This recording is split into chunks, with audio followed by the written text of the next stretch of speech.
Following orders. Speed of light.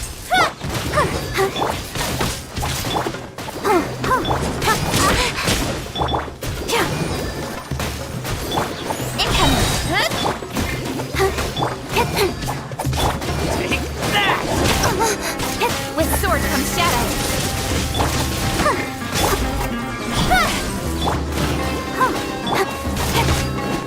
I'll hit that! Don't blink.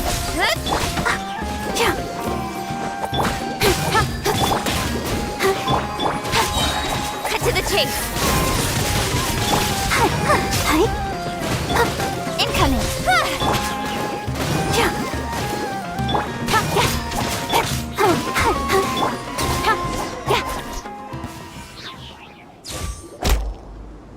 Impossible! Yeah, how could you?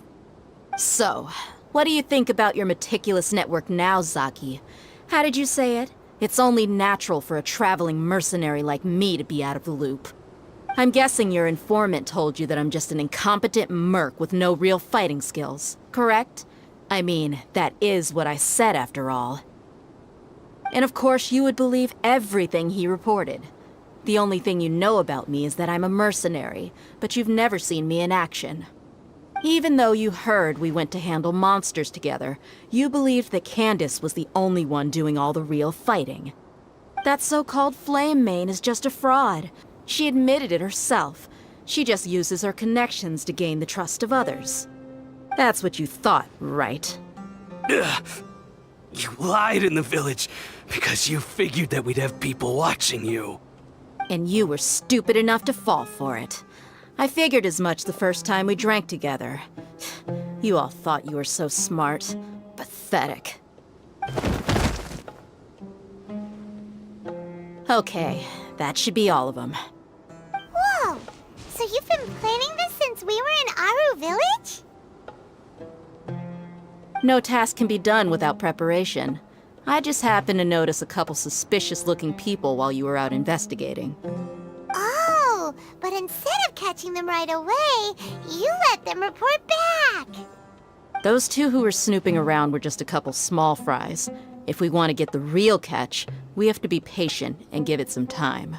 Oh, you mean the funny name she mentioned back in Uncle Ampu's house? The wide-eyed butcher, scar-riddled bandit, Paimon can't remember them all. That's just a bunch of drunk talk. Edgar and Delavar like to talk themselves up when they're drinking. Edgar, the wide-eyed butcher, and Delavar, the scar-riddled bandit, are the nicknames they came up with for themselves. Alcohol has a way of making people share what they really think. So Edgar and Delavar are always rambling in the tavern about how King Deshret is a superior deity. What about Zaki? He's just a numbskull who fell right into our trap. Zaki was probably the best hidden of them all. My initial plan was to find Delavar first, and then try to track him down. That's what you wanted to ask when we were at Uncle Anpu's house, right? Jabari is one of the villagers you talked to. You know, the one who wanted to treat Isak and his grandpa to some food. Wait, so he's a radical too? No, he isn't. I just needed to tack on a random villager name to make the eavesdropper think that I was making some wild guesses based on my impressions. Wow, what a genius idea! Well, that's an expert mercenary for you. Ah, you're too kind. It was straight from the usual playbook, if I'm honest. So, that thing you were saying before, is it really true? About what? About how mercenaries only care about Mora, and that anyone's a friend as long as there's a profit. Does that bother you? What makes you so sure? Dia, do you dislike the Dendro Archon like the other desert folk? You two are pretty sharp. No, I don't have anything against the Dendro Archon. I've heard a lot of nice things about the Lesser Lord from Dunyarzad. I can understand her devotion and gratitude. Dunyarzad's just an ordinary person. There's no way a god would be so involved in the lives of everyday people, unless they were truly compassionate. I've begun to realize that the sages are behind everything that's happened recently. The Radicals' blind belief in King Deshret, making the Dendro Archon out to be an enemy. It's all the Academia's trickery. But I see through it all. And unlike them, I can never be hostile towards anyone who's never done anything wrong. Dear. Anyway, looks like we're done with business here. Traveler, lend me a hand. Let's tie him up and bring him to the village.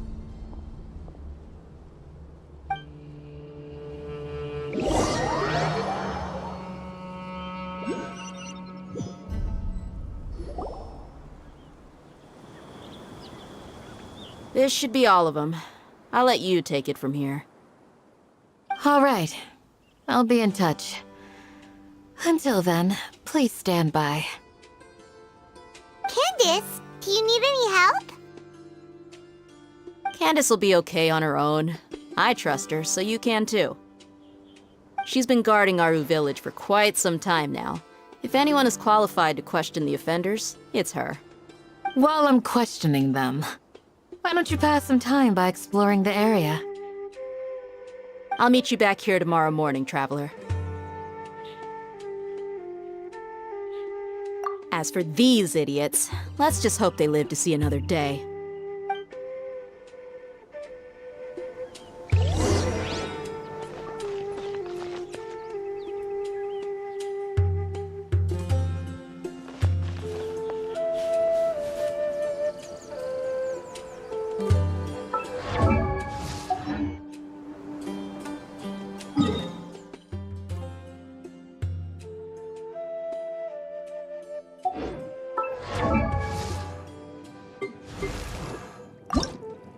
I wonder when I'll be as tall as my big sister.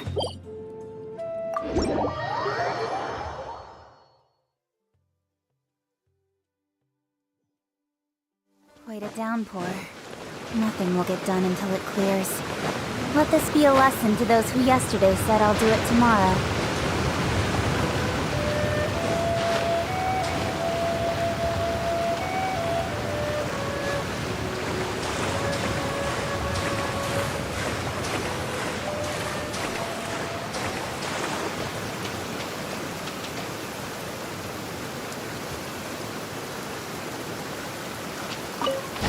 An assassin from our homeland, or a fool who trespasses upon the waters of Chainsa. Coveting the shapes of the living, pure water can take on many forms. In this way, shall water deliver your punishment.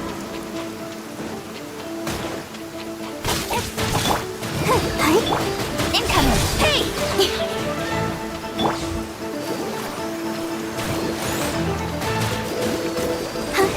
Don't blink! With sword comes shadow.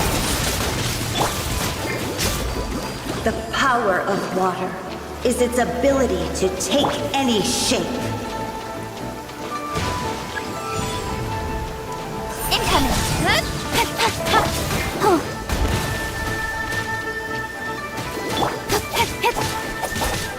Hey! Got lucky that time.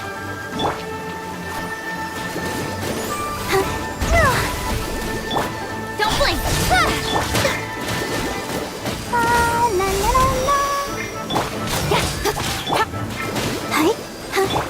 Incoming! Hey! Without solid ground, terrestrial creatures become simply helpless.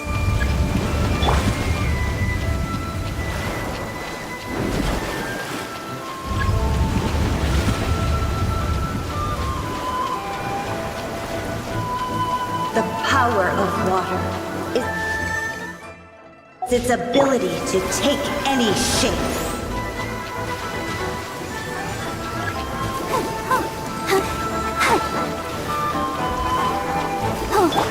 Speed of light! Nowhere to hide!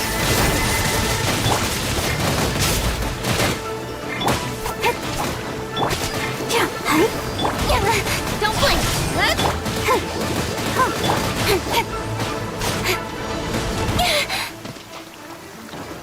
Speed of light! Let's dance! Hi. Go, Barbara, go! Don't blink! Hey!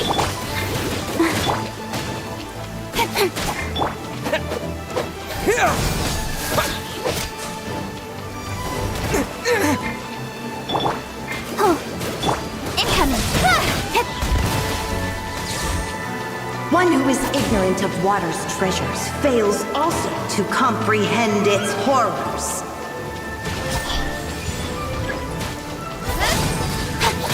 Stronger than I thought. Cut to the chase!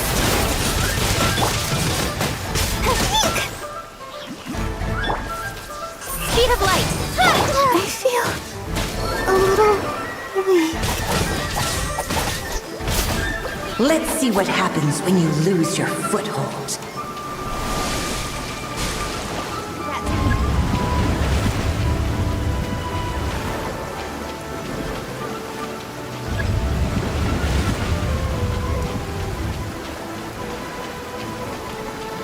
The power of water is its ability to take any shape.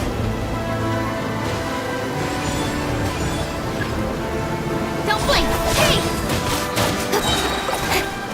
Nowhere to hide. Incoming! Scatter! Spring forth! One step back, two forward. We seek but a small haven of tranquil waters. Is that so much to ask for? As long as rain falls.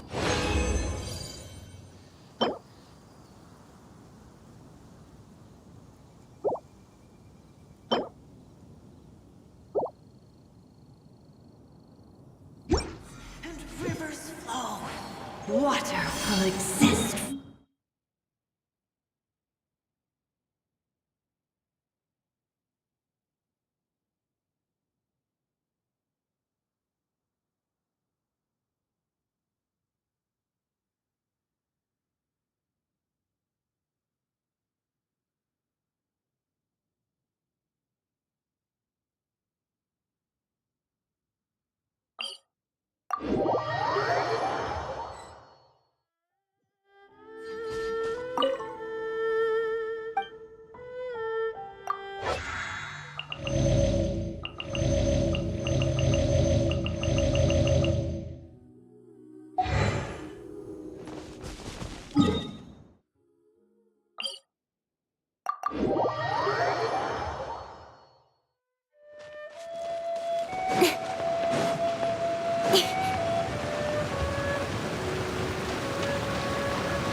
An assassin from our homeland, or a fool who trespasses upon the waters of Chainsa.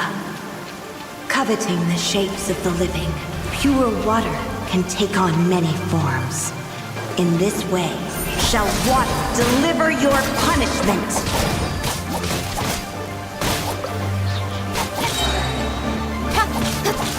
Don't blink! Hey! The power of water is its ability to take any shape. Speed of light! Cut to the chase!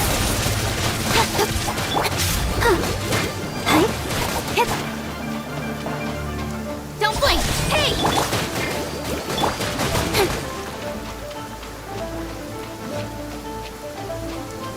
Incoming! Without solid ground, terrestrial creatures become simply helpless.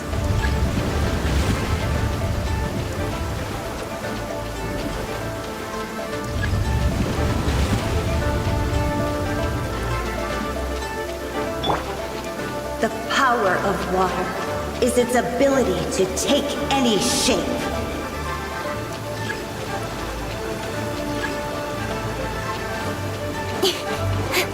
Speed of light! Nowhere to hide.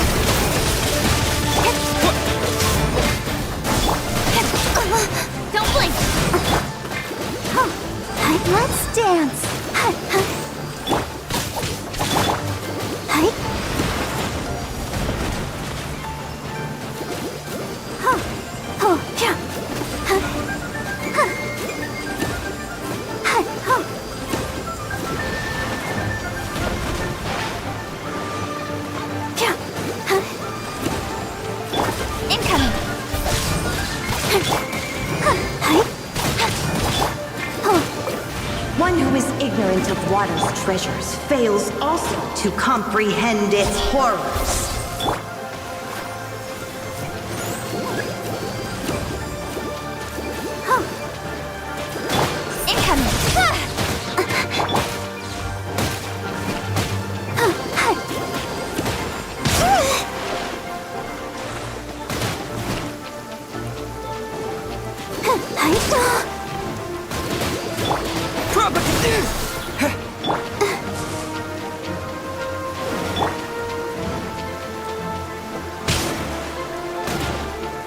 Out of the frying pan, into the fire!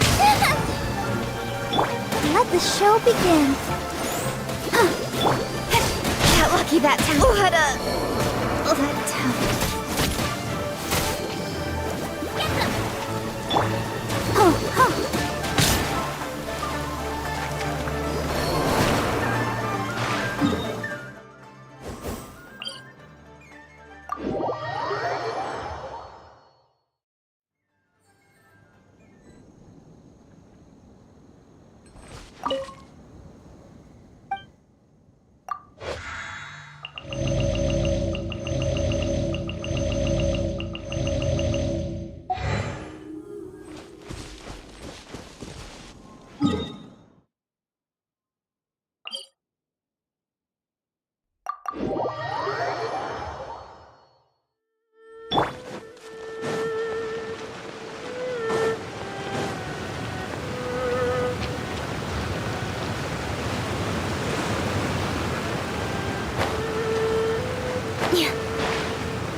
Wait a downpour. Nothing will get done until it clears. Let this be a lesson to those who yesterday said I'll do it tomorrow. An assassin from our homeland, or a fool who trespasses upon the waters of Chainsa. Coveting the shapes of the living, pure water can take on many forms. In this way, shall water deliver your punishment.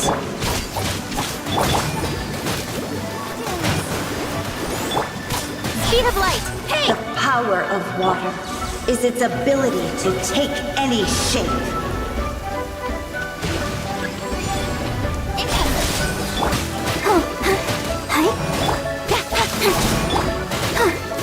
I'll be fine. Got lucky that...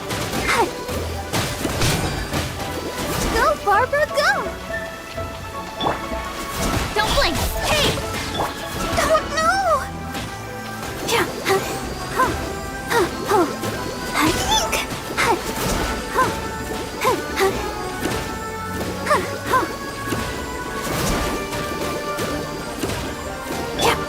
Speed of light!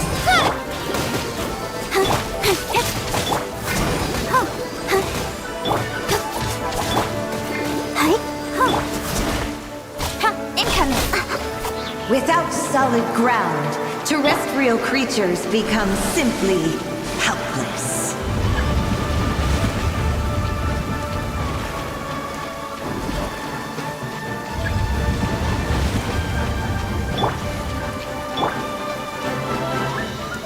The power of water is its ability to take any shape.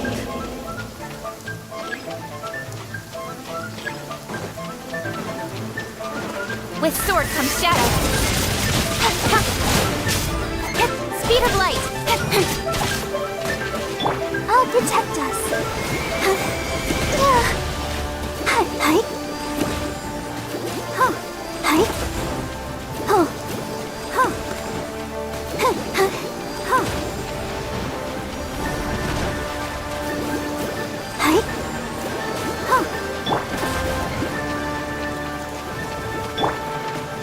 Incoming. Hey!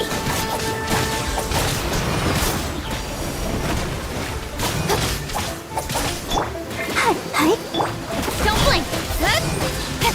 One who is ignorant of water's treasures fails also to comprehend its horrors.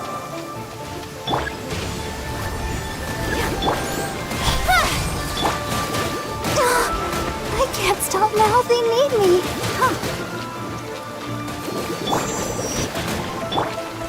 Hey!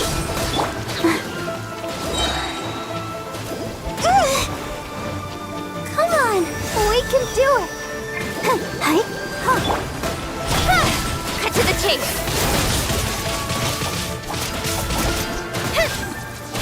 Let's see what happens when you lose your foothold.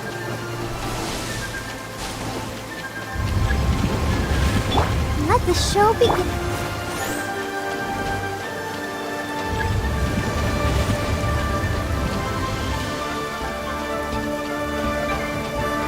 The power of water is its ability to take any shape.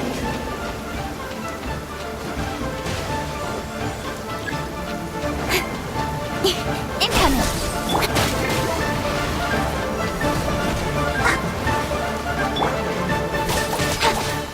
Don't blink!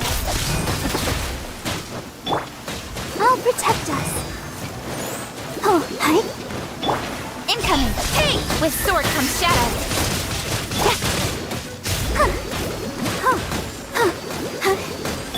Don't blink! Hi. We seek but a small haven of tranquil waters. Is that so much to ask for? As long as rain falls and rivers flow, water will exist forever.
An assassin from our homeland, or a fool who trespasses upon the waters of Chainsa. Coveting the shapes of the living, pure water can take on many forms. In this way, shall water deliver your punishment.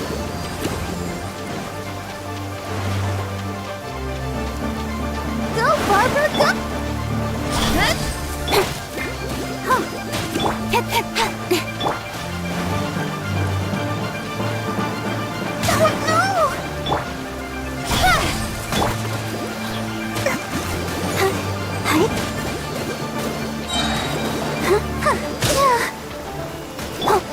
Speed of light!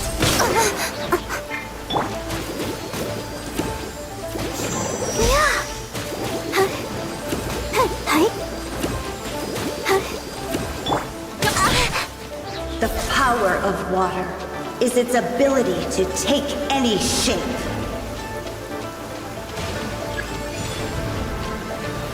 Speed of light! Let the show begin.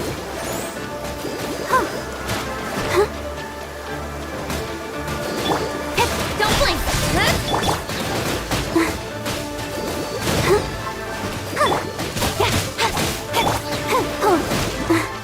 Without solid ground, terrestrial creatures become simply helpless.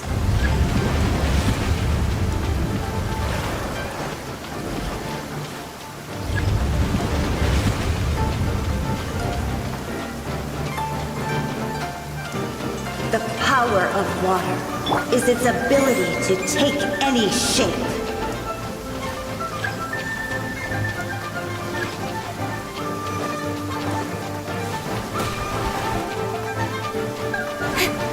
Nowhere to hide! Incoming! Hey!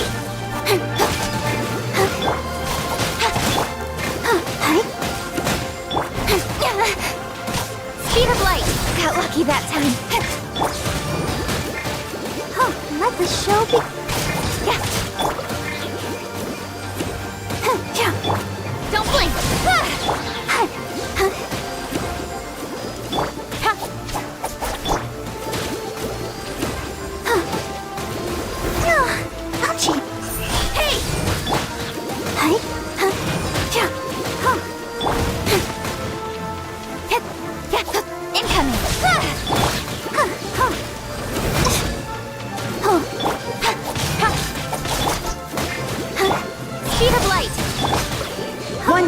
ignorant of water's treasures fails also to comprehend its horrors.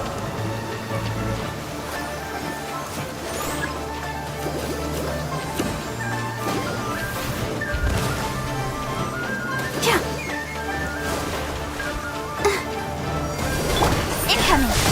With sword comes shadow!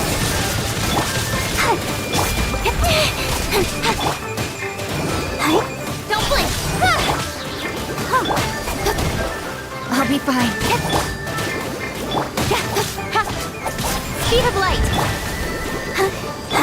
Hey! Let's see what happens when you lose your foothold. Let's dance!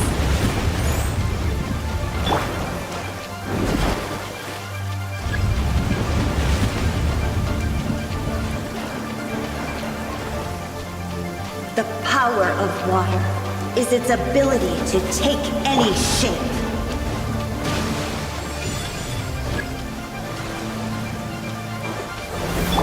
Nowhere to hide!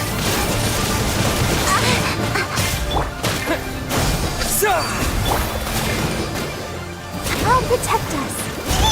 Ready, steady, go!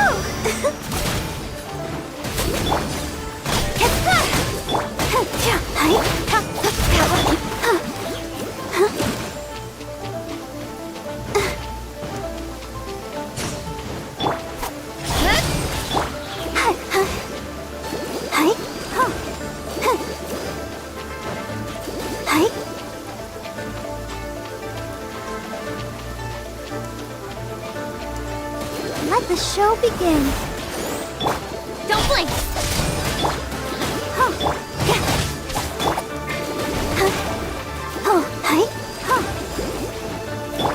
Incoming!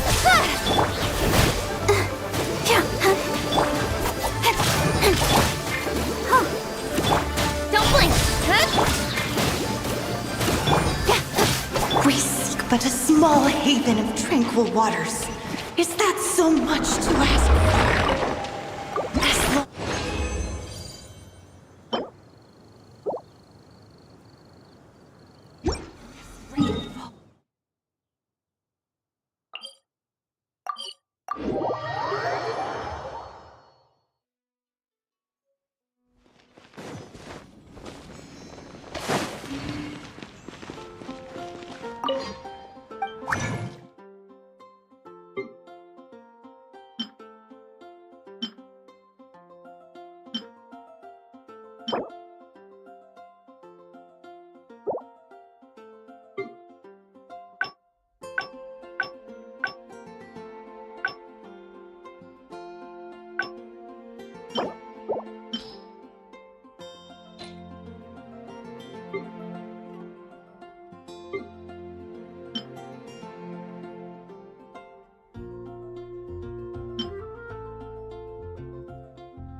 La da da da da da da da da da.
Go, Barbara, go!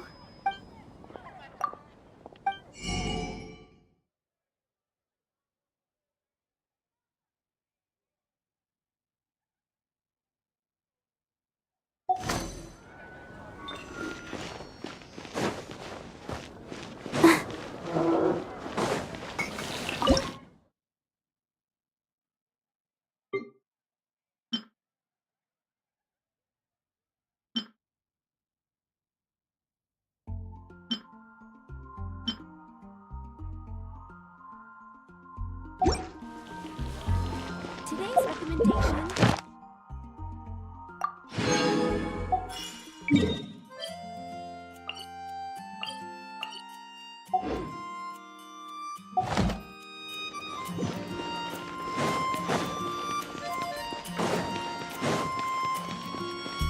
Add Astro. Thank you for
Quite a downpour. Nothing will get done until it clears. An assassin from our homeland, or a fool who trespasses upon the waters of Chainsa. Coveting the shapes of the living, pure water can take on many forms. In this way, shall water deliver your punishment. Speed of light! Cut to the chase!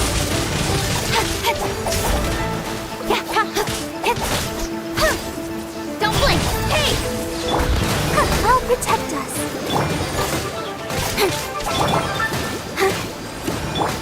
Speed of light! The power of water is its ability to take any shape.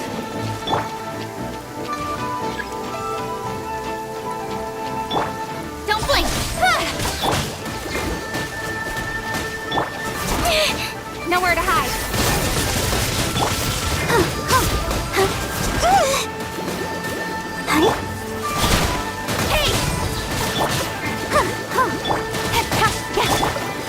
Without solid ground, terrestrial creatures become simply helpless.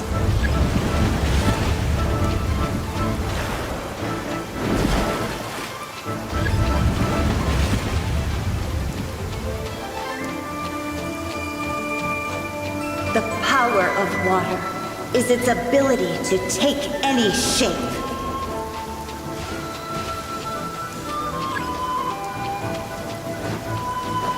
Incoming! Go, I'll protect us.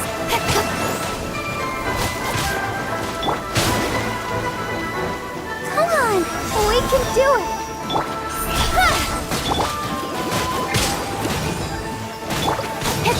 With sword comes shadow.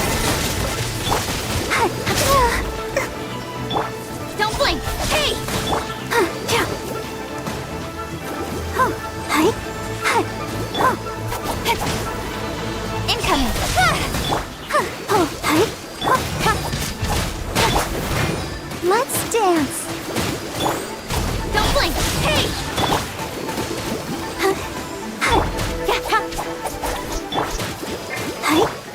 Incoming.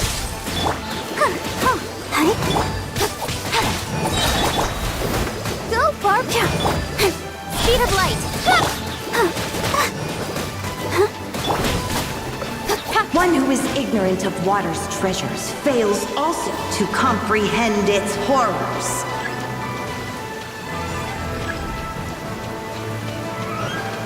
Nowhere to hide. Oh, God, protect us. Incoming. Hey! Let's see what happens when you lose your foothold.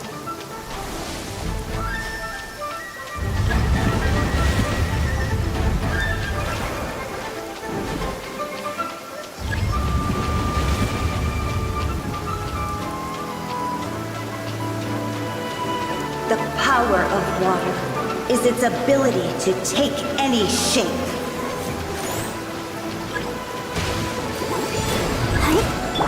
Don't blink!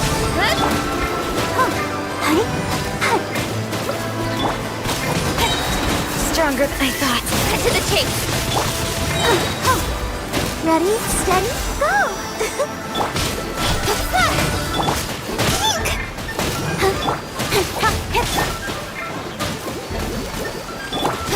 Speed of light! We seek but a small haven of tranquil waters. Is that so much to ask for? As long...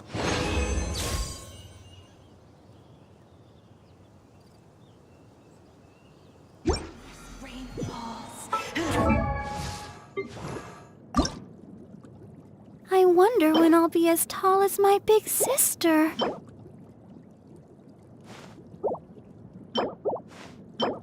Rivers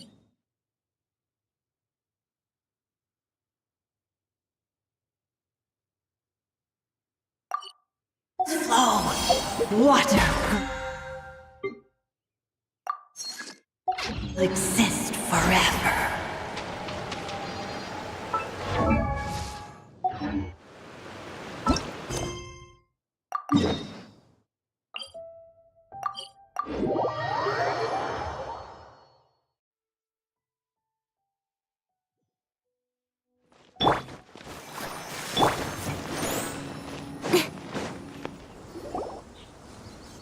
Hey, Dia! Right on time.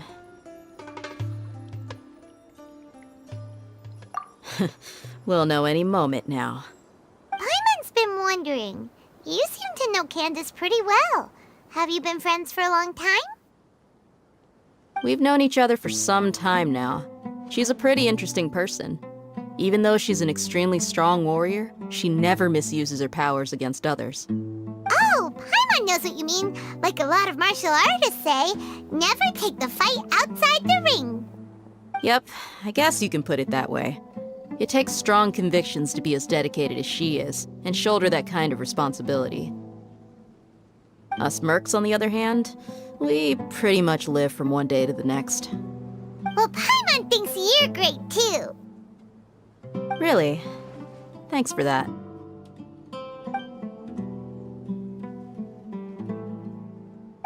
Oh, Zino's here, and he's pretty early too. Yes. I was here yesterday to help out a little. To help out? By doing what? Sharing some interrogation techniques. Oh, you mean you taught Candace some more persuasive methods? Right. Come on in, everyone. Come on, let's go inside.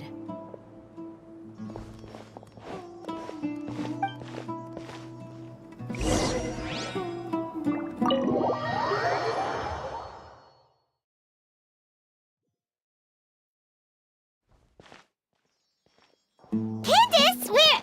Whoa, you look furious. Do I? Huh. What gave it away? Oh, there's no mask that can hide true bloodlust.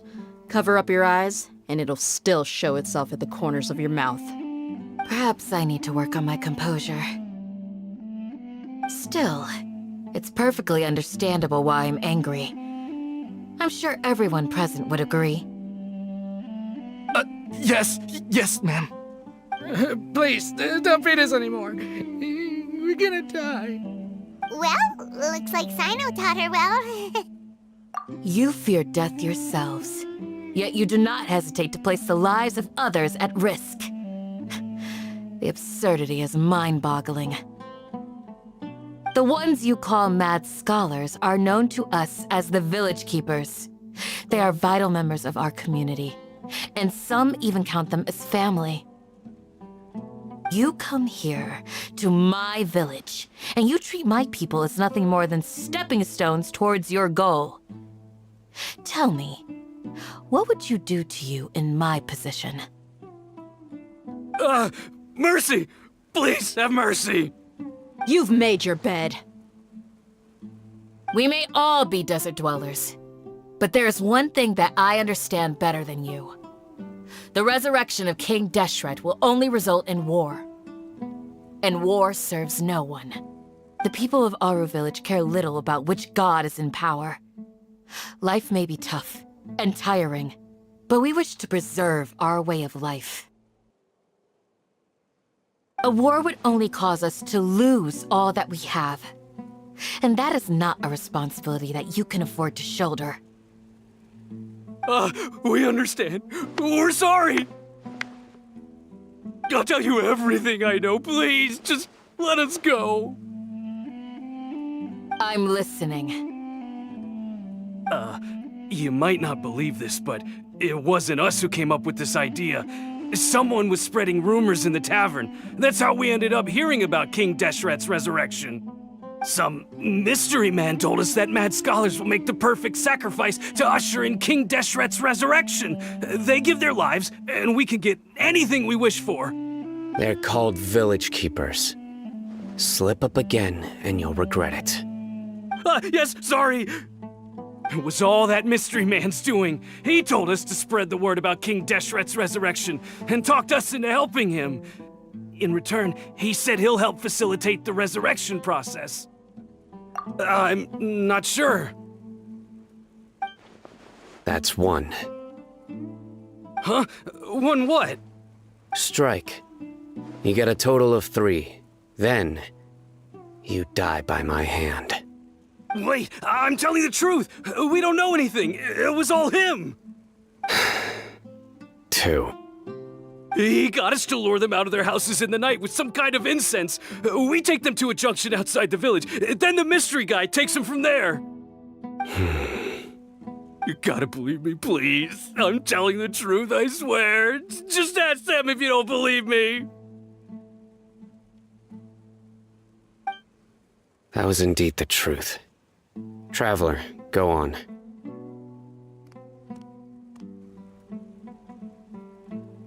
You have to believe me. If I knew that, I would have told you his name right away. I'm not risking another beating to keep his secrets. No way. That guy, he wears a cloak, and he's always careful to cover his face. He calls himself King Deshret's envoy. I believe I may know what's going on. Uncle Anpu? What do you mean?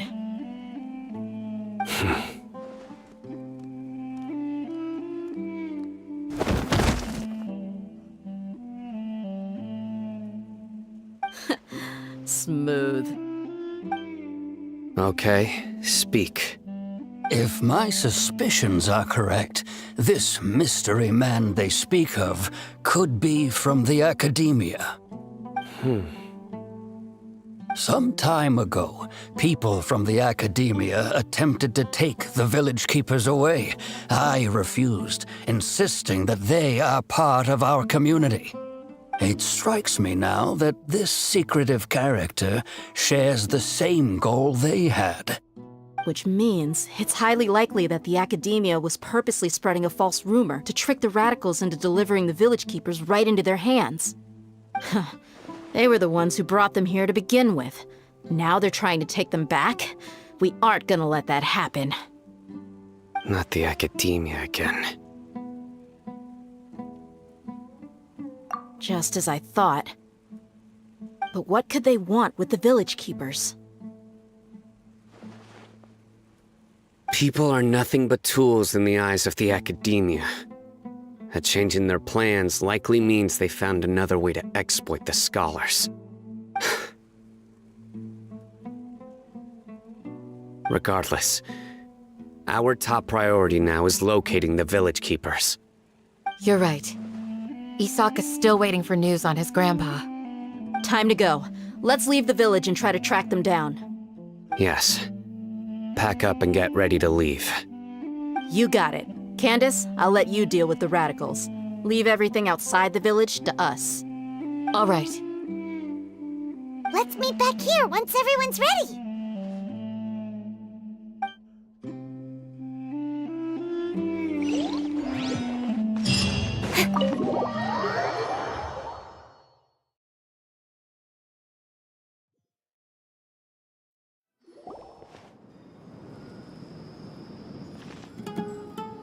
Let's get some food in us and then we'll... Whoa! Where did you come from? Well, as you can see, I am merely sitting here and reviewing what we have deduced thus far. You were gone for ages, and now you're suddenly sitting here musing to yourself? Where have you been anyway?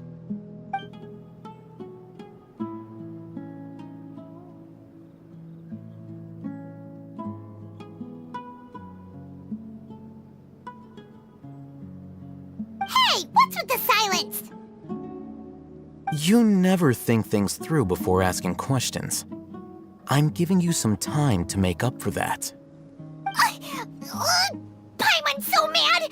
Paimon's gonna give you an ugly nickname!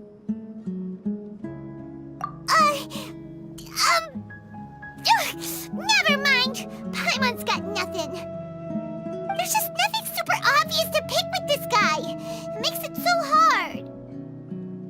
Well, you've heard nothing to suggest I left this whole time, so clearly I stayed in the village to investigate. Anyway, you plan to leave Aru village and keep searching for the truth of this matter, yes? Yep. We're not gonna find out anything more by staying here, so we thought that we might as well take the search elsewhere.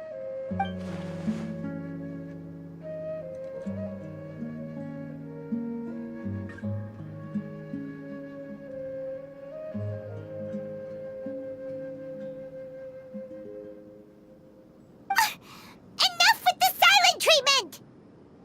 No. I'm just surprised that you decided to team up with him.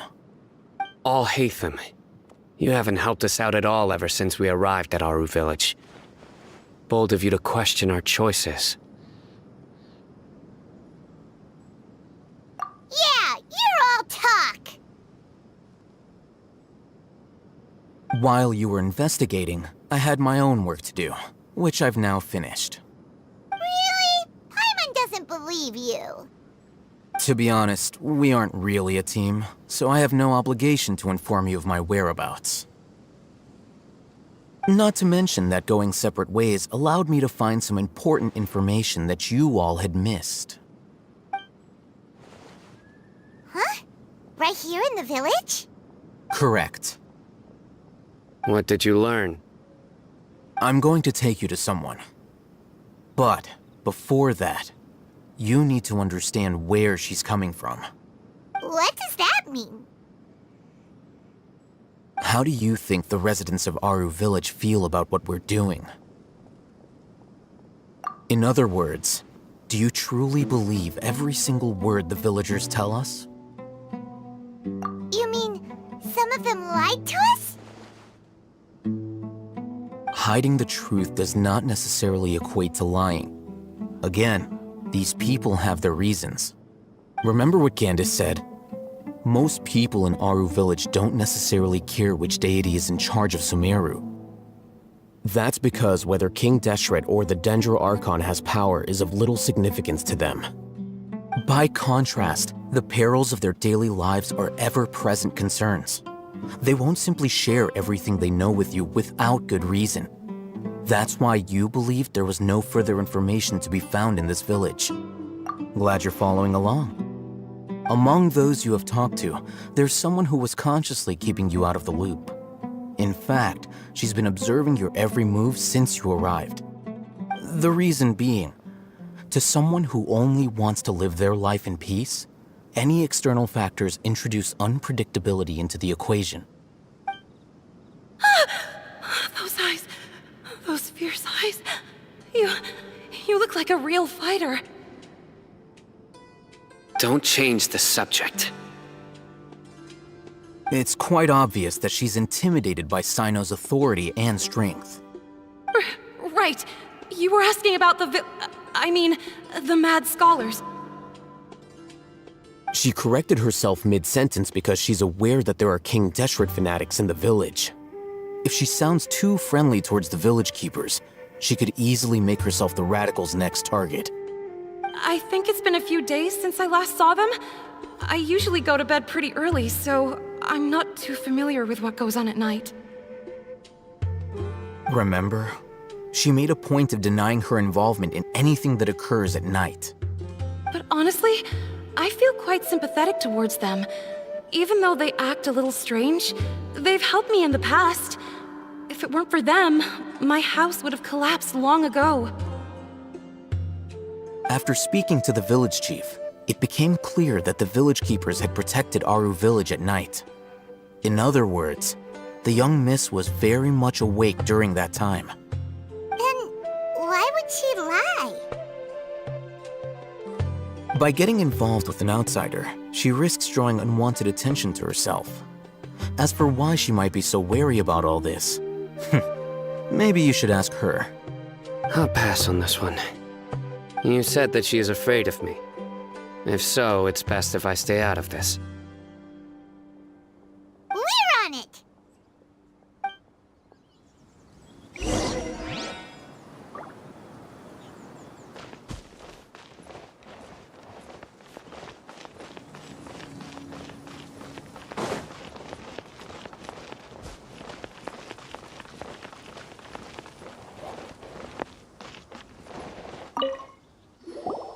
Miss Shawnee, as we discussed earlier, I've brought someone with me.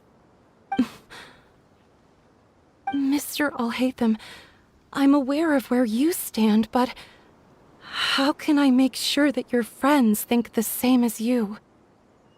Huh? What do you mean? We need to clarify our stance or something? Go ahead and talk to her. You'll get the answers you want. Go on. Earn her trust. Is it really that simple? May I call you Traveler? Hi, Traveler. I want to ask you something. Do you think the resurrection of King Deshret can truly change Sumeru for the better? Why's that? That's very similar to what Miss Candace says. I know you two are friends. That's why I'm willing to talk to you, even though I do have some reservations. Before, I wouldn't even have the courage to ask something like this. Traveler, do you believe our lives will get better?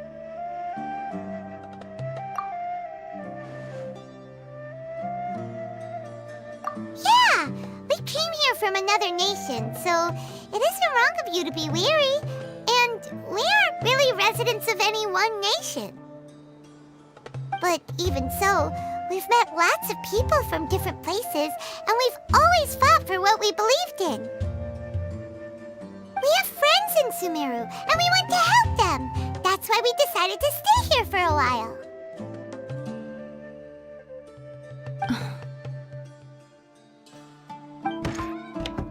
I want to trust you. My apologies for posing my questions like that. To be honest, I didn't expect you to come back for more information. Alhaitham told us you have your reasons. It's okay. We understand. The fact is that only one side of my family is desert folk. I don't really fit in anywhere in Sumeru. Some believe in the Dendro Archon, while others believe in King Deshret. I don't belong to either side, and neither side would want me. Speaking of which, The radicals mentioned that they despise traitors. Do they just think that anyone who's different from them is a traitor? Yeah. Some people can be so narrow-minded when it comes to bloodline and beliefs. It makes no difference what I say or how I behave. I'll always be suspected of having ulterior motives. Slowly, I just stopped talking to people. I pretended not to hear or see anything. All I want is to live my life in peace. And then it happened. The village keepers who had helped me disappeared with no explanation, and I didn't dare breathe a word about it to anyone. Until now. You can tell them. I'm sure he'll keep your secret. All right. I'll tell you what I told Al-Haytham. I actually have a sharper sense of hearing than most. Sometimes, I hear strange crying sounds in the night. There are ghosts? Perhaps. I'm not sure. It's faint, but it's definitely the sound of crying. It comes from far away in the distance, and always carries very raw emotion. It used to be louder and more frequent, but ever since you arrived in the village, it doesn't seem to happen as often, and when it does, it's much quieter. I have to focus really hard to make it out. I confirmed this with the guards on night duty. They also have someone with a good ear, and he's heard similar sounds at night. But, because we're in the middle of a desert, he would rather believe that they are the cries of beasts than ghosts. There's really nothing around these parts, except for an old hospital not far from the village. I think they used to use it for treating Elazar, but it's been abandoned for years. Yeah, let's go!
Nowhere to hide.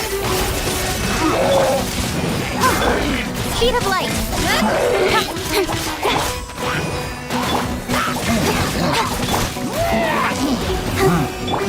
Incoming.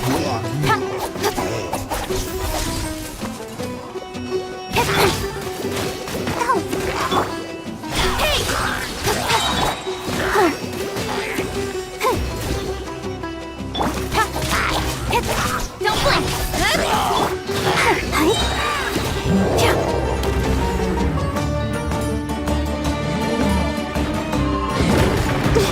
Gotta keep trying. Come on, we can do it. I'll protect us.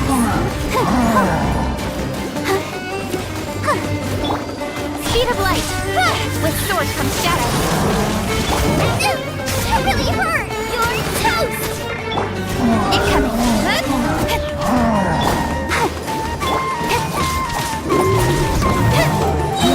Cut to the chase.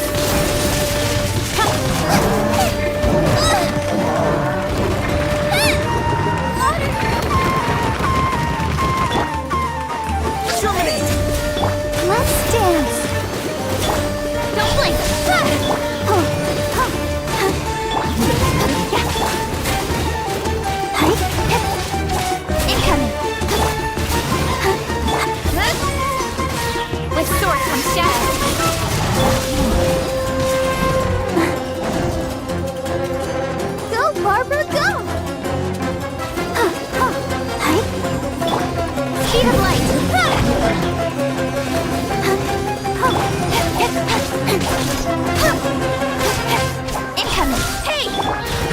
the show begin. They were easier to deal with than Paimon had expected. Super strong bandits?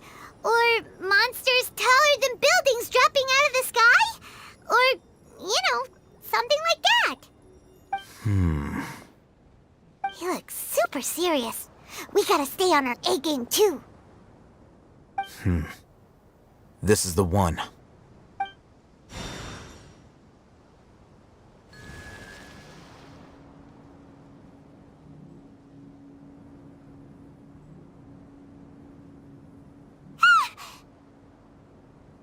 Let's go in and take a look.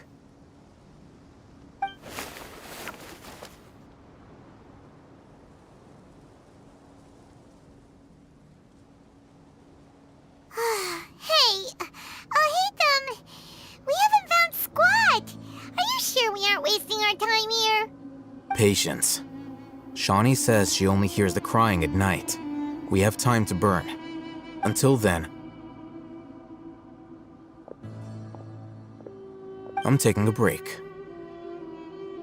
And just like that, he sits down. Wait, he even brought a book to read? What are you reading? Let Paimon see! Okay, sure.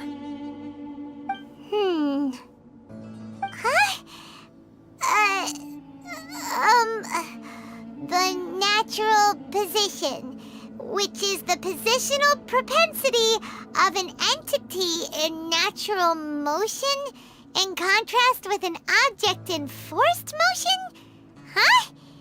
When free from external influences, every entity displays the tendency to follow its natural trajectory? So, you got that? Oh, Paimon gives up. You keep reading your book. See ya! How is he so relaxed? Look at him, reading an impossible book in a creepy place like this.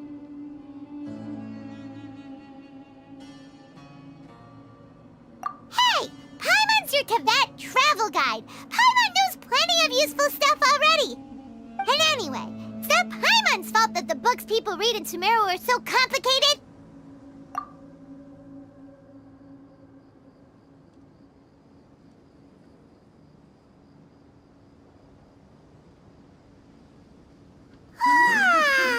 Paimon's getting so sleepy.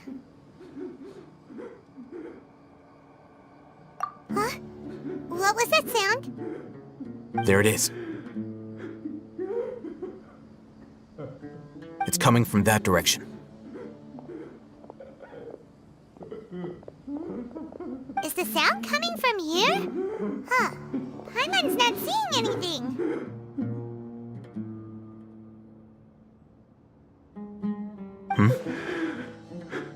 It's from below. But there's no way we can get down there. Something is off about the interior here.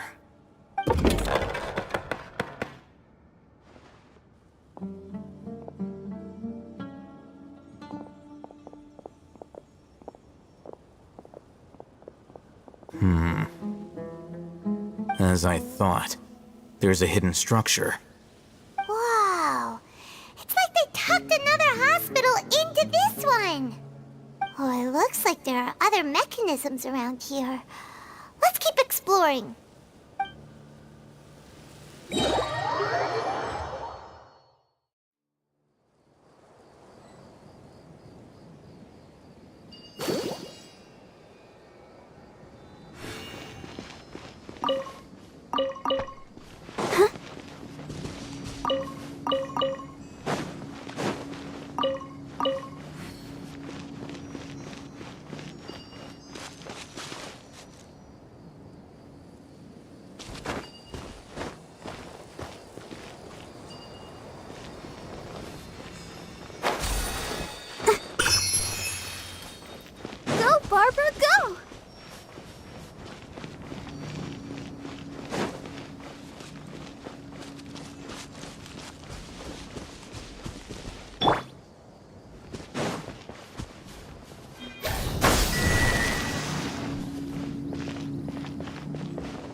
chase!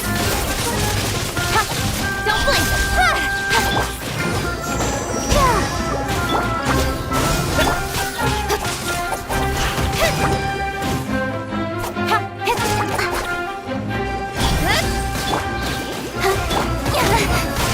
Got lucky there.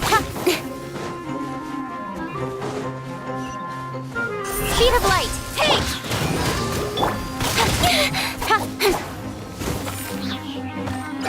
With sword comes shadow.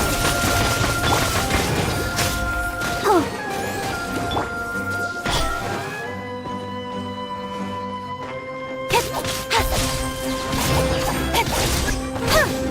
Yeah, don't blink.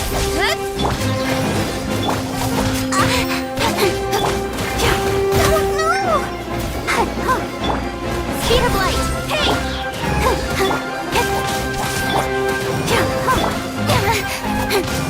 Cut to the chase. Scatter! Incoming.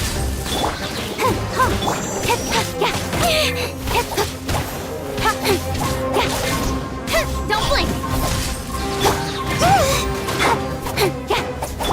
I'll protect us. Oh no! Incoming. With sword comes shadow.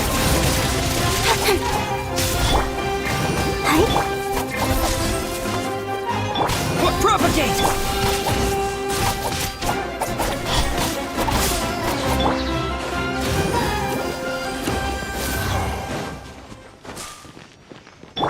Scatter!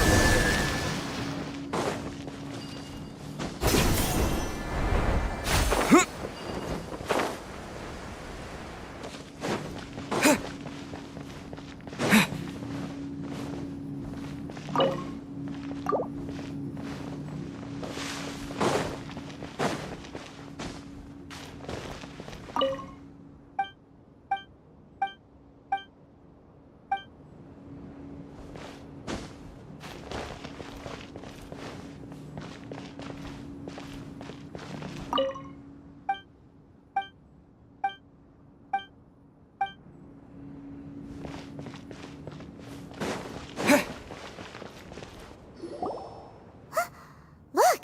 There's someone over there! Good idea! Let's approach him slowly without alarming him.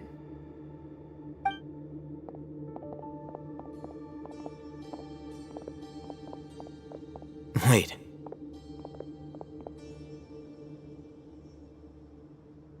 You're...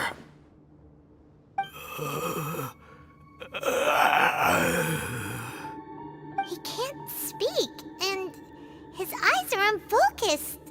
But he looks too young to be anyone's grandfather. Also, why is he the only one here? Didn't expect to see him here.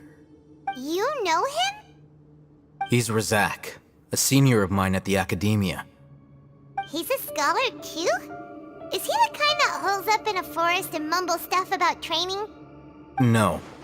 And that's the problem. Razak was never involved in any of those things. He never trained in the forest, let alone reach Satyavada life. Leaving that question aside for the moment, him being here alone means that we might be too late. Looks like they've already taken everyone away. For whatever reason, they left Razak here. Perhaps they simply didn't have time to come back for him. There are drag marks on the ground. They're clearer by the doorway. Someone was forcefully drawing a cart that was loaded with something heavy. Loaded with people? That is one possibility. It looks like they were in a hurry, as if they were afraid of being caught. In their haste, they failed to notice Razak hiding in a corner. The symptoms are identical. Looks like we found living proof. Huh? Why do you say that? Allow me to jog your memory. Recall your time at Port Ormos. Don't you think his symptoms look familiar?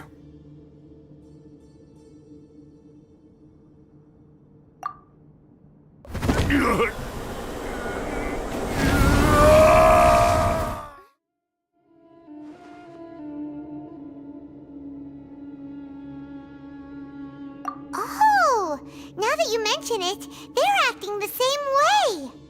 Correct. The academia is behind all of this. It isn't difficult to deduce their rationale. First, the academia spread a false rumor of King Deshret's resurrection, emphasizing the role of the village keepers, the mad scholars who were exiled to Aru village. These rumors were all the persuasion that the radicals needed, and those based in Aru village leapt into action. Unbeknownst to them, of course, through rounding up the scholars, they were actually helping the academia. As well as being able to exploit the radicals for their own ends, this scheme has one further advantage to the academia.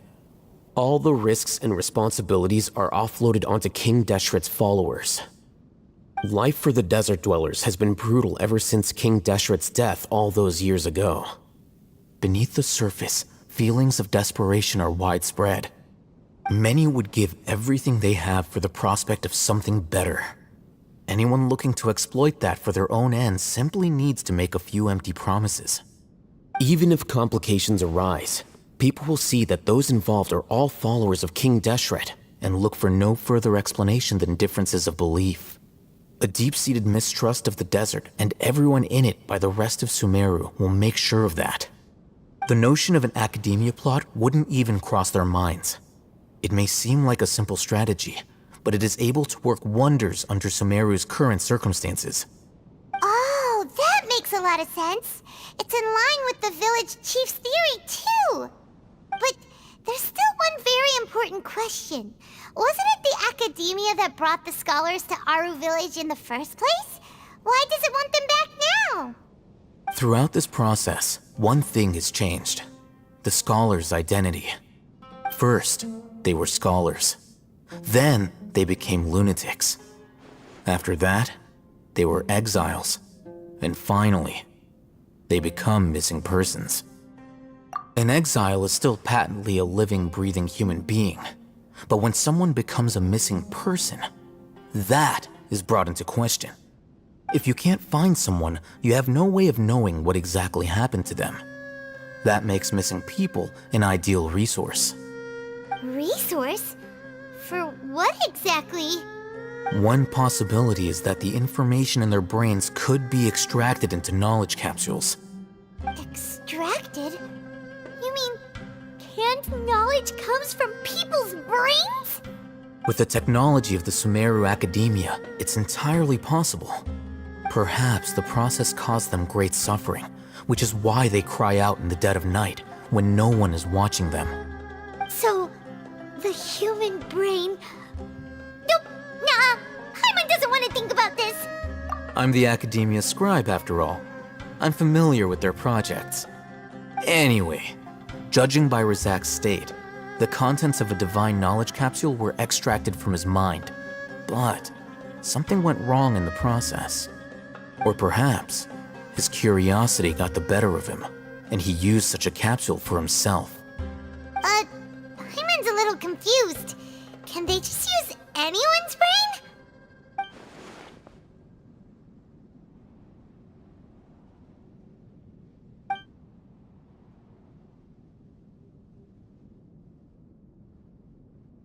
The look on your face tells me you've realized the answer.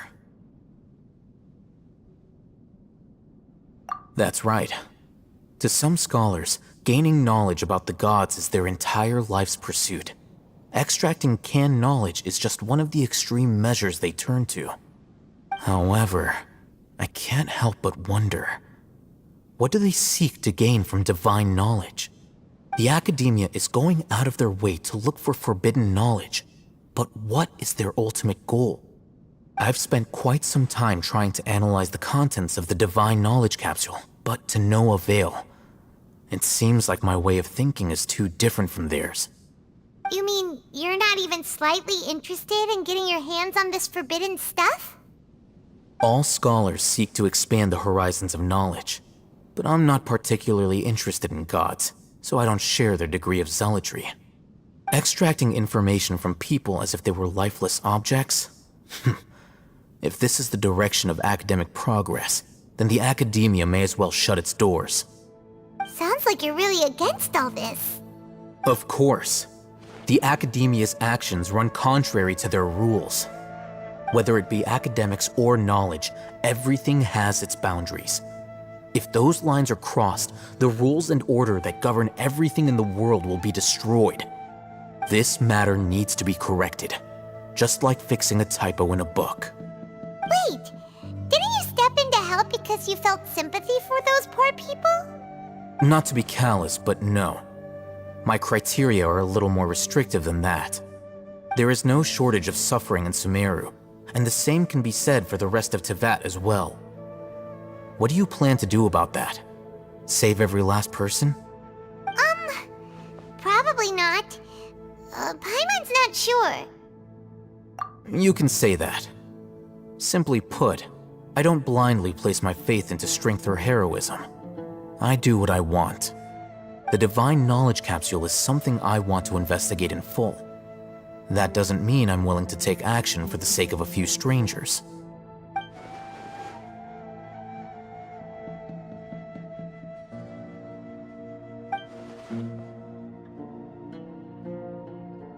Paimon's been wanting to say this for a while. There are a lot of bad guys in the academia, but you're not one of them. You're their weirdo. You're probably right. Though I must say, I quite enjoy this feeling of being the odd one out. Uniqueness is also an asset, is it not? Wow, that's a great way to think about it. Paimon's really impressed. If only Miss Shani had a similar mindset, her life would definitely be a lot easier. I'm just a more likable person than her in general. There's nothing more to it than that.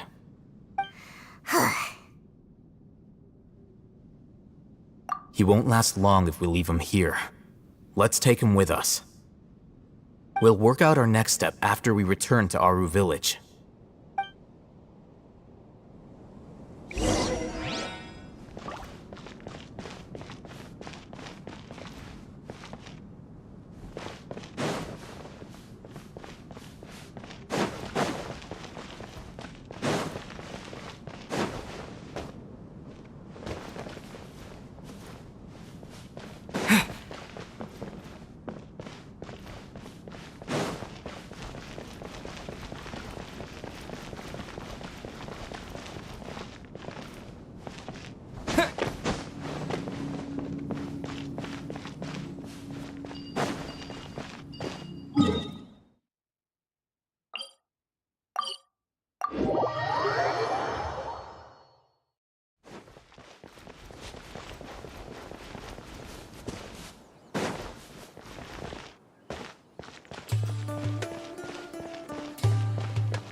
Join the Airlights and embrace a wonderful new life.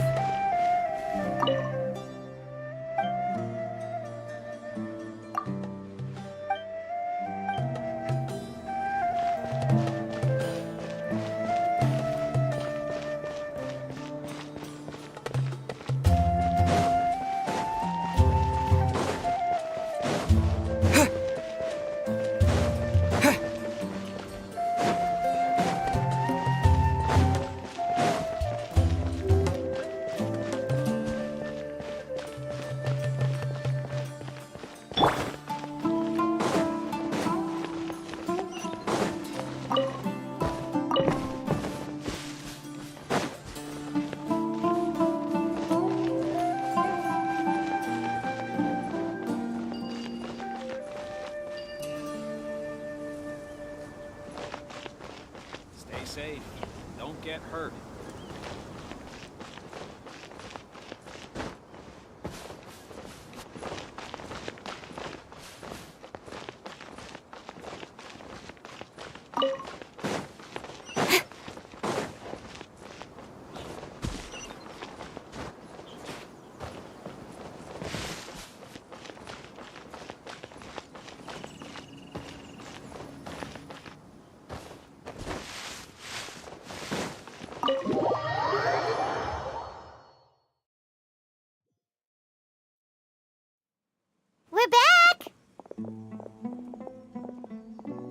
You must be tired.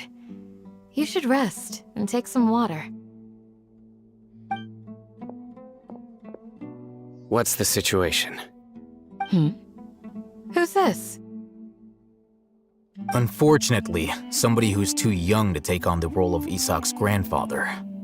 Nevertheless, he's one of the people we're trying to find.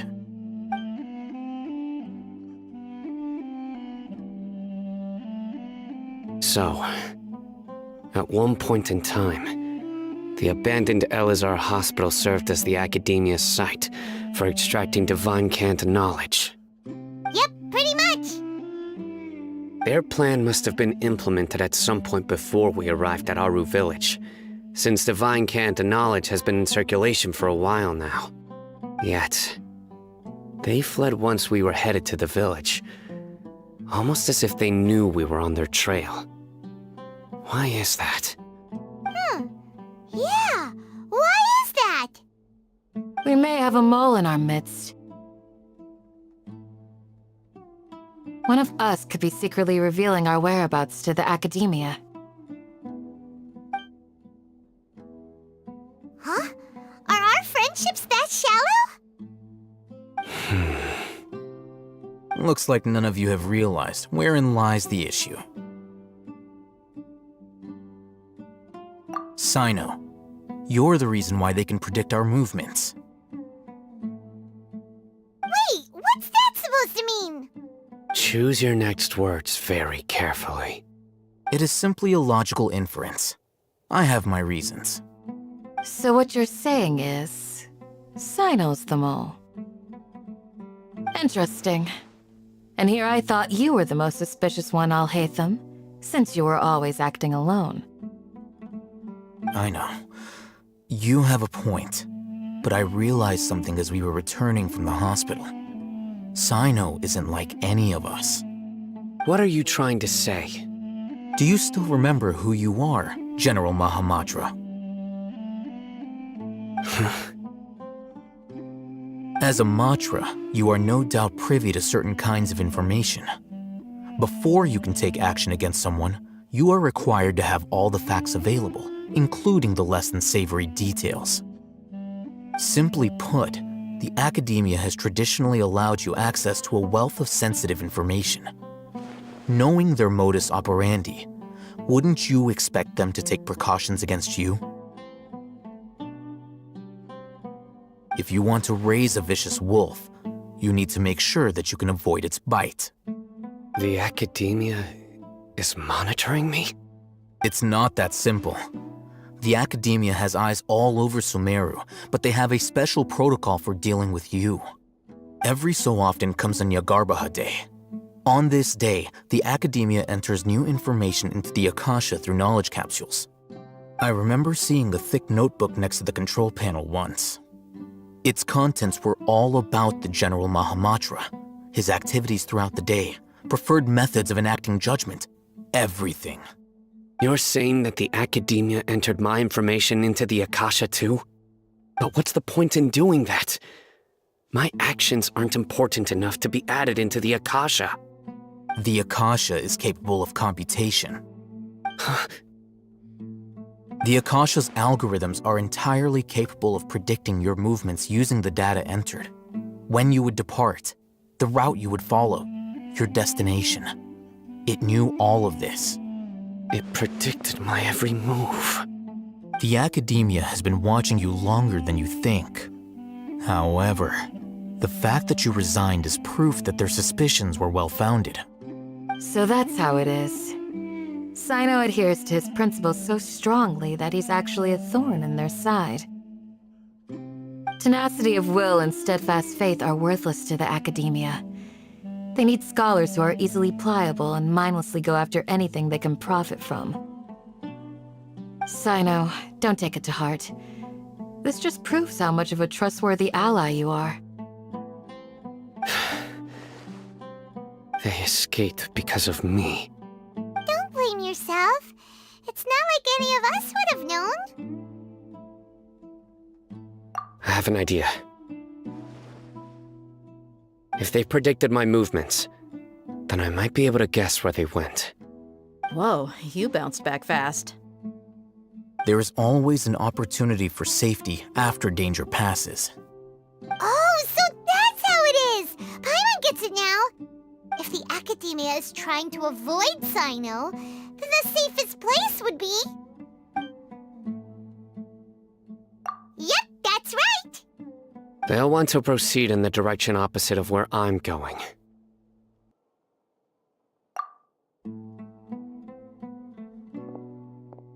I must go. There's also something I want to investigate. Let's go, guys! After 'em! Please, wait! I want to go too! You want to go too? If so, you have to promise you'll stay safe. I want to find Grandpa. I promise I'll be careful and not cause any trouble. Everyone, I leave him in your hands. Yay! Let's go! Remember to pack some food with you! Paimon feels like we're missing someone, though.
So, where do we go from here?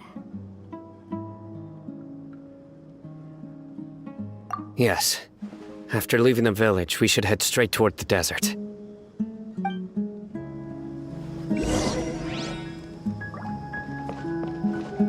I know the desert like the back of my hand. Is that because you play here a lot? Yep. One time, Grandpa almost got lost in the desert, but I was the one who brought him back.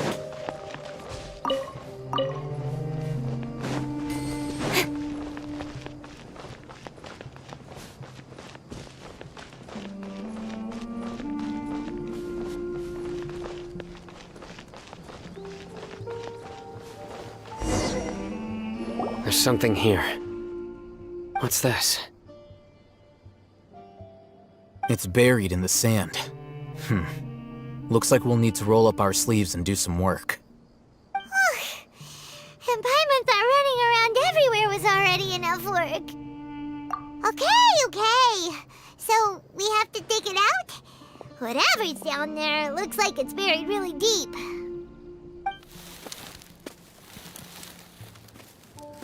These are likely fragments of an Academia-developed device, something akin to a headset. Looks like there were more than one village keeper. They must have been escorted this way because there are device fragments scattered around here. Let's split up and search the area. Chances are that we'll find other things nearby.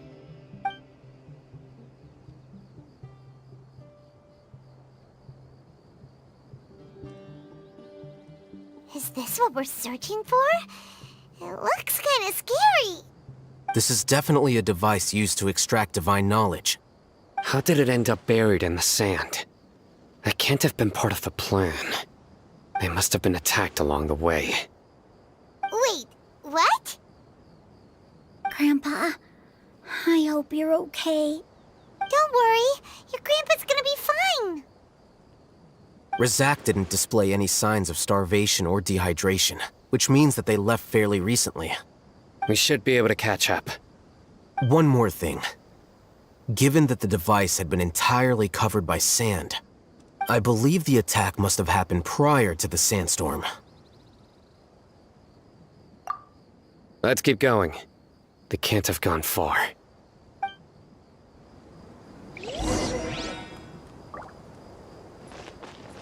Ugh, we're running on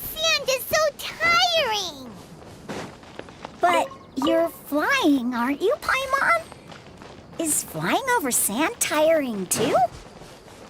Ugh, of course it is!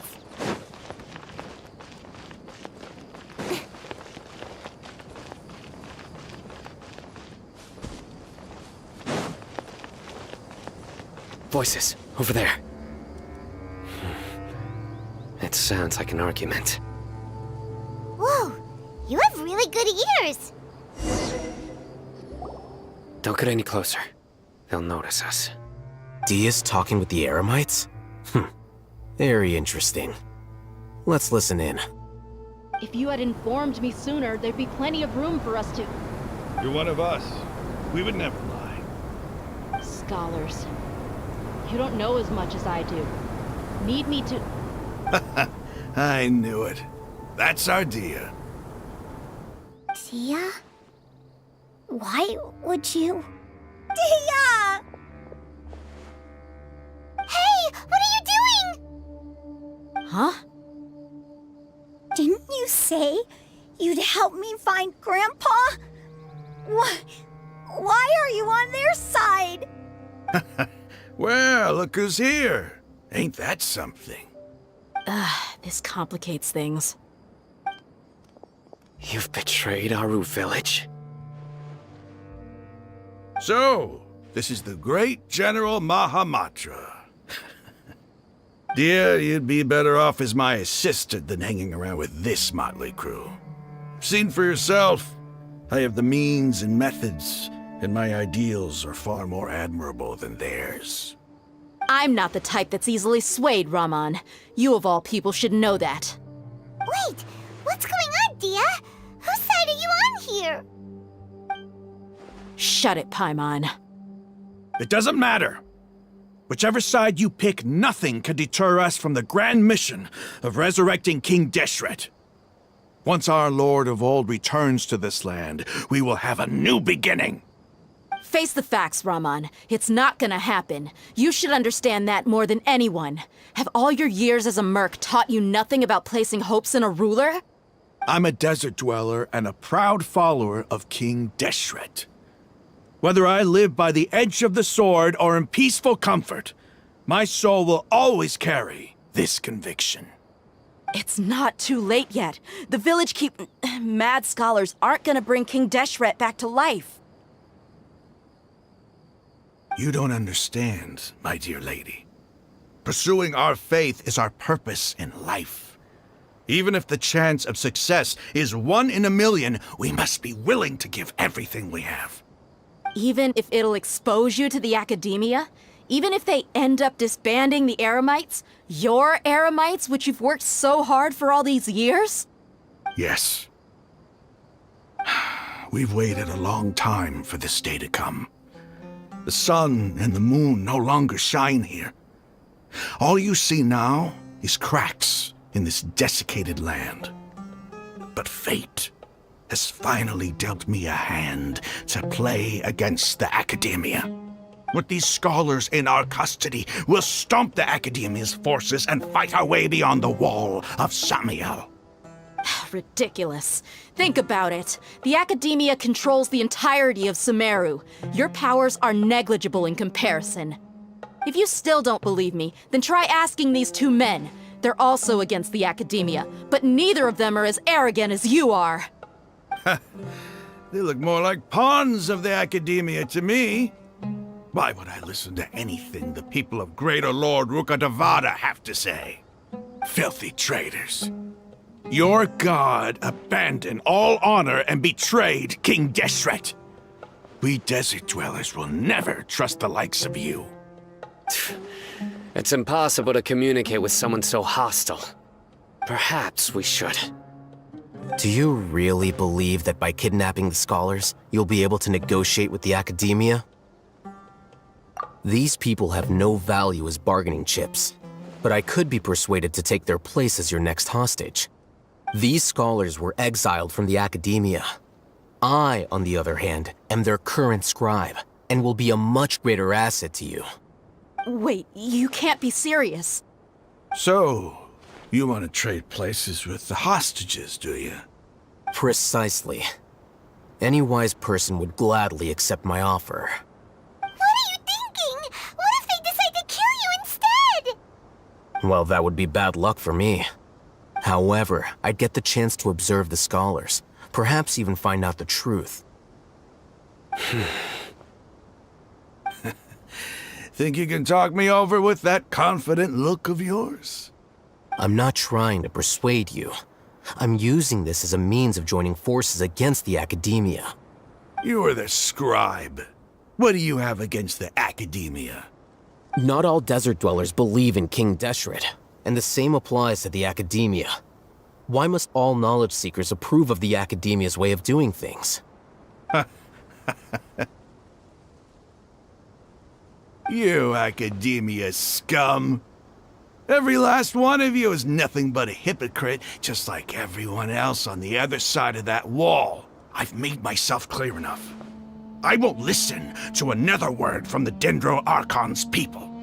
Not so fast. I'll hate them. Do you stand by everything you just said? I never make empty promises. You know you're making a dangerous decision, right? I do. Good. Raman, hear me out. These people are my friends. Maybe you can't take the followers of the Dendro Archon at their word, but what about me? Do you trust me? We've known each other for years. Of course I do. In that case, I'm willing to vouch for their honesty with my right arm. Come on, Raman, don't be a coward. If you're serious about taking on the academia, you need to steel yourself. You can't be afraid. An arm from the Flame Mane. You've piqued my interest. But what if you refuse to oblige? What should I do then? No one's a fool here, Dia. We're mercs. And mercs don't tend to live long unless they have their wits about them. You're not wrong, but this is different. I promised my friends that we'd bring back the village keepers together. Let's do it right here then. Give me your right arm as proof of your resolve. Don't listen to him! He's not even trying to negotiate! He just wants to make things more difficult! That's fine. Are you crazy? We came here to save lives. One arm for that many people is still a pretty good deal, if you ask me. Raman, I'm holding up my end of the deal here. You'd better not let me down. Sure. Go ahead and cut off her right arm.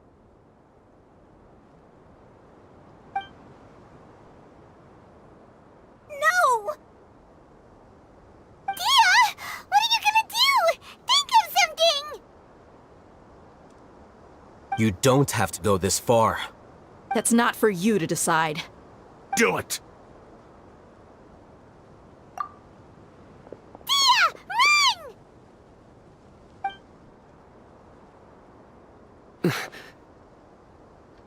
Run!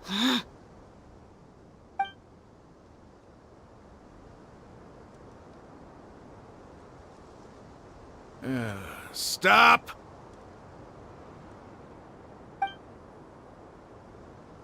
What's wrong? Can't do it? Flame Mane, you and I are both desert folk. Cutting off your arm is no different than cutting off my own fingers. Where's the sense in cutting my own kin to pieces? You've shown me that you're serious. Go on now, take your friends and leave. Meet me in the desert at noon tomorrow.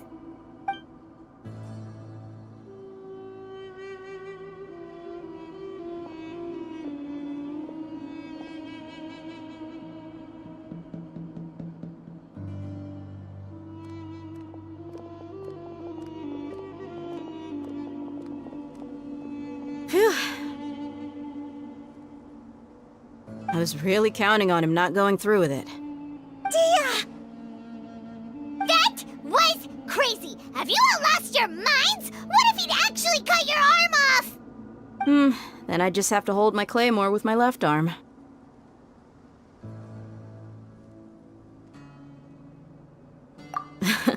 Okay, I'm sorry. But sometimes when you're out on a limb, you gotta double down to seal the deal, you know? Don't ever make a promise like that again. I can deal with the likes of them. If it came down to it, you would not lose to them either.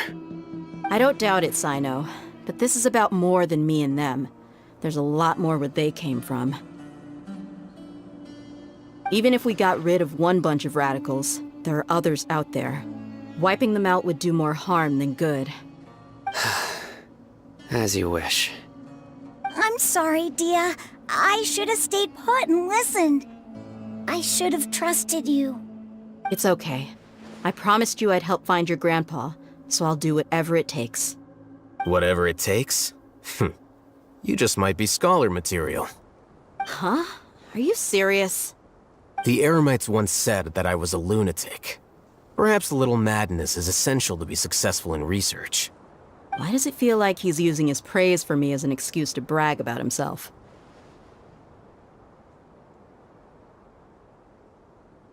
Okay, let's get moving. We should head back to the village and rest up. Today was just a trial run.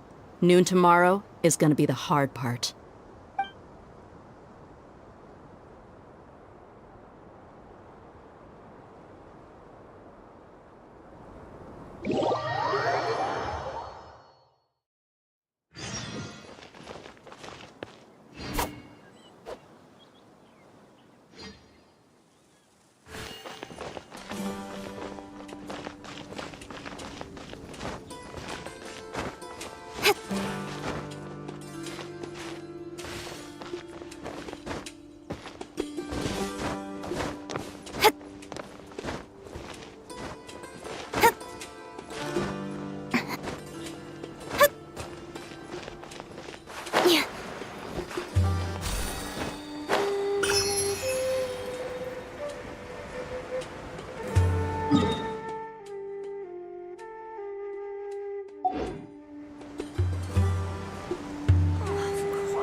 La da da da da da.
$1 a bottle. Only 300.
wonder when...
You're all here so early. Looks like we have everyone here. Isak, are you sure you want to come with us? I'll watch from a safe distance. Dia, I want to be there to bring Grandpa home. Okay, let's go then. Dia, wait. What's the matter? I heard that you were quite reckless yesterday. No more of that today, understood? Or I'll be very upset with you. Fine.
They got here before us. Uh-oh. Is it because Paimon overslept by 5 minutes and held everyone up?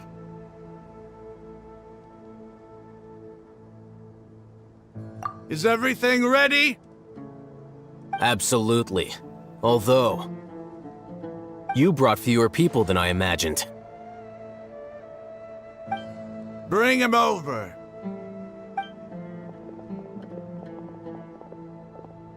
Grandpa! Why is there only one of them? Raman, I've always thought of you as a man of his word.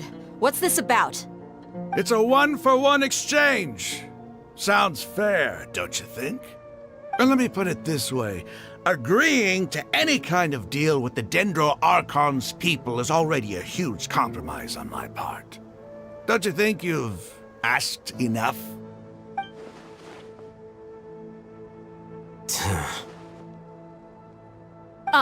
You stay right there!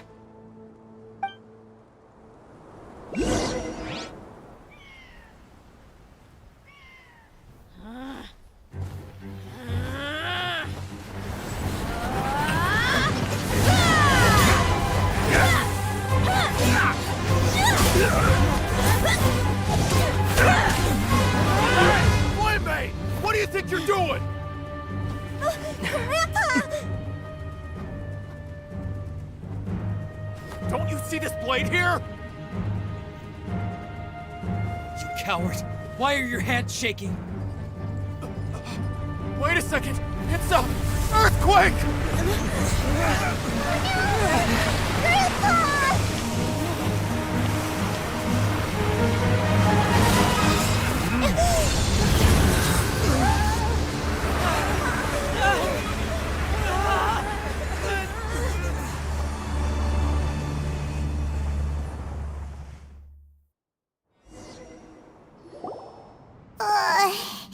Paimon's dizzy.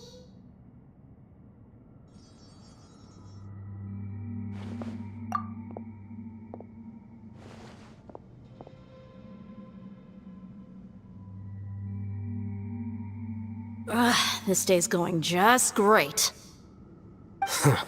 What a nuisance. The sand dune collapsed. I saw an energy field. The village keeper protected us. It glowed green with dendro. Just like you said, it may well have been the remains of Lesser Lord Kusanali's power inside the scholar's body.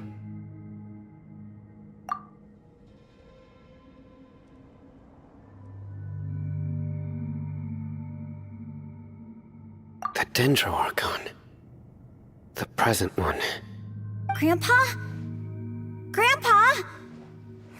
Oh no, he's getting confused again. Hey, look around you. Did there used to be a temple here?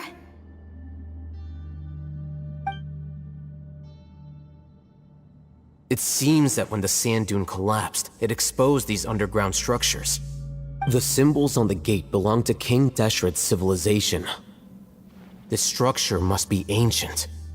Over time, the sandstorms completely buried it and left it in the state we see now. It could have been an underground palace in the distant past. Oh, a miracle. Praise King Deshret! What's he doing here? And his men too? They must have fallen down here with us. Pretty lucky if you ask me. Most of them seem in really bad shape. Except for him. He got off lightly. Mind your head. No, this isn't the time for conflict. Our exalted lord has shown us the way to his sacred palace.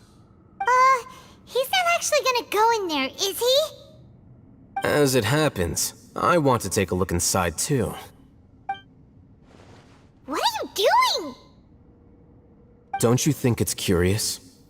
1 minute, Lesser Lord Kusanali's power protects us from harm, and the next, remnants of King Deshret's civilization appear. 2 major deities are vying to showcase their power to us. It would be a shame not to witness them both. Paimon thought you weren't interested in gods.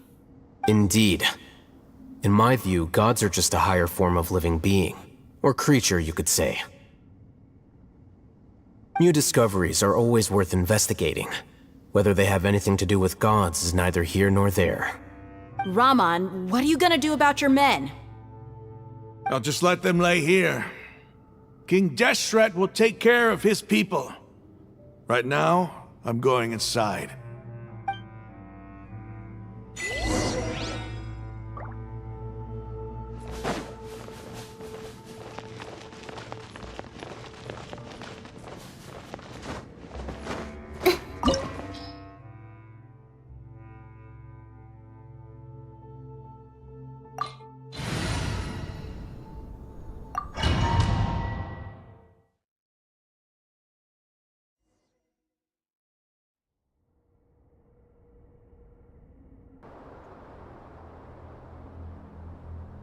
It's full of life here.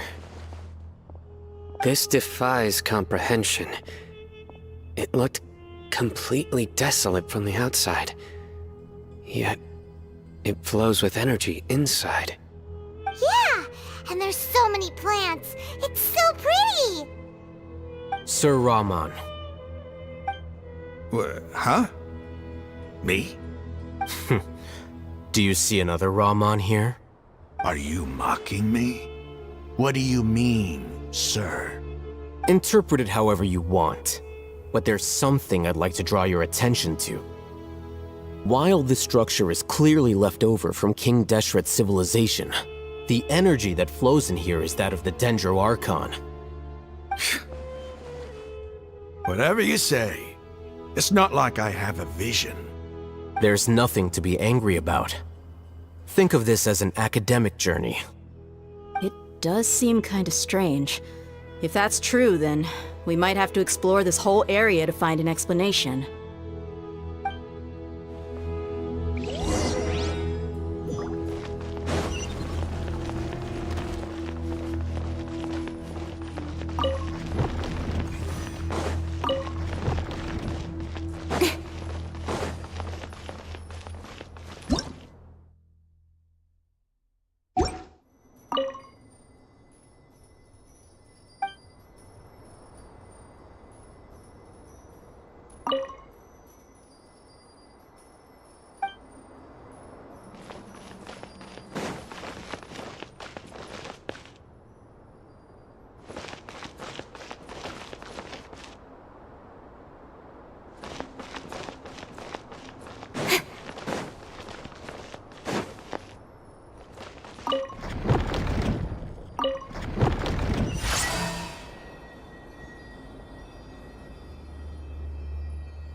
Speed of light. Huh? Let's dance. Don't blink.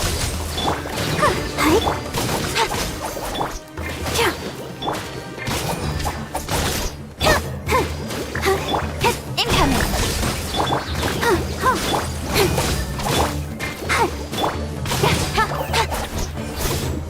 Speed of light.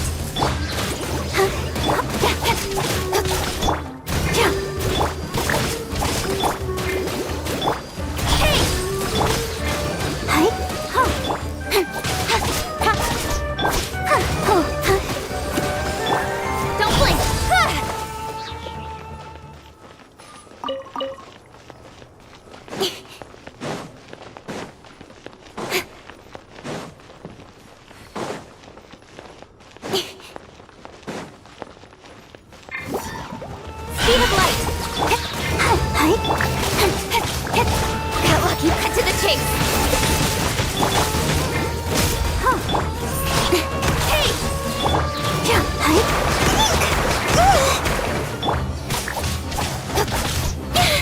Don't blink! I'll protect us.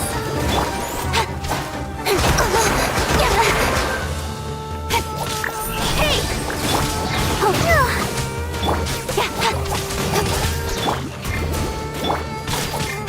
Nowhere to hide. Incoming.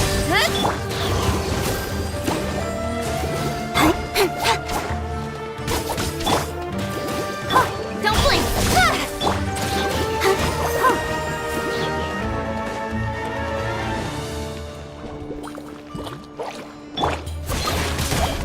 Incoming. Hey!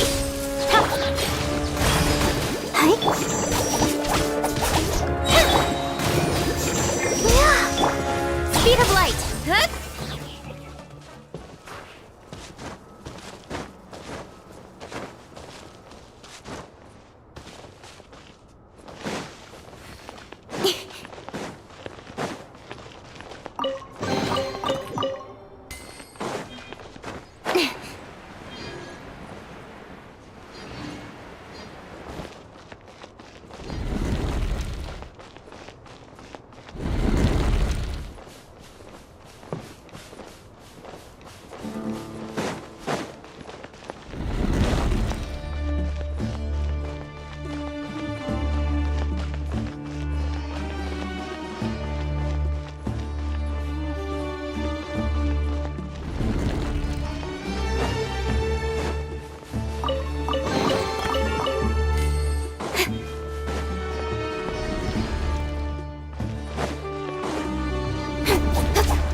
Cut to the chase.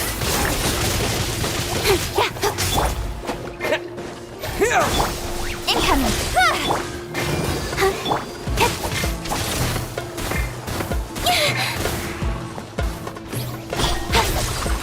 Let the show begin.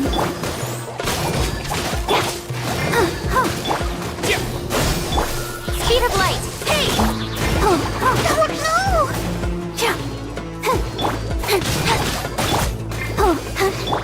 Incoming. Nowhere to hide. Propagate!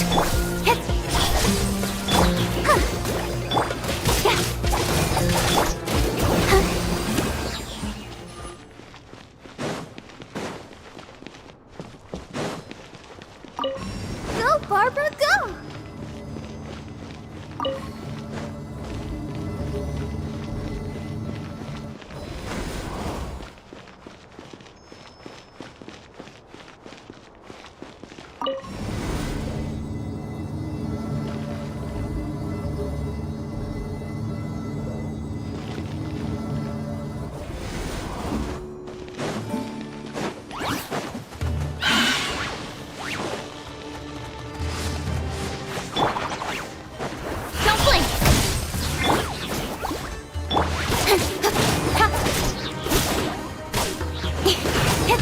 Speed of light! With sword comes shadow. Scatter! Incoming! Hey!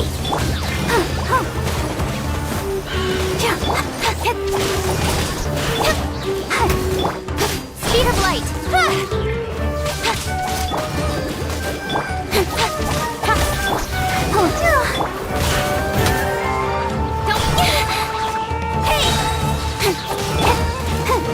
Ready, steady, go! Nowhere to hide. Speed of light.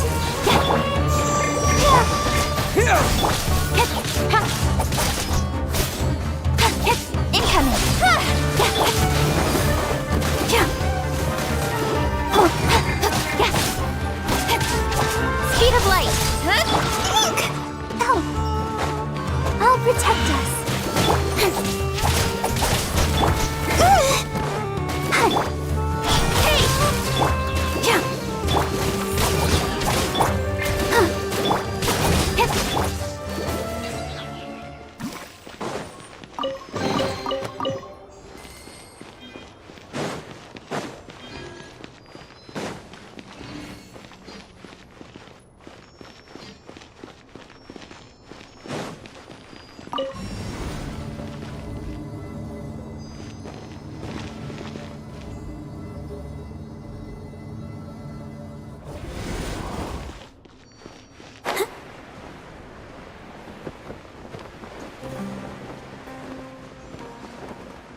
with sword from shadow.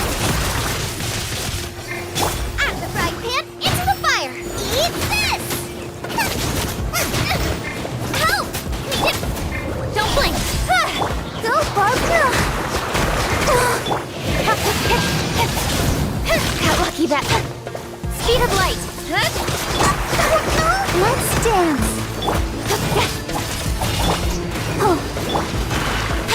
Incoming. Hey!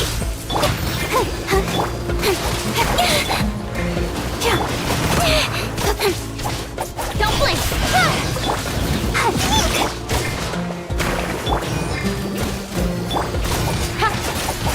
Speed of light.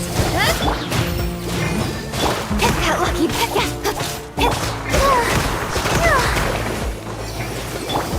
blink.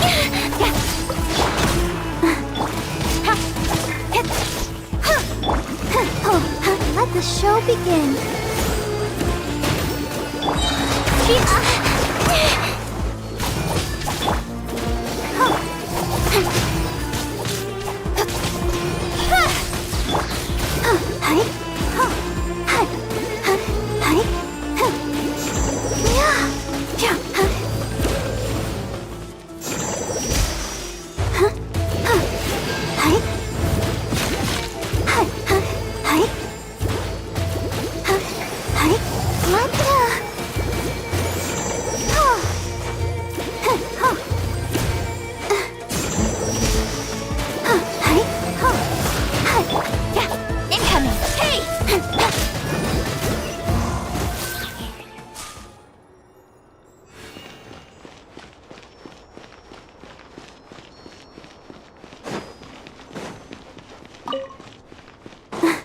Go, Barbara, go!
Speed of light.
It's a sight to see.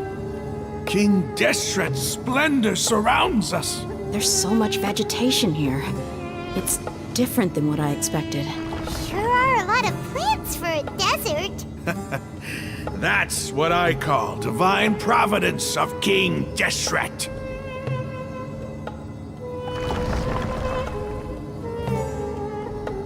Come on, enough procrastinating. Let's go.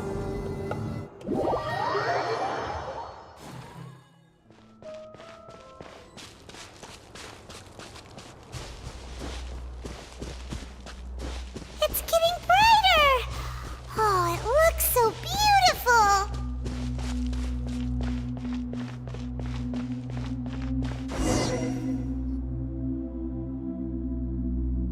Wait. What's that?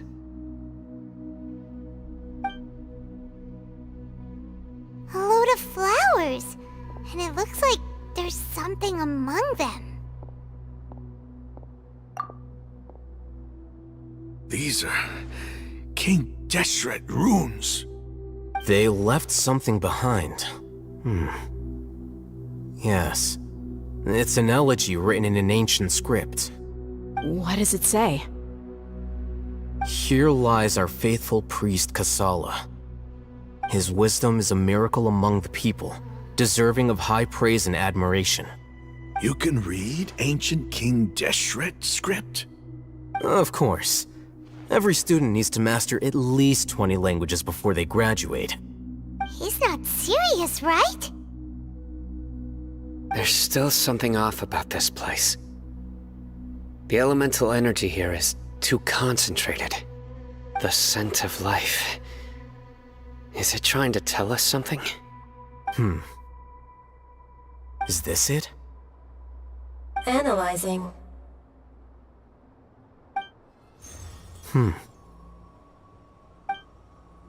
There seems to be a hidden message among these skeletal remains. Excellent. There's a device from King Deshret's civilization in this gravesite. I'll transmit the information over and project it for everyone to see. Isn't sharing knowledge against the Academia's rules? Yes. However, under the circumstances, I'd prefer you to see this for yourself. You'll understand after watching it.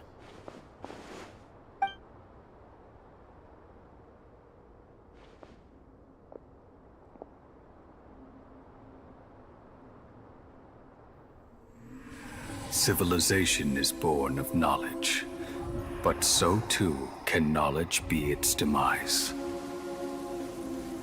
A disaster caught us unaware. It was knowledge that did not belong to this world. King Deshret brought this forbidden knowledge into our world, and it quickly spread like a plague. People's minds were filled with crazed whispers. Dark gray scales spread across their bodies. Even the land was stripped of its vigor. Only a desperate, deathly silence remained. Were it not for greater Lord Rukkhadevata from the forests, the damage would have been irreversible. She summoned the priests to build temples and infused into them the divine power of life. The disaster was miraculously tempered, and the embers of our civilization were preserved in Aru village. Alas, the miracle could not last. As long as forbidden knowledge continued to exist, it would forever blight this world. In the end, the proud king of the desert, my eternal lord, chose to sacrifice himself. I have spent my whole life since guarding one of these many temples. But now, my duty is coming to an end. As I close my eyes for the final time, the sight of that noble deity will appear in my vision once more. In helping King Deshret to eradicate forbidden knowledge, she exhausted her strength, and her form became that of a small child. How strange. Now that I think of her, I no longer have any fear of death, for I sense that The spirit of life will abide with me during my eternal sleep. Children of the desert, cling no longer to past grievances, but hold tight to the memory of this act of benevolence. What was that? The priest's memories. No, impossible. Greater Lord Rukkhadevata. So the former Dendro Archon and King Deshret were never enemies at all. But this doesn't make any sense. The Dendro Archon's followers, they're clearly... Was that the former Dendro Archon? She became so tiny in the end.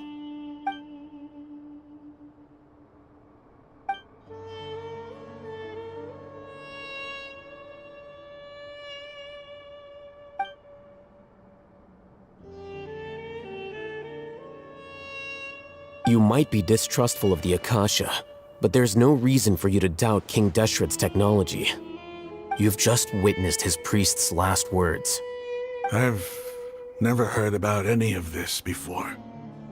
The surviving followers of King Deshret all gathered in Aru village. Our god did not make mistakes.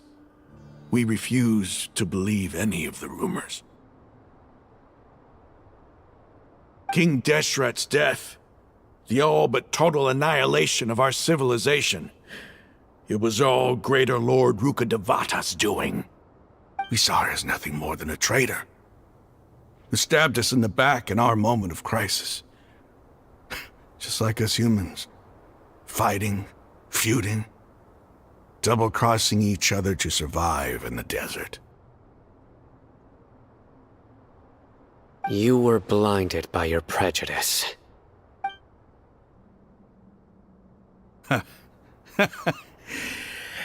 If I hadn't seen this for myself, if I hadn't witnessed his last words with my own eyes, ears, and heart,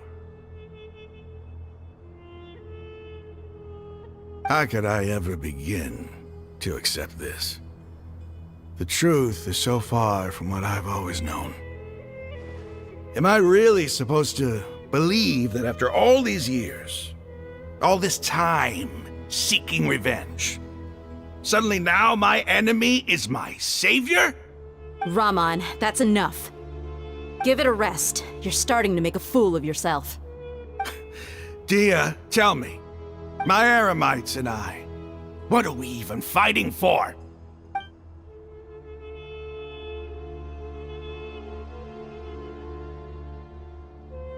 Hey, how you doing? I'll live. Thanks. I should probably go. I can't just stay here forever. What's your next move gonna be? Oh, I know what you're going to ask. I feel deeply ashamed of everything I've done. You'll get everything you're asking for. But please, give me some time. After everything that's happened here today, somehow I need to explain it to the others. It's not gonna be easy. Well, I guess that's for me to deal with. Dia, this is where our camp's located. Make a note of it.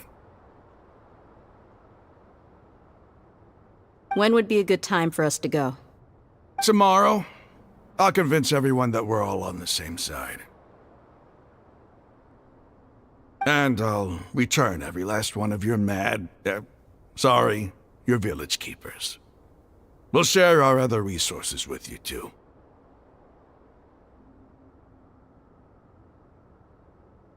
You seem to finally understand that our true enemy is the sages. Yes. The gods never gave up on anyone. It's the people responsible for all this that need to face the consequences of their actions. That must have been rough, but he seems to have figured things out now. Raman's no fool. Being the leader of your own faction in the desert is no easy feat. It's too bad he was held back by his belief in King Deshret, but now that that's changed, I guess we have a few more people on our side. The outcome, at least, is favorable. We should get going too. Let's head back, have a proper meal, and a nice, long sleep. We'll need all our energy tomorrow.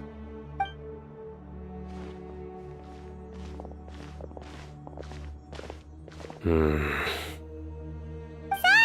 we're leaving! Stop yelling.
Sounds good to me. Law of the jungle!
Raman, we're here. Everything's been arranged. Someone will bring the village keepers back to Aru village shortly. I guess all I can say now is, thanks for agreeing to help. Don't mention it. I think we can both agree you went to hell and back for it. But we share a common cause now. From here on out, we're allies. Where are the perpetrators? I'll bring you to them. Follow me.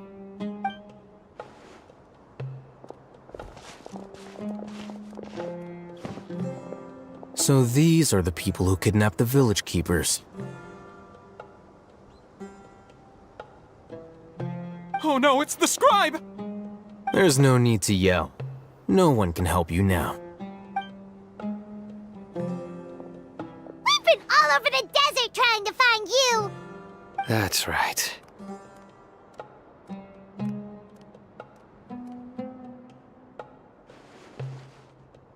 General Mahamatra? No, no! Make it quick, please! Swift and painless! Whoa. The moment they set eyes on Sino, they turned pale like they've seen a ghost! You should have known that I would be coming for you. Wait, we were just following orders! You know what I'm talking about, right? There's no way we could have done all this by ourselves! No, not Sino! He's gonna tear us limb from limb! I could do worse. Please have mercy! Start talking. Otherwise, I'll have to resort to other methods. So, your superiors have kept you quite busy recently. Why? What are they trying to accomplish? They wanted to extract canned knowledge. Don't play dumb. You know what I'm really asking. They extract divine canned knowledge. Then what? I really don't know how to explain it. Well, you better start talking or you'll be sorry!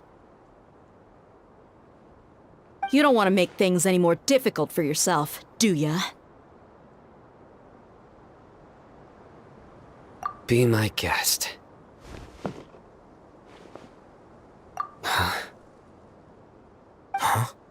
Uh-huh? That sure didn't sound like a fancy metaphor or anything. You're serious, aren't you? How did you know? There's no use hiding it now. Yes, you're right. The Academia is working on an important and potentially world-changing project. They are creating a new god. A god that will belong to them and to the people of Sumeru. It may seem as if Sumeru's academics are thriving, but ever since the death of Greater Lord Rukkhadevata, scholarly breakthroughs have been few and far between. The withering of Irminsul has been getting worse recently. The sages have tried everything they could think of, but nothing's worked. I'm always hearing them say things like, if only Greater Lord Rukkhadevata was still with us. Continue. And then, someone from the Fatui showed up. They called him the Doctor. He brought a gnosis and said he wanted to borrow the Academia's research facilities. The Doctor was previously expelled from the Academia. At first, the sages looked down at him in disdain. But when he said those words, everyone's expression changed. He asked them, "Do you wish to create a god?" This is what the arrogant ignorance at the extreme end of academia looks like. First, the Academia spent a long time constructing a divine vessel, which was based on an exquisite humanoid puppet. After that, they harvested dreams via the Zeb-Zerus Festival Samsara, maximizing the Akasha's output. With the Doctor's help, and the Akasha now functioning at maximum efficiency, they were able to use it to extract the power from the Gnosis and convert it into a divine core. Next, they decided that their new god needed to possess divine wisdom. For that to happen, they needed a huge quantity of divine canned knowledge. It adds up. But how do you determine whether the knowledge extracted is of divine origin? Call it an educated guess? The Academia has been trying to figure out the exact source of the Scholar's madness for centuries, but to no avail. Nobody can explain the cause of this phenomenon. Surely you can see what that implies, Scribe Alhaitham. If it's knowledge no mortal can comprehend, then it must be something only gods are able to decipher. In other words, It's the source of the God of Wisdom's omniscience and omnipotence.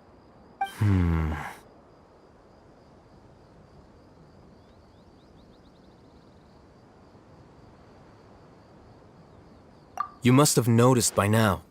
The Academia doesn't care about who their god is. It's the ability to exercise control over knowledge and wisdom that matters. It is as if they are cursed with a desire for omniscience and omnipotence that burns in their blood. Some organisms demonstrate phototaxis, and thus orient their entire lives in respect to sources of light. For the sages, their only source of hope is the existence of a deity who embodies the acme of wisdom.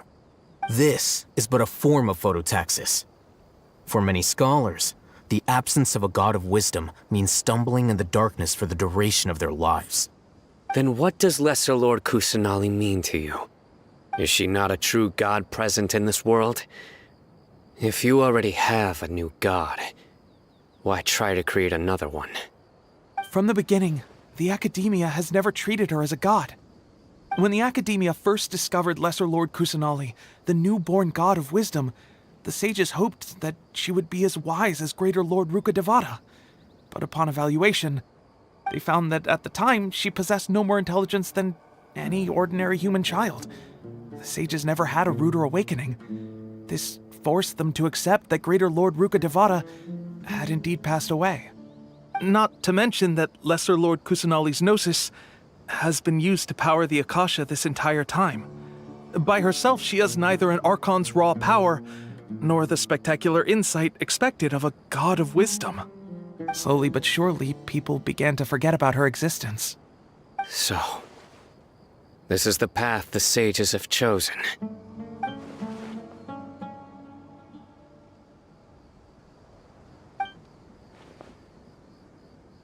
All right, let's try to keep our cool. If everyone's in a bad mood, then let's change up our scenery. Raman, give me a few men to help us escort the village keepers back to the village. And these two scholars, they're coming too.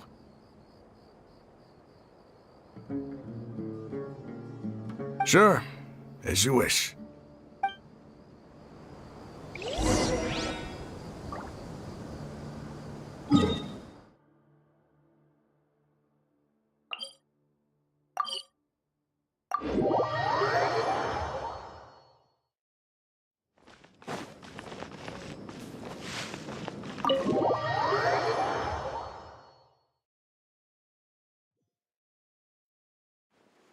The village keepers you found have all been returned to their homes, and each one has a dedicated caregiver to look after them.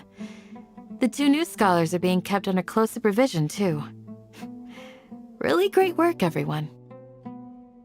The atmosphere is so heavy.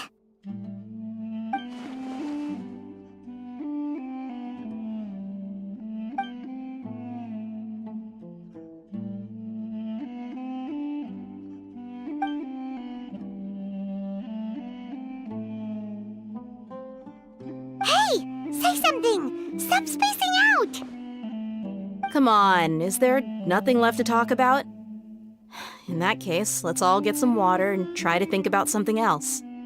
Or I can go fetch some snacks. Oh, Paimon's so coming with you! Do you have any plans, Traveler? Gods above, you're not talking about work, are you? So you were still withholding some information?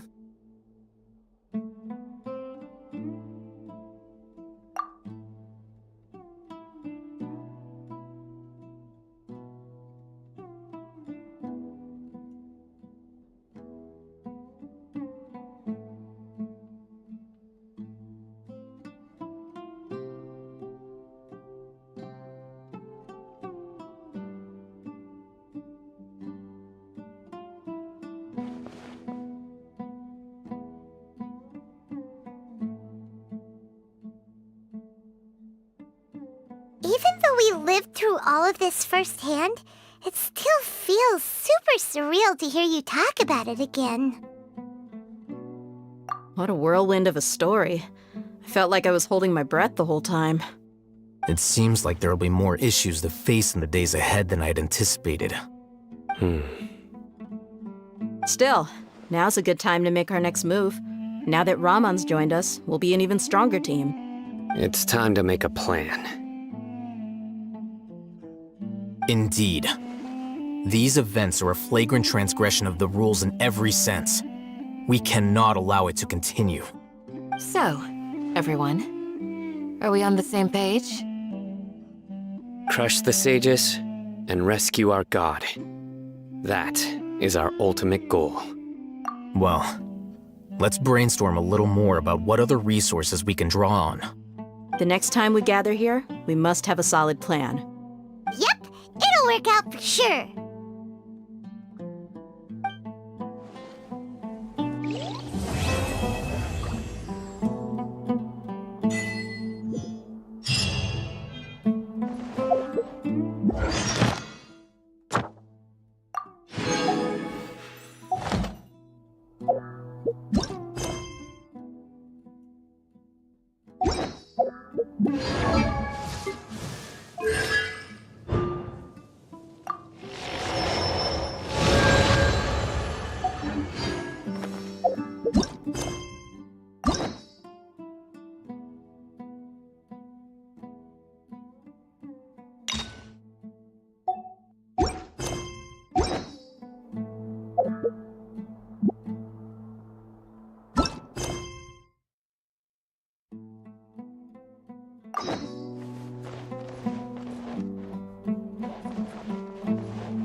I'm all for work-life balance, but I think this is pushing it.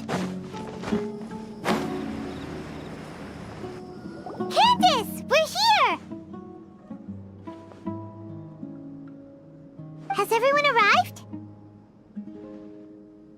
Everyone is already waiting inside. Well, what are we waiting for? Let's join them! Please, wait a moment. Before attending the meeting, I hope you can promise me one thing. What do you need? Promise me that you won't commit to anything too reckless. What do you think?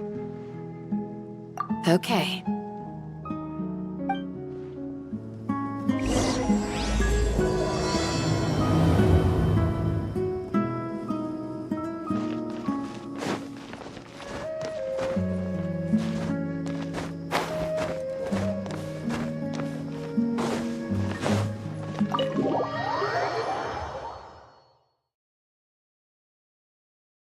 Everyone's here so early! But why isn't anybody talking? We already discussed things a bit. Hey, where have you been? I've missed you too. Are you ready? Very well.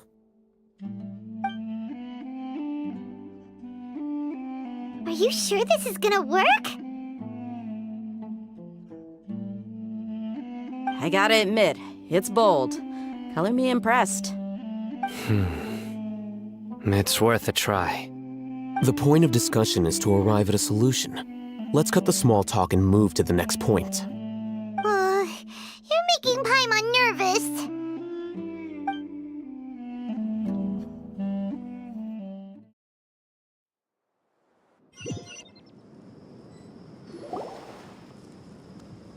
You're finally done. I have some other stuff to take care of. Catch you all later.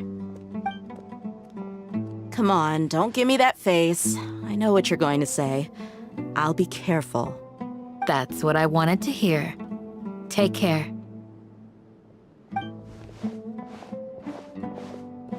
Well, Traveler, Paimon, judging from your expressions, the meeting must have been quite productive. You can tell? I'm not that good at scheming or strategy, but I can sense people's emotions. And based on your reaction, things must have gone quite well.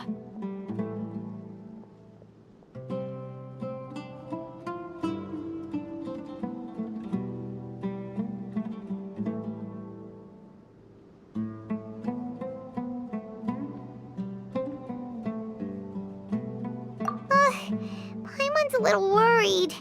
Hopefully nothing will go wrong. To be honest, I feel the same. But you're already some of the most capable people I know. So you have my trust. Candace gave us a compliment! Your deeds speak for themselves. Candace, we stayed behind to tell you that, although you won't be coming with us, we'll be sure to remember your words.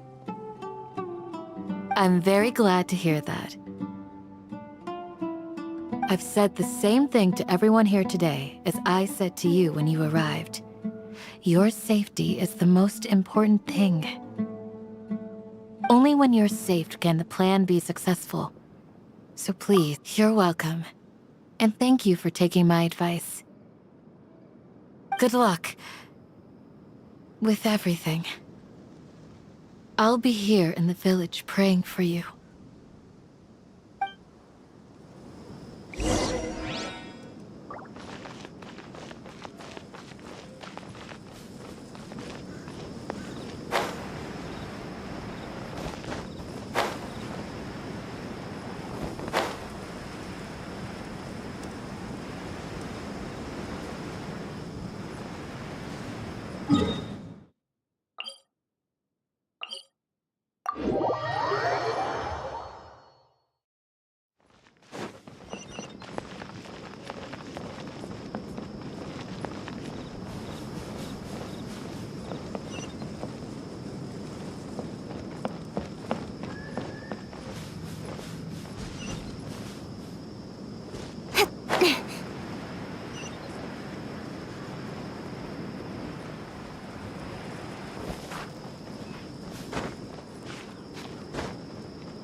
Sounds good.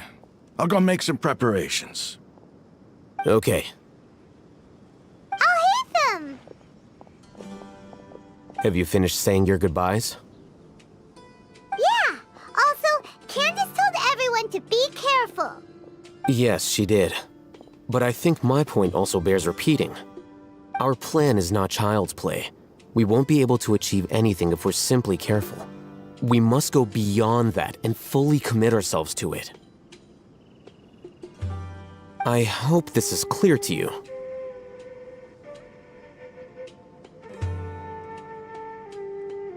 Huh?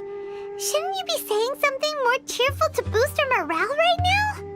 Didn't we already do that during the meeting? You can never have enough words of encouragement. In that case, Candace can cuddle you to your heart's content while I continue to remind you of the seriousness of our situation. We all have our jobs to do, after all. It's like how some... Speaking of the front lines, you don't look anything like a soldier. Of course. Compared to the mercenaries, I'm merely a feeble scholar. But the advantage of not being a mercenary is that I get to stay in a safer place and offer my strategic insight. Just think about that mercenary who lost his mind. Mercenary groups are facing constant danger every single day. Well, being a scholar is also a high-risk occupation, and you are a scholar. I'm not like the rest of them. Even among members of the same species, some will exhibit far more potential than others. This guy. Paimon still remembers when those mercenaries in Port Ormos called you a lunatic. All intellectuals are lunatics in the eyes of fools. I'll take that as a compliment. That reminds me. Do you remember the record we saw in the King Deshret ruins? It mentioned forbidden knowledge. You have a good memory. Forbidden knowledge has the power to drive people insane, but this fact has never been shared with the public. Even I, who has worked in the academia for some time, was never once informed of this. I think those mad scholars and mercenaries we encountered may have all fallen victim to the corrupting qualities of forbidden knowledge. But the academia has always held a different view. They have always believed that symptoms of madness are a side effect of human contact with divine knowledge as mere mortals. Come to think of it, perhaps the academia has also never understood the true nature of forbidden knowledge, and thus always approached the issue from the wrong direction. The Withering, Elazar, and the sandstorms. Don't you think what is happening right now across Sumeru is rather similar to the forbidden knowledge pollution that occurred in the desert thousands of years ago? But Paimon thought that Irminsul's disease is what caused the withering in the sandstorms. At least, that's what Tainari told us. Wait a second. Could it be that? Ah, you've connected the dots. The cause of Irminsul's illness may precisely be the pollution from forbidden knowledge. But if that's the case, what should we do? This is huge! Wait. Why do you think Lesser Lord Kusanali would have a solution to this situation? You mean, it's related to the scene you saw when you passed out in the Avidia Forest? That whole, the world forget me thing? In that case, it's imperative that we rescue Lesser Lord Kusanali. Only by working with her to save Irminsul to make sure we're still on track. I would like to check on the state of some of our preparatory work. Where are we going? To an Eremite base.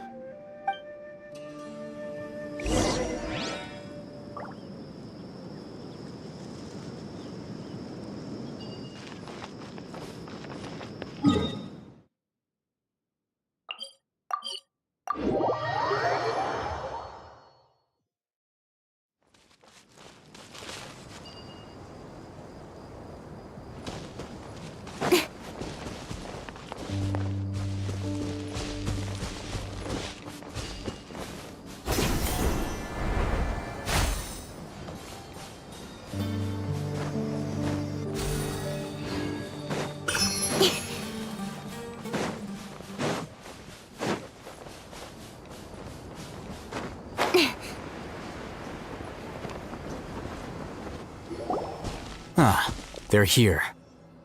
Huh? What are they doing here? I gave them some technical work to do. Ah, it's the scribe. And is that the traveler I see? How's the work going? Ah, yes! We have fixed the devices according to your instructions. One of them is already ready for use, while the others are still under repair. Aren't those devices for can knowledge extraction? What are you doing with those? Look here. Huh? More can knowledge? Are you going to put more weird stuff into his head again? What's that look on your face? Are you scared? Paimon's a little scared, but very, very furious! That's an interesting response. Anyway, we're not going to use this just yet. As I mentioned during the meeting, this knowledge capsule contains a decree I drew up in the past. The academia should also have their own copy. and according to the plan we just came up with. Traveler, I want you to record something into this capsule. Do you believe we can save Lesser Lord Kusanali? Good. Conviction is the most important part of all of this. Now, please get ready and put on this device. You want us to record our conviction into the knowledge capsule? Yes. Paimon is still really worried. I understand, but trust me, Paimon, this is something we have to do. It's best if you can do as I say. Because, to achieve this impossible task, it sounds like you'll need to fool your own heart first. Although it may feel like a trick, self-encouragement may be the most important tool we have. Paimon can see the point you're trying to make. Imagine this. We have orchestrated our plan and successfully rescued Lesser Lord Kusanali. As a result, we have changed Sumeru's entire political landscape. Everything went without a hitch, and everyone recognizes and praises our achievements. Now, open your eyes. Here. What's this? Read it out loud.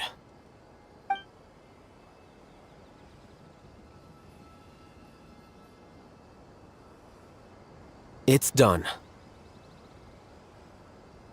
Is your head okay? Does anything hurt? It's just a recording. There should be no negative effects. But what was the point of doing this? Paimon doesn't get it. And that's perfectly fine. In any case, these capsules aren't meant to be used by you. Huh? What do you mean? Have you forgotten? Our plan needs to account for those who have long relied on the Akasha. You may find it hard to believe, but for those people, everything the Akasha transmits to them is nothing short of absolute truth.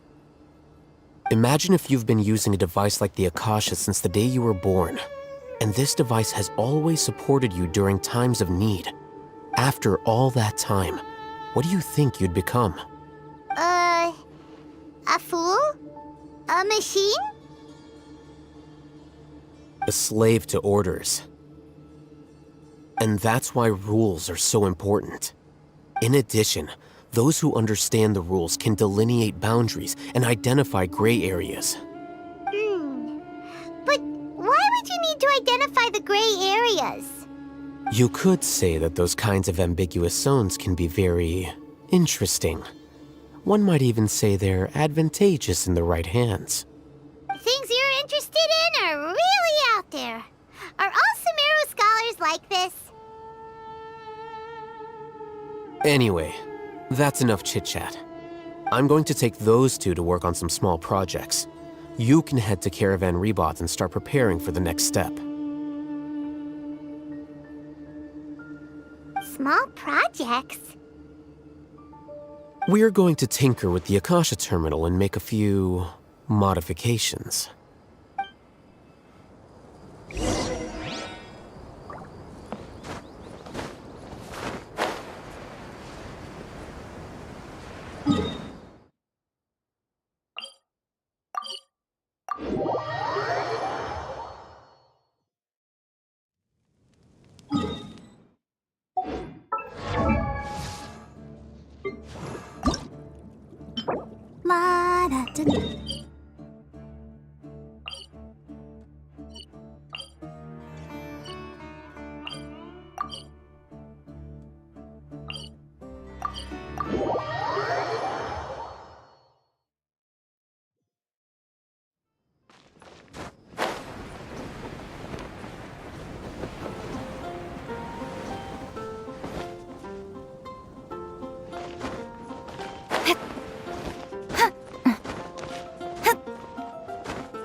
That's everything. On to the next.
There will definitely be something that catches your eye.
In adventuring, as in business, you always... La da da da da da da da. Use the opportunity while it's there. I wonder when I'll be as...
Not bad, as far as treasure is concerned.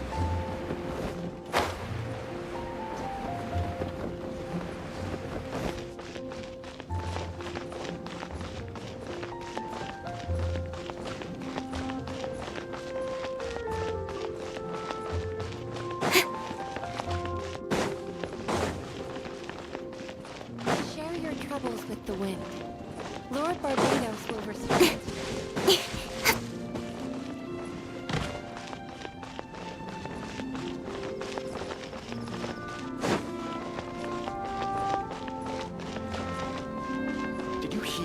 happened with the sky in Natlan? The sky in Natlan.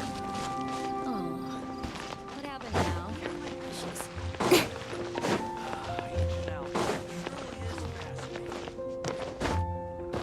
The neighboring nation of Leland has the most prosperous commercial port in all of Tibet.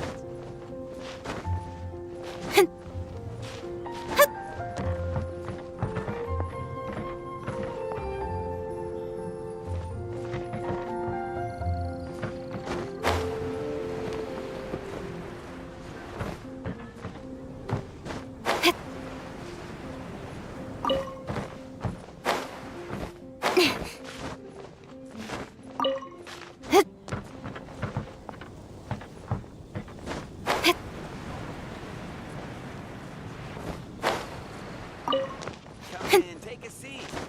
We have a few specials for you and Angel share.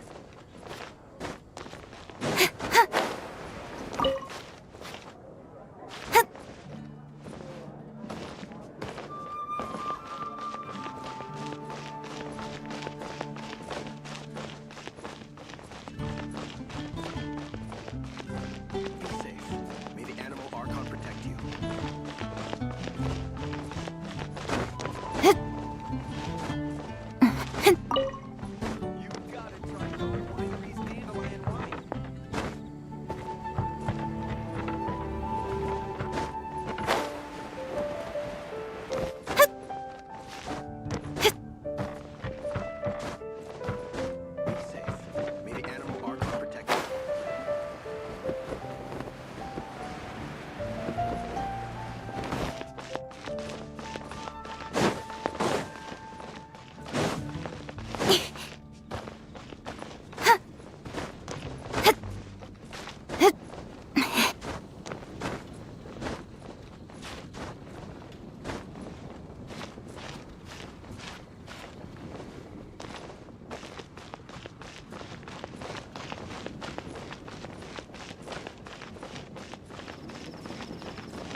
The sky in Natlan.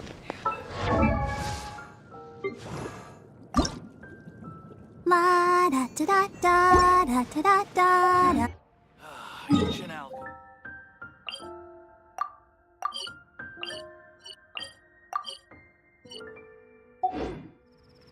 Did you hear what happened with the sky in Natlan?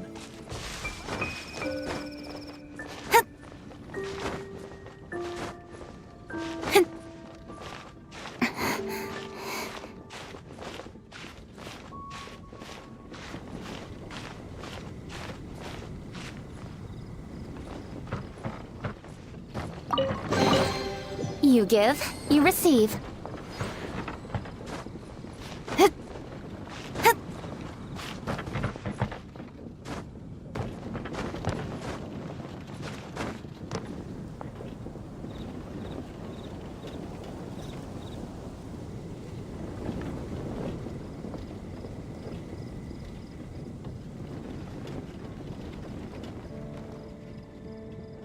I'm all for work-life balance, but I think this is pushing it.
a seat. We have a few specials today at Angel Shack.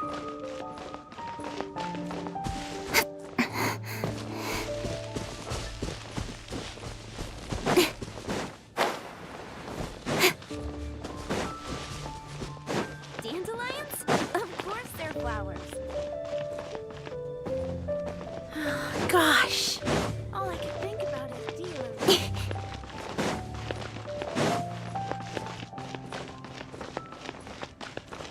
You gotta try Dawn Winery's dandelion wine.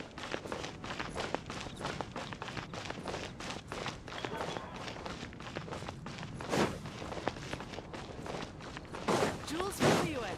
Come take a look.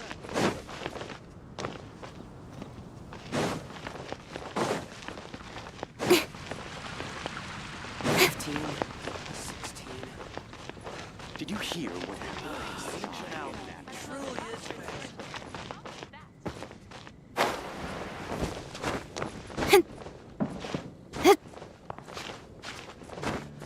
Jules from the UN. Come take a look.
Did you hear what happened with the sky in that land?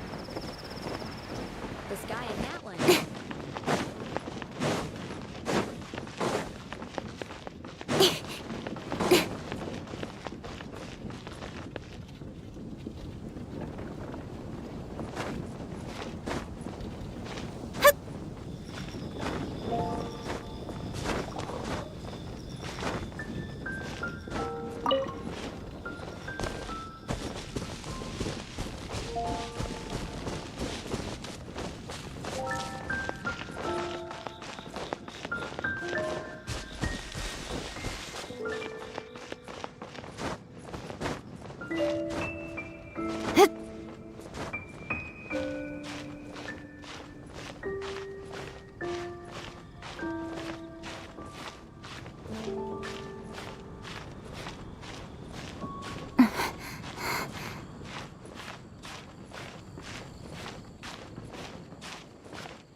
That's everything.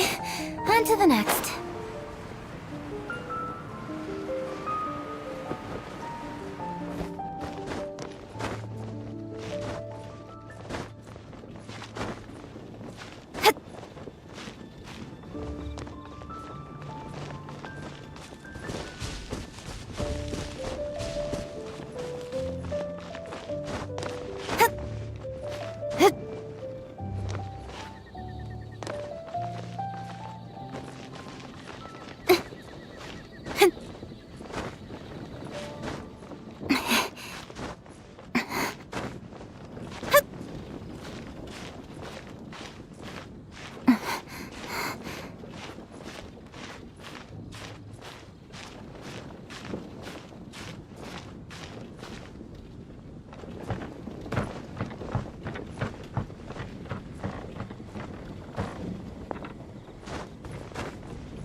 I wonder when I'll be as tall as my big sister.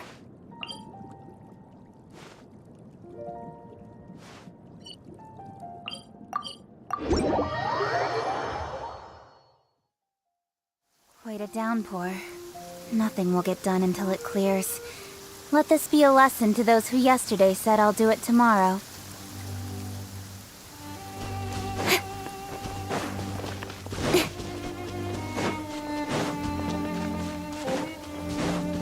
Let the show begin.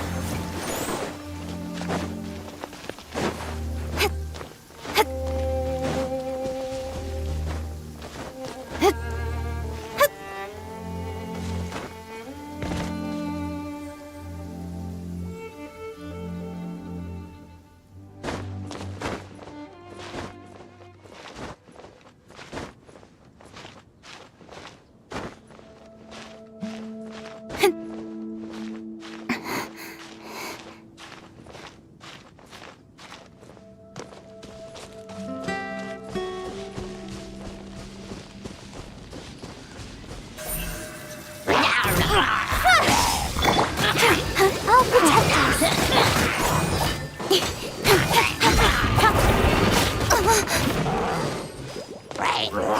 Cut to the chase. Don't blink. Hey!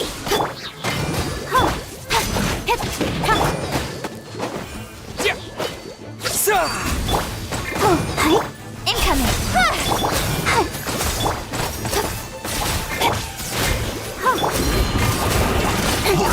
Speed of light.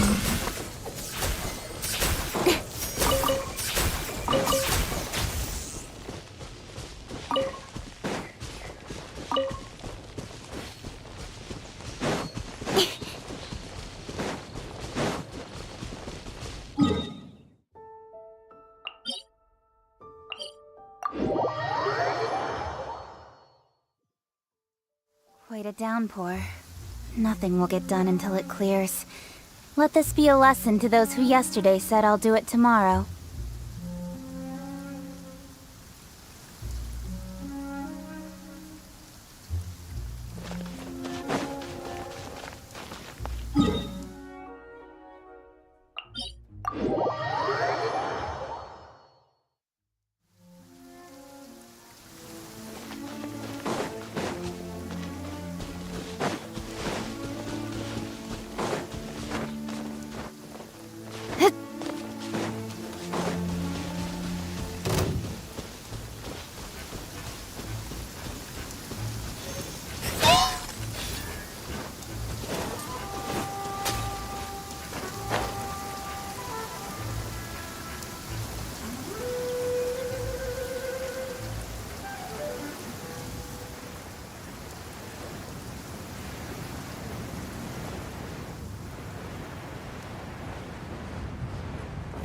The sun is out.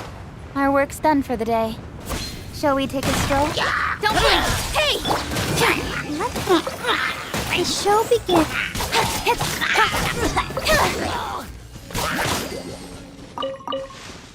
Speed of light!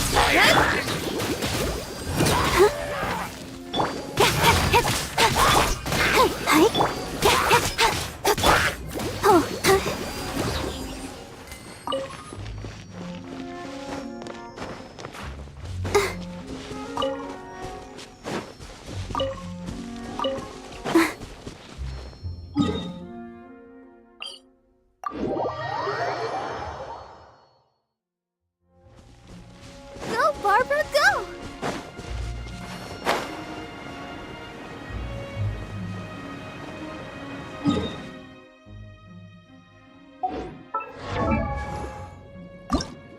I wonder when I'll be as tall as my big sister.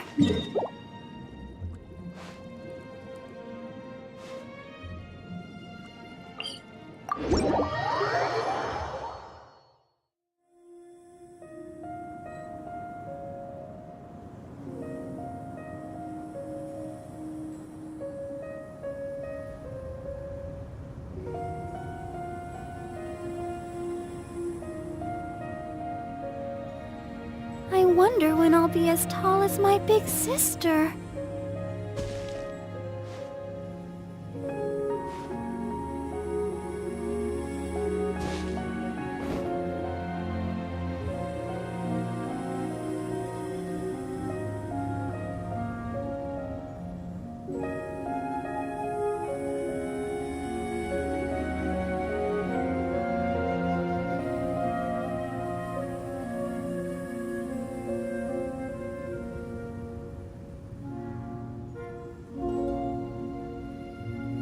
La da da da.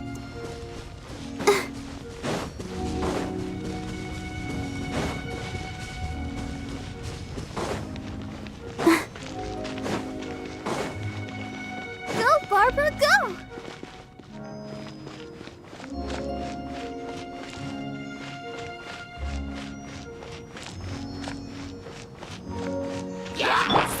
Incoming! Hey! Let's dance!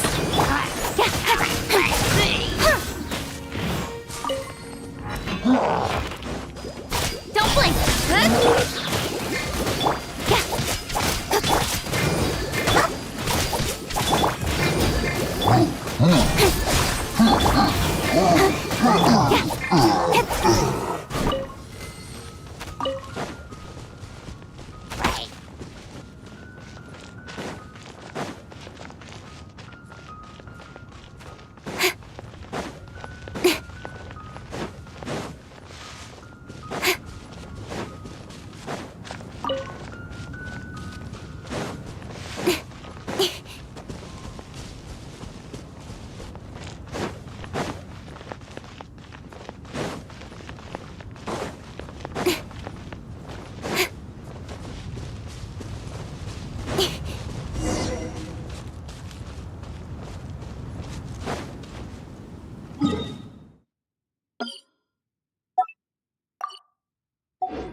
That's everything.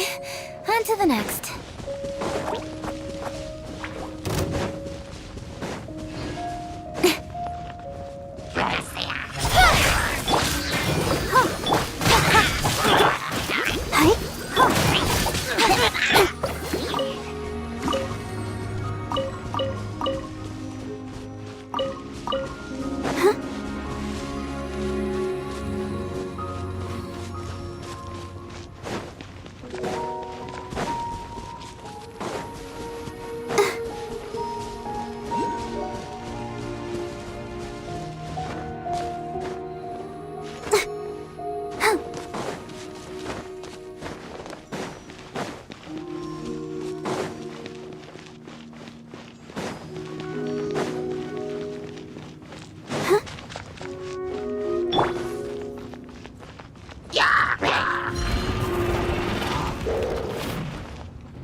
Nowhere to hide.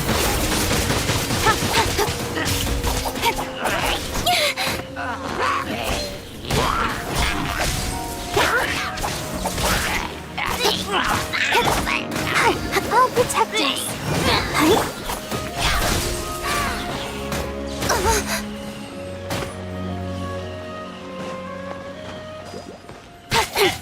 Speed of light.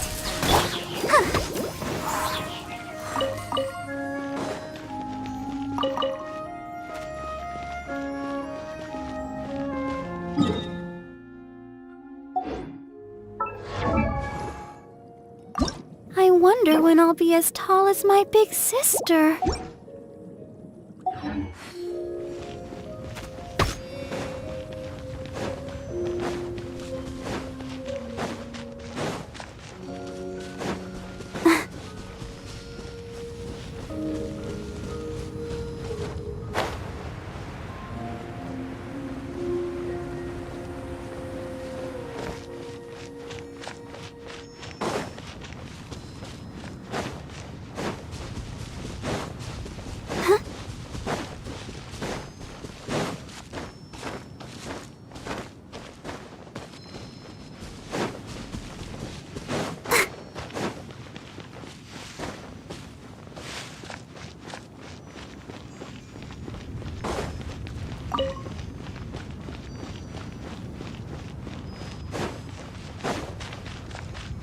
Go, Barbara, go!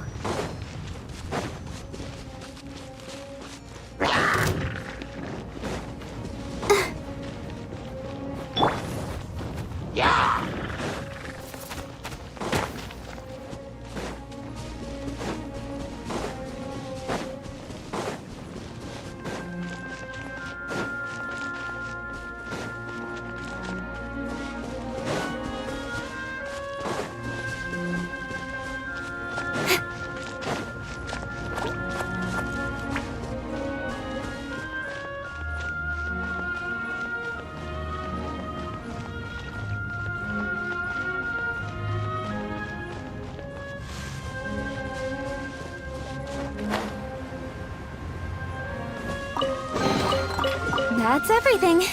On to the next.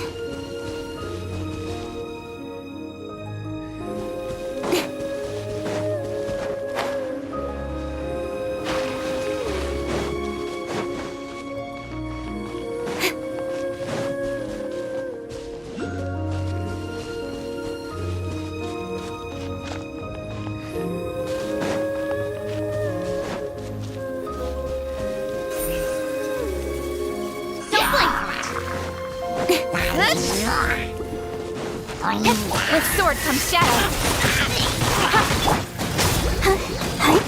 Speed of light.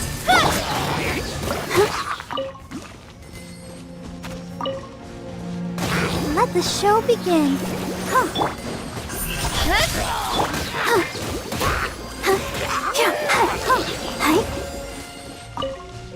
Go, Barbara, go!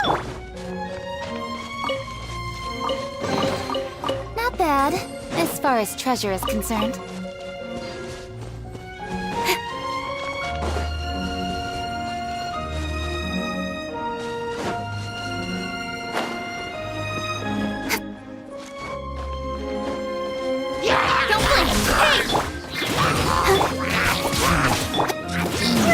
Let's dance.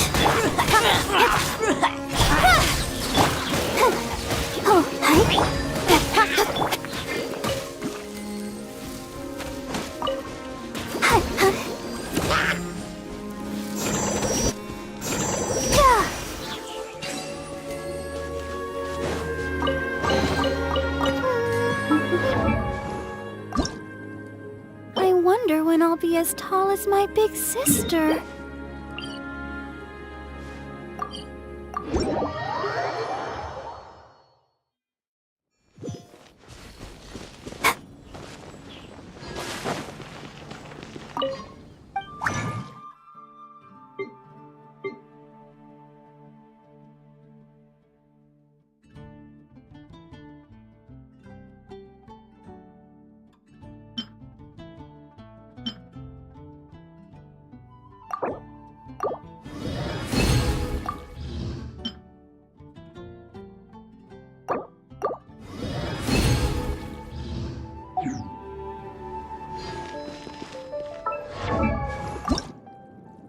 La da da da da da da da da da.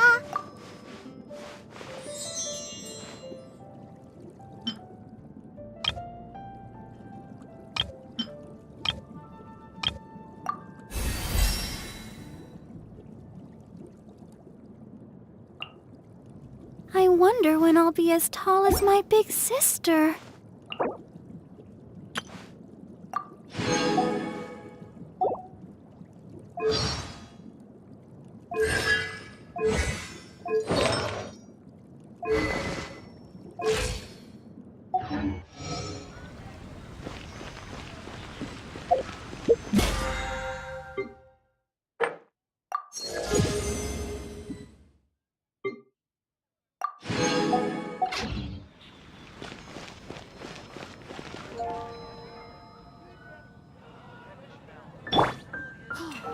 I guess I'll post the commission.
La da da da da.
You are not Speed of light. welcome here.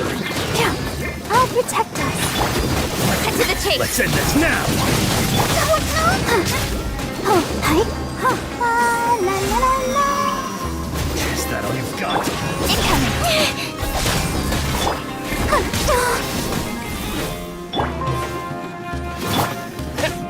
Propagate!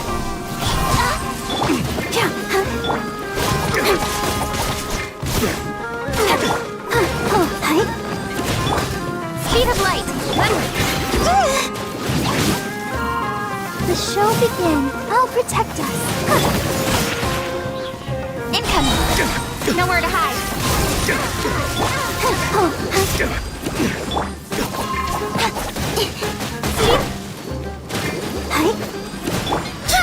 Now you're testing my patience.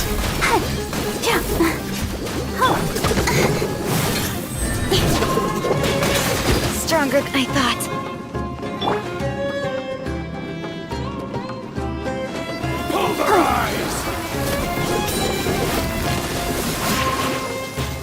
Let the show begin.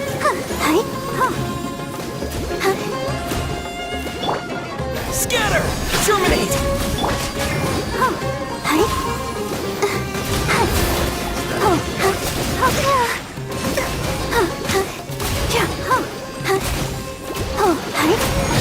Go, Barbara! I'm sick.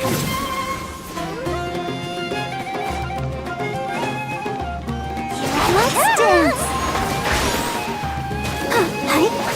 Let's end this now! Now you're testing my patience. Incoming! Gotcha!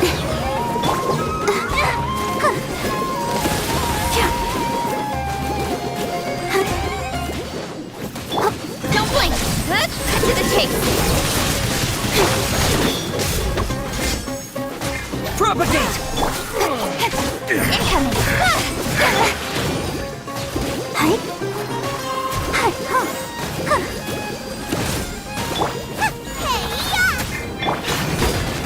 Is that all you've got?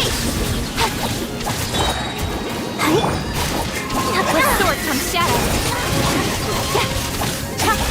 Don't blink! Come on! We can do it!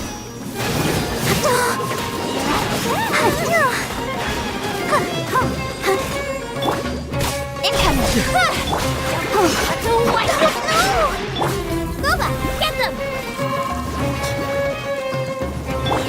Don't blink!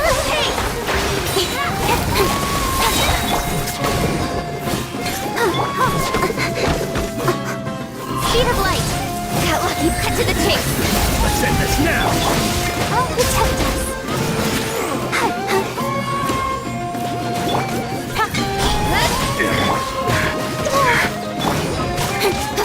Nice and spicy!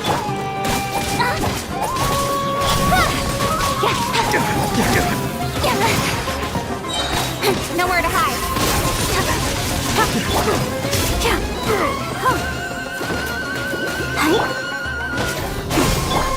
Don't blink!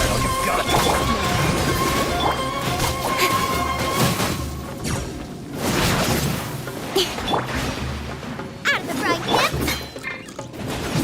Speed of light! Stronger than I thought. I will not.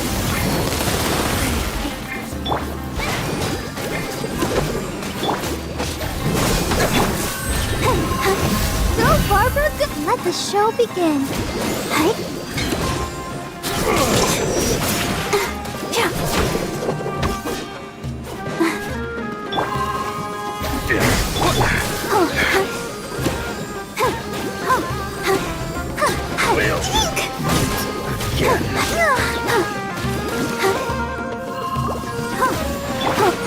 What a letdown.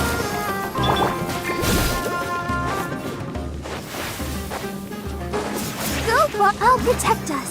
I'm getting sick of this. La la la la.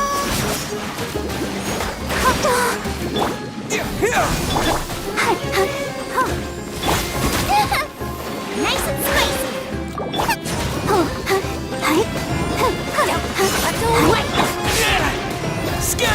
Lauma,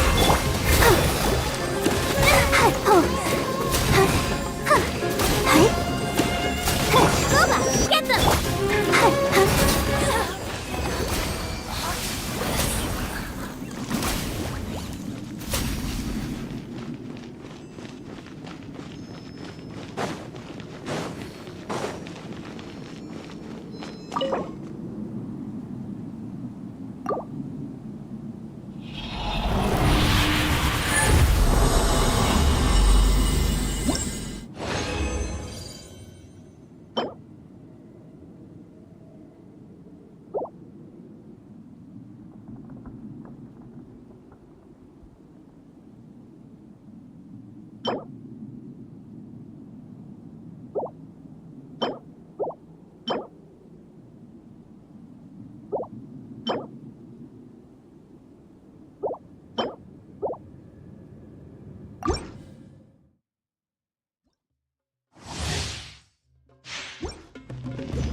I thought we agreed on a plan.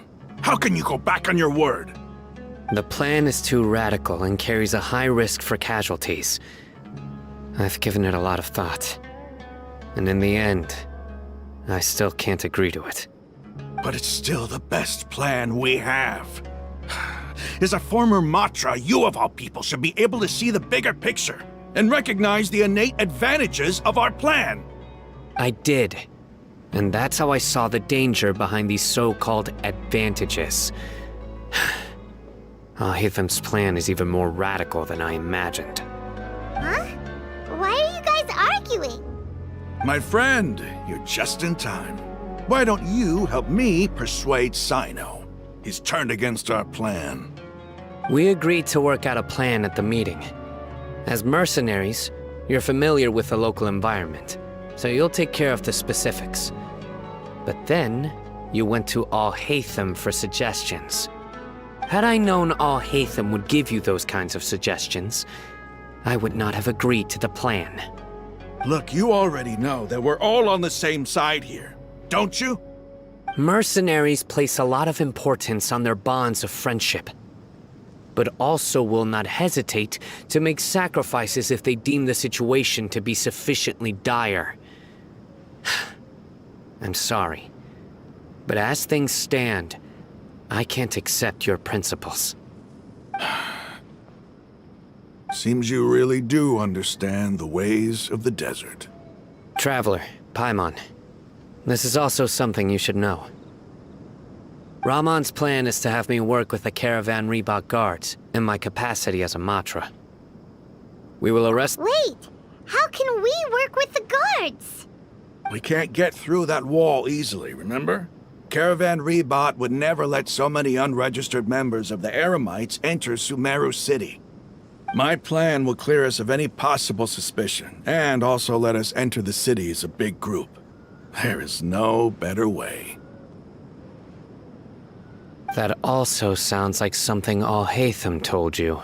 Am I right? Doesn't Alhaitham know how dangerous this plan is? Of course he does. He told me. There is no perfect plan, but this can get the job done. He also said that with the help of Sino and the Traveler, our chance of success would increase significantly. I never blindly trust anyone, and I've always had a good eye for people. I think he made a number of valid points. It's my own choice to trust you. If I make the arrests alone, I can control myself and prevent you from getting hurt. But I can't guarantee that kind of discipline from the guards. To make the whole thing more convincing, you'll need to resist to some degree. Casualties are inevitable once push comes to shove. I'm okay with the deaths of enemies. But now that we're allies, I'm against the meaningless loss of our own. I can't believe a Matra would actually care about us. I've lived a hard life, and I can say that people like you are hard to come by. I've always treated my allies with honesty and respect. They have the right to know important things like this. Now you're making this hard for me. Hey, is there something we can do to help?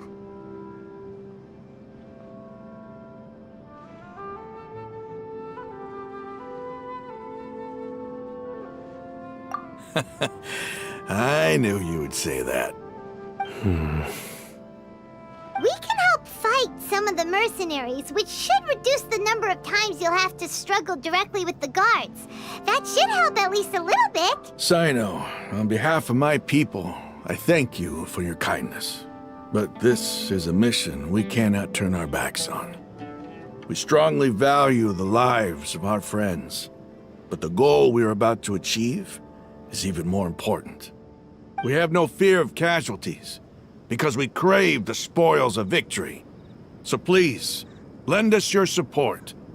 We will show you the determination of us desert dwellers.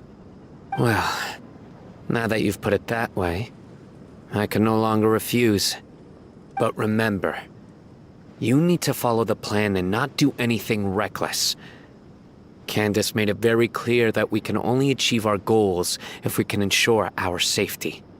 Since you and I both recognize the significance of this operation, there should be no more animosity between the followers of the Dendro Archon and those of King Deshret.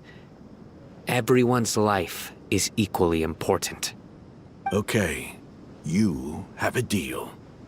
Let's do this for our shared dream. The guards should be stationed in the courtyard nearby. You can find them there.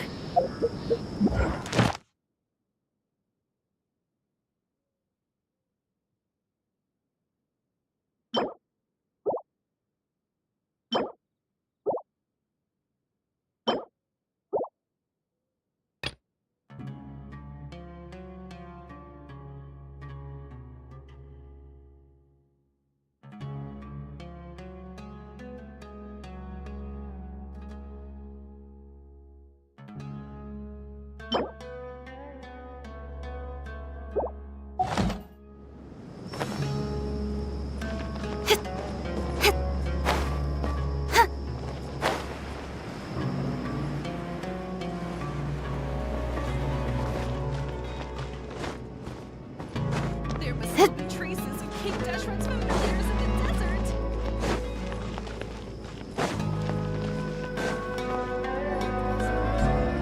Guards! General Mahamatra! To what do we owe the honor? Keep your voice down. This is a secret operation. I'm going to arrest a large criminal gang near this location. According to the Academia's Guide and Regulations on Secret Operations, I have the right to ask for the cooperation of Caravan Rebot. Ah, of course, of course. Mahamatra Sino's order is the Academia's order.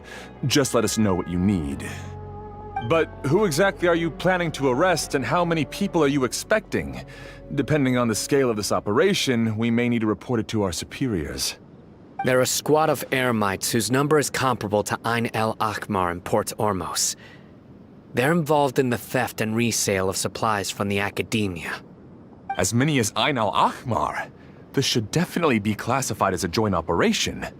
Then I suggest that you report this to your superiors as soon as possible, and treat it as a top priority desert operation. I will need personnel. Got it. Please wait a moment. I'll contact them immediately.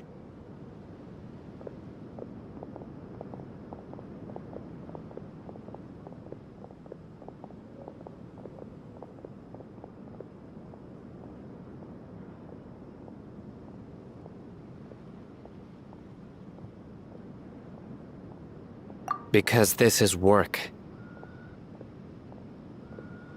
Because I trust you. Paimon can't believe you're still in the mood to chat. This whole thing has Paimon scared stiff. Aren't you even a little worried? What if these guards already know that you have betrayed the Academia and are no longer their General Mahamatra? Even if that guard doesn't know, their superiors might, right? We discussed this, remember? The Caravan Rebot operation is of great importance. But don't worry, the guards there shouldn't know that Sino has stepped down. How can you be so sure? First, the other Matra still don't know why Sino has left, which proves that the Academia has been covering up the matter. Second, this is a crucial moment for the Academia's God creation plan. If something were to happen to the General Mahamatra, it's bound to attract a lot of unwanted attention. No matter how you look at it, they don't seem interested in sharing the news of Sino's departure. A reasonable inference. I agree. Which brings us to our next issue. I'm sure some of you have been wondering if the prediction function of the Akasha will affect our operation. The Akasha is still in operation, so I must remain on high alert. Actually, considering the power of the Akasha, it's quite strange that it hasn't already tried to interfere with my actions. I've given that a lot of thought. For now, I don't think you'll need to worry. If you remember, when you first came to Aru Village, all your actions and routes were predicted by the Akasha. It even gave that information to those who kidnapped the village keepers. But things like that never happened again after we met up with the Traveler. That's true. But why? Look at it from a different angle. Why do you think the Akasha will predict your actions? Because my personal data has been entered into the Akasha. That's true, but the key to this question is, how well can the Akasha make predictions about a person? Haven't you ever thought about it? Just how can it do this in the first place? Because the Akasha controls the entirety of Sumeru. The Academia firmly believes that all human actions can be explained through logic. By sorting and analyzing entered data, the Akasha can derive behavioral logic and predict the actions of those who fit an existing logic model. However, at the risk of sounding like an advocate for fallacies, can everyone truly be considered logical at all times? Emotions are part of our behavioral logic, but can you guarantee that every experience of the same joy or pain would be equally intense? How can our feelings and opinions be predictable down to the letter in every single instance? Sino, in the past, you've always worked alone. In the absence of another person who could sway you or your thoughts, the Akasha could produce predictions that were similar to your real-life behavioral principles. Decisive and principled, you were used to solving problems alone. That's why the Akasha could figure you out. But now, you've joined a team. And I believe the Akasha hasn't yet figured out the full composition of it. Our thoughts and logic have intermingled and weaved themselves together to become a complicated, chaotic mess. Any one of us could potentially disagree with another. The Akasha lacks data on these interactions, and it's impossible for it to predict your actions in the future based on your decisions in the past. After all, there's probably a limit to just how much we can be modeled or controlled by data. So, in my opinion, you're probably safe for now. Makes sense to me. I agree. The Akasha is not alive, and I don't think we can be completely controlled by something without a mind of its own. Is that so? I guess there are things that even the Akasha cannot calculate, and people will not be forever trapped by the past. Whew! glad that this is settled. Next time, pay attention during our meetings. Will do.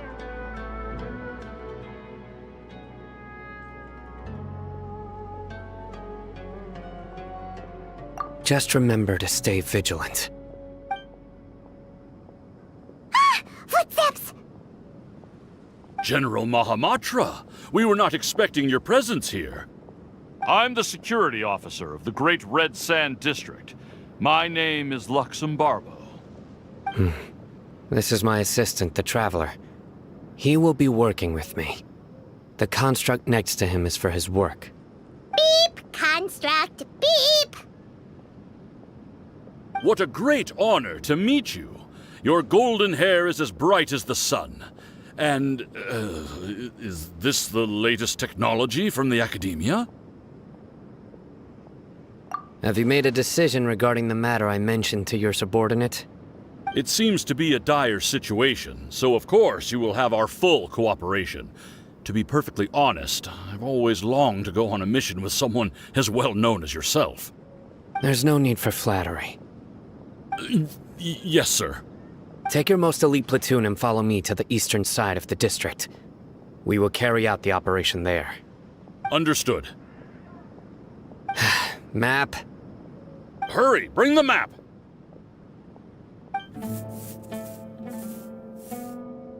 In 2 days, we will engage Ramon's Eremites and capture all of them.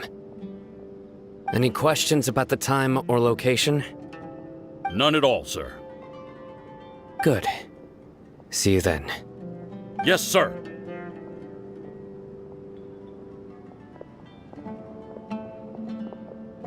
Maybe hanging around the General Mahamatra isn't so bad after all.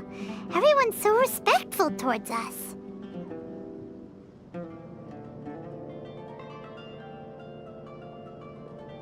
This is all due to the absolute authority of the Academia. And now, we're going to strike back against that massive pillar of power. Get ready. We will move out in 2 days.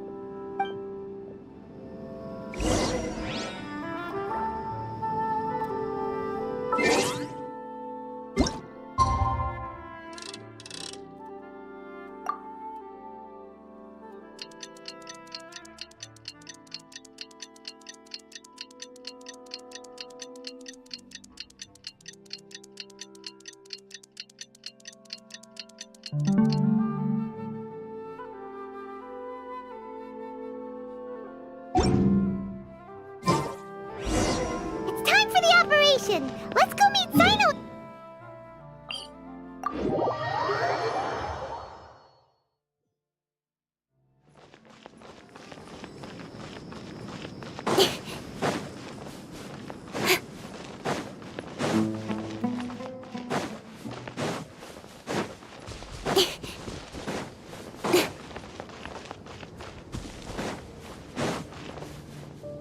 Look! Over there! Our helpers have arrived already!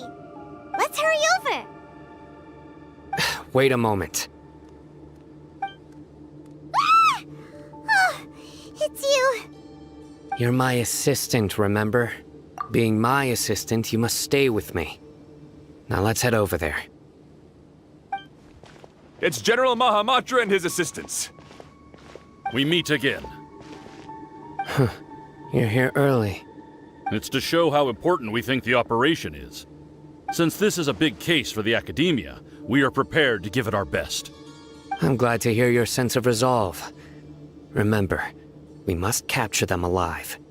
They are our only leads for the case. If they die, we will be unable to continue the investigation. Understood.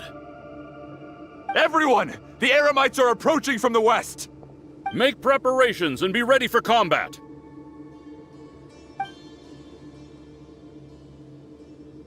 Halt! Oh? What a warm welcome! What do you want? Judging from those shiny weapons in your hands, it seems like you're not interested in a deal. Ramon, the Academia has caught wind of your smuggling and illicit sales. If you value your life, I advise you to surrender. Who are you supposed to be? A Matra from the Academia? I can't believe you came all this way just to catch us. I'm not here to talk. Oh. Nobody's given me this much time of day since I became a mercenary. Brothers! For that slight, let's wash our blades with their blood. Let's show them we Eremites are not to be messed with.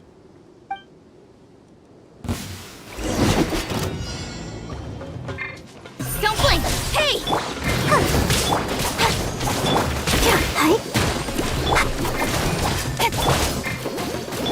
Incoming!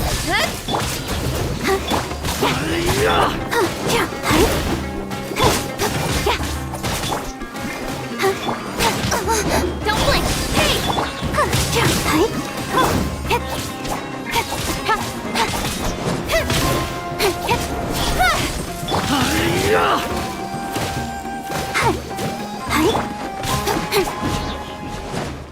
Speed of light!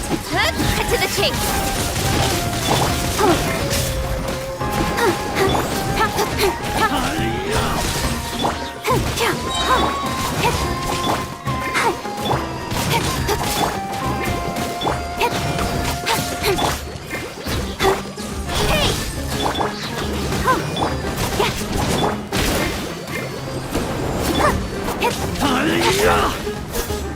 Don't blink!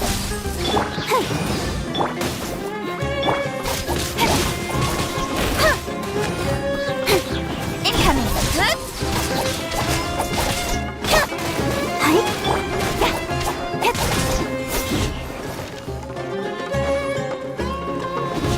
Speed of light! Hey!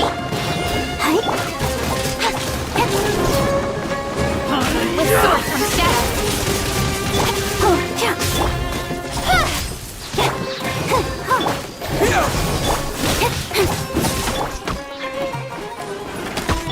Incoming! Let's dance!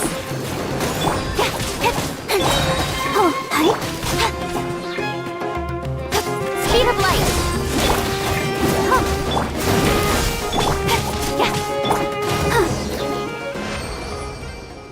It's over. Ah! We have subdued them. The operation is now over. All Eremite mercenaries and related personnel in the area have been arrested. Ah, you pitiful Dendro Archon dogs! You'll regret this! I'm afraid you'll regret it first. King Deshret will curse you, and you will all! Silence! Oh, Restrain them and take them back to Caravan Rebot. Count their numbers and send them to the Academia as instructed by the General Mahamatra. Yes, sir!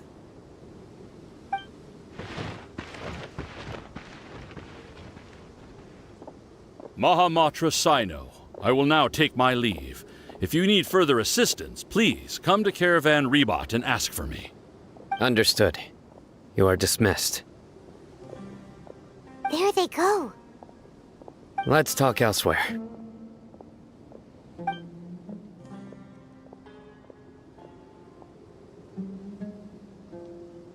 This part of the plan went really well. Yes, things went perfectly. That's fantastic! And that punch you gave Ramon there sure looked convincing enough.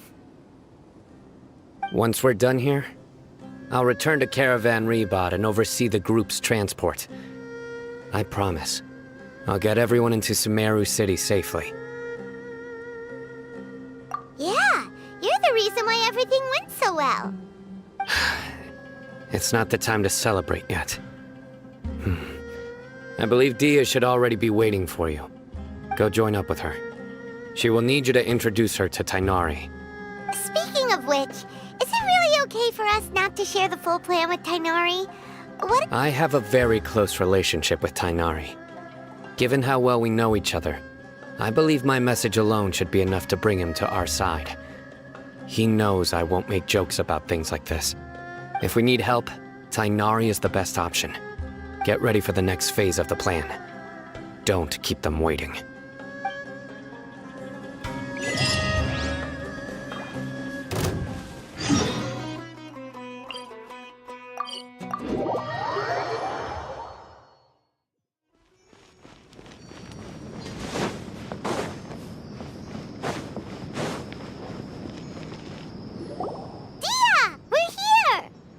It's about time. Didn't you say our part of the plan is the most important of all? And here you come rolling in late. In the time it took you to get here, I already did 5 laps around the place, downed 7 drinks, and even did some clothes shopping. Sorry. We didn't mean to keep you waiting. I just wanted to fix your attitude and rub it in a little. After all, you took your sweet time getting here, and we've got important stuff to take care of. I just like seeing that serious look on your face. All right, I'll stop. All joking aside, I'm glad you're here. Let's get moving and take care of this as soon as possible. But where should we start? Our responsibility is to get a status update on the Fatui Harbinger known as the Doctor. We need to make sure he won't get in our way when we rescue Lesser Lord Kusanali. Dealing with an institution that controls all of Sumeru is already hard enough. If the Doctor were to crash the party, it would be next to impossible for us to achieve our goals. Yeah, we sure don't want him showing up. Ooh, he really gives Paimon the creeps. Right? Hearing his name just reminds me of those stuffy old geezers in the academia. I'd rather not have to deal with someone like that.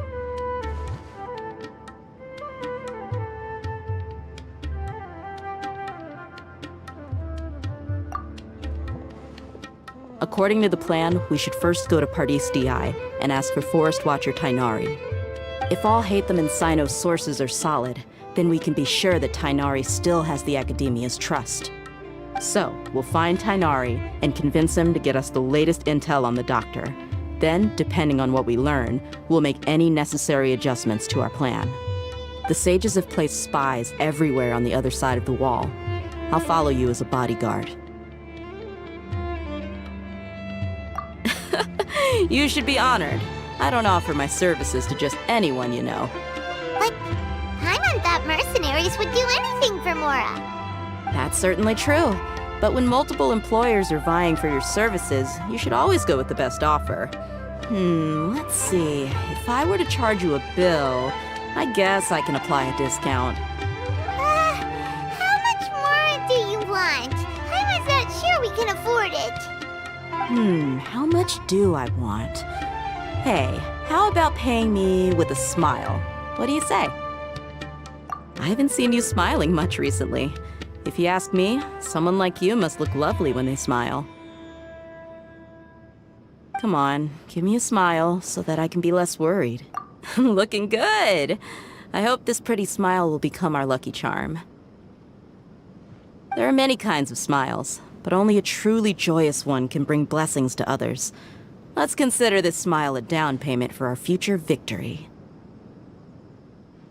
Let's go. It's time to pay a visit to Pardis Di.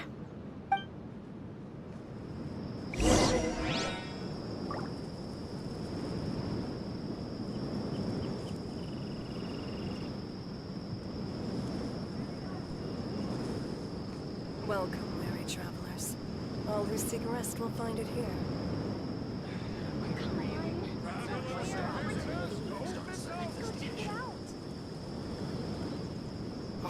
What?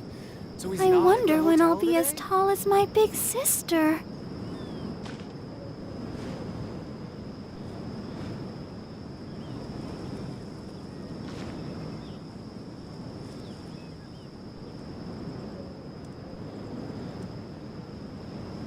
Welcome, weary travelers. All who seek rest will find it here.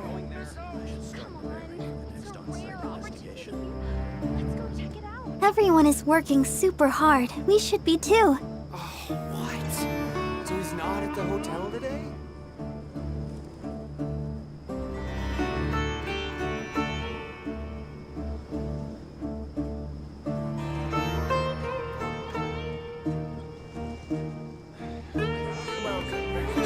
La da da da da da da da da. What? So he's not at the hotel today?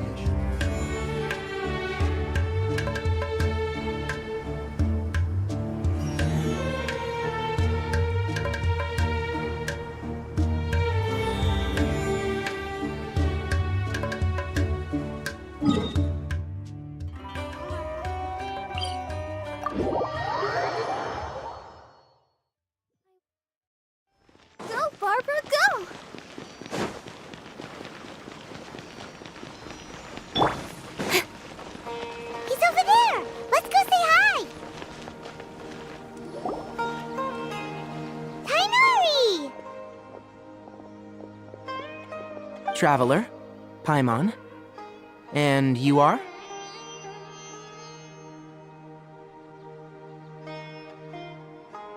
Hey there. This is our friend Dia. She's an Aramite mercenary. A mercenary? You must have some big news for me. It's something really important. Please help us out. All right. Then follow me.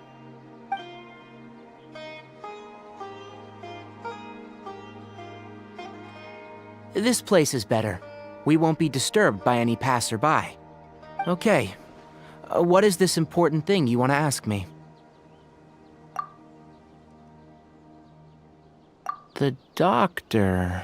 He's that strange-looking Fatui Harbinger with the mask. Paimon thinks he has blue hair. Yes, I know him. Actually, he left Paradis Di just a little while ago. He left already? Yeah. He came looking for me. Can I ask what it was about? Sorry to ask you like this after having just met, but your answer is very important to us. For now, all we can share with you is that your friend Sino is working with us. Sino, you say?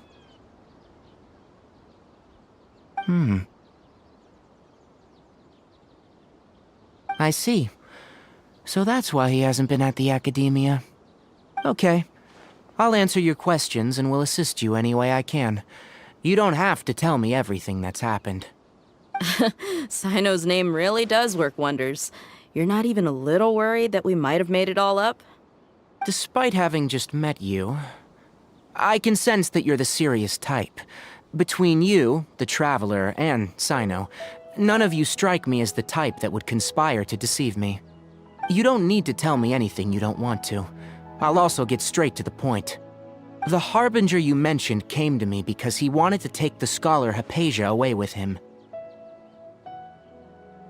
Hypatia? Why would he want her? And what do you mean by take away? Is he planning to leave Sumeru? Yes. He told me his return to Snezhnaya is imminent. So you mean you're leaving this place soon? Indeed. Otherwise, we could have perhaps talked a little more. I was just about to set out when I remembered something important. To that end, I made a final trip to Paradis Di. Let me ask, have you been taking care of a scholar by the name of Hypatia? Your sources are accurate. No doubt because you've recruited many informants. But you're right, Hypatia has indeed been receiving treatment from me. Forgive me for asking, but how's the treatment coming along? Given the way you're asking, I assume you have something to say. Since you asked, I'll be frank.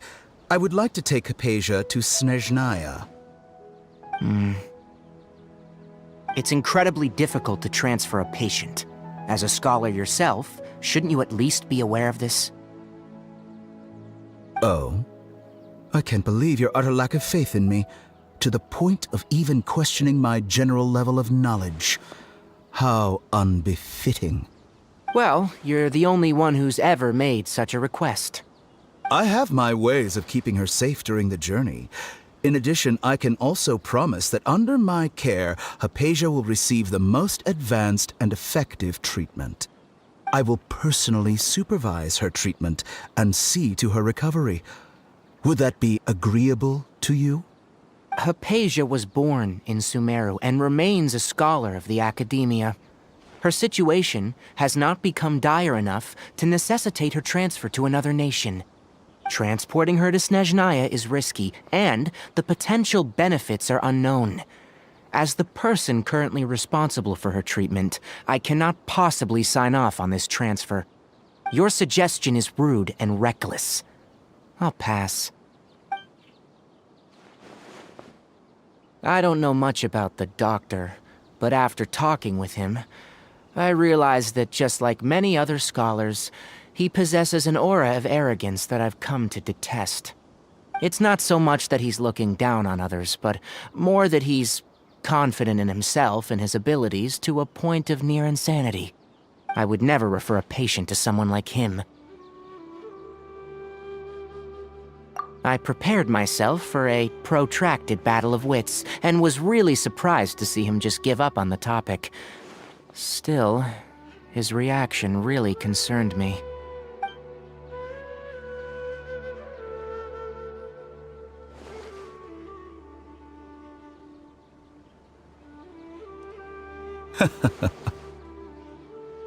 I see, I see.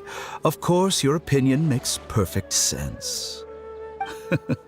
You're still young, but already quite stubborn. I must say, you are not like what I had expected. Under normal circumstances, I wouldn't just let you off the hook like this. But unfortunately, I'm in a hurry today, what with Her Most Noble Majesty the Tsaritsa calling for our return. Luckily, there is still some time left for me to take care of everything before I leave. It's just as the Academia said, you're a responsible and gifted scholar. Sadly, even with all of that, you're still lacking a bit of shrewdness. And that's also why people like you can never realize that sooner or later, everyone must pay the price for what they've learned.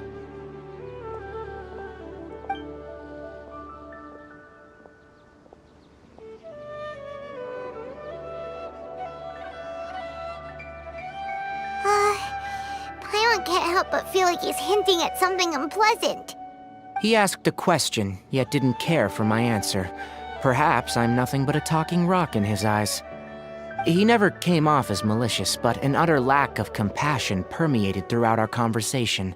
From his tone, I can sense that he's always looked down on others. I can barely believe it myself. But if that's true, the situation will be in our favor. I don't think I missed any details. Frankly speaking, I don't want you to do anything too risky. Now that you know a little more, it should be easier for you to stay safe.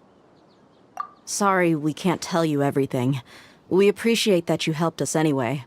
I won't forget your kindness. It's okay. I have an obligation to do so. To be perfectly honest, all of this may have started because of me.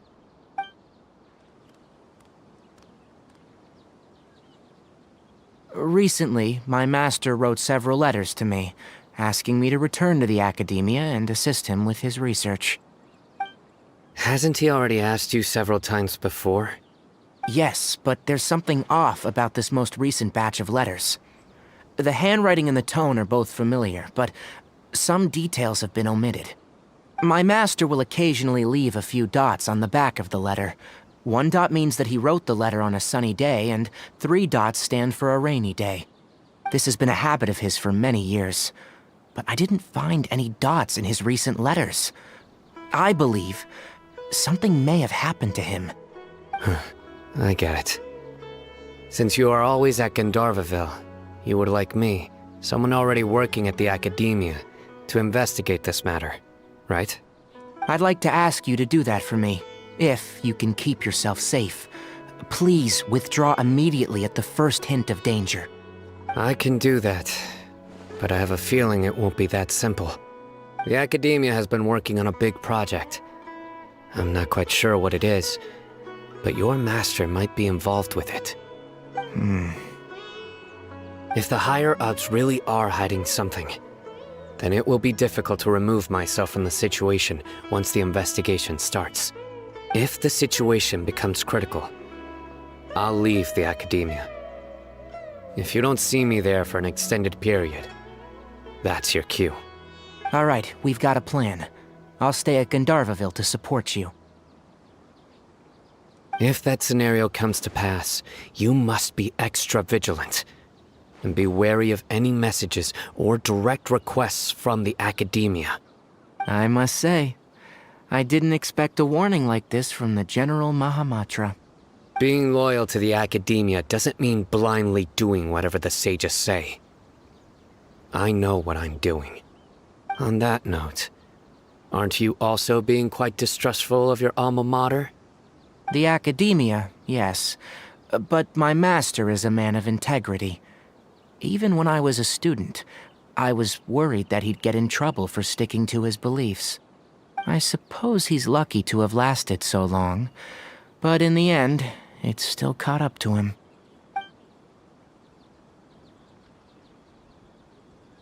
I see. So you noticed something was up with the Academia from the very beginning. This may well be how Sino became involved in all of this. In which case, I must keep my promise and help you however I can.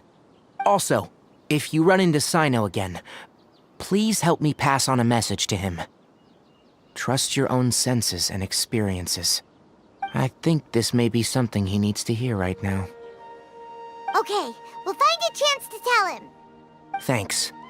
Right. Now let's go hunt down this Harbinger. Oh, by the way, which way did the doctor go when he left Pardis Di? That way. Gotcha. Thanks so much. We'll be on our way.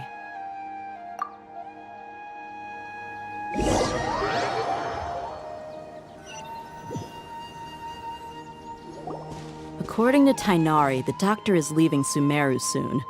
I want to check if the doctor was actually telling the truth.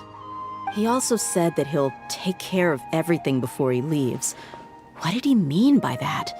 We need to be extra careful when dealing with a person like him.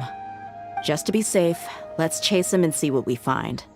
But we have no idea where he went! How can we start chasing him? We'll do it the mercenary way. I'll find leads as we go. All you have to do is just follow me.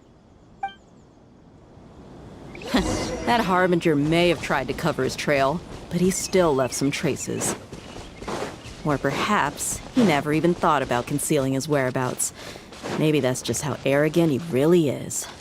Yep, we're headed in the right direction. The traces are still fresh, but there's no sign of his entourage. Clearly they're in a hurry. It's just as I thought.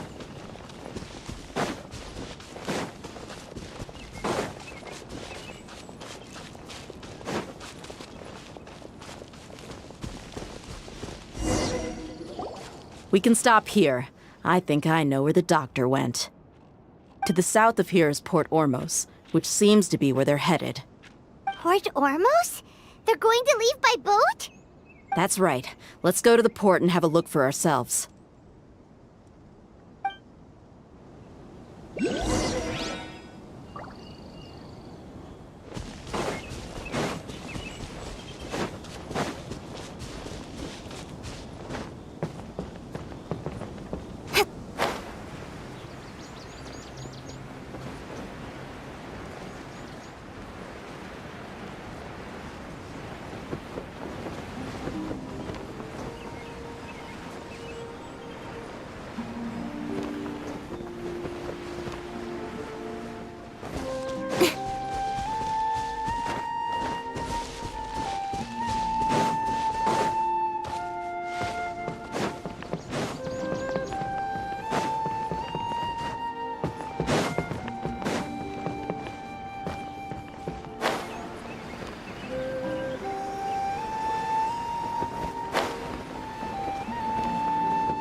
Don't draw their attention.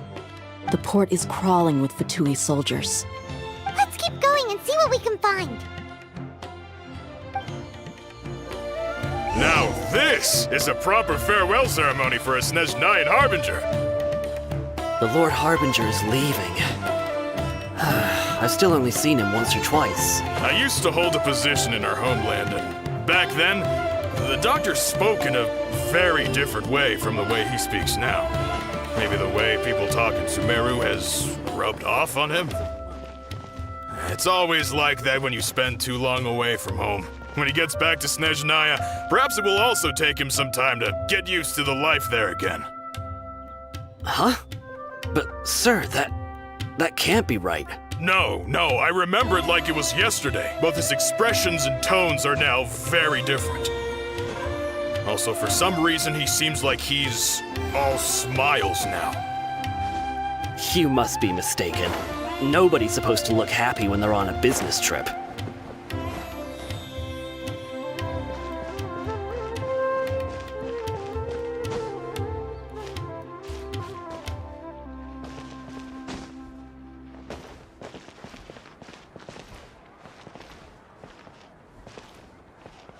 The doctor is on that boat.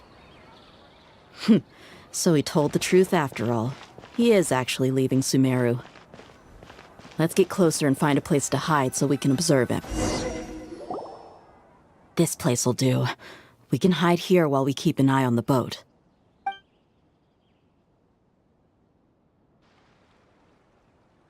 Uh-oh!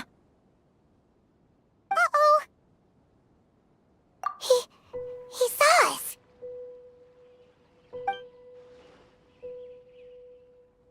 Huh? Is he waving at us? It's time to say goodbye. Wait, is he the only person on the boat? You mean there's nobody with him? And where are all the soldiers we saw in the port just now? They were all here just a few minutes ago, but now they vanished. So this was a trap. Wait, don't tell me that. Luckily, there is still some time left for me to take care of everything before I leave. Oh no. They might be after Hypatia. Let's get back to Pardis DI. Huh? What do you mean?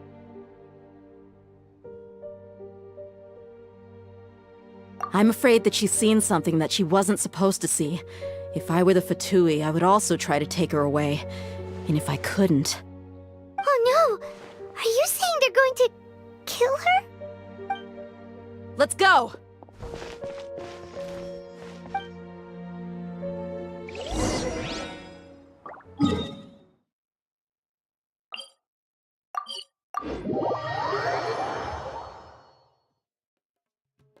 Pardis DI is not a place you Fatui can just show up and do as you please. I believe we've already made ourselves quite clear. Our superior gave us permission to search for and collect medicinal herbs in Pardis DI for research purposes. But you've been in Sumeru for some time already. I find it coincidental that you chose to only come here today. Even the Grand Sage himself may not have the right to question our research, much less an ordinary scholar like yourself. I've done my duty to inform you. Don't make things difficult for yourself. It would seem that my words have fallen on deaf ears. You can keep trying to deny it, but coming to Pardis DI now, I'm pretty sure you're not just looking for herbs.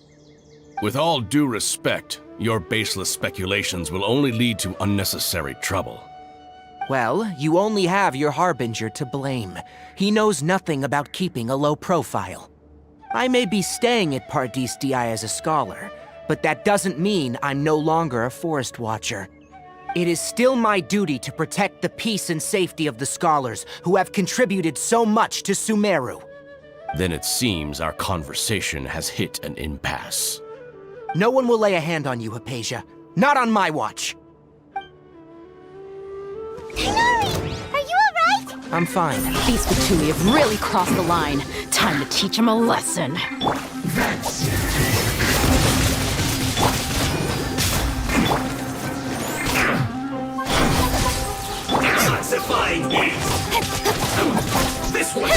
done! You need to hurry up!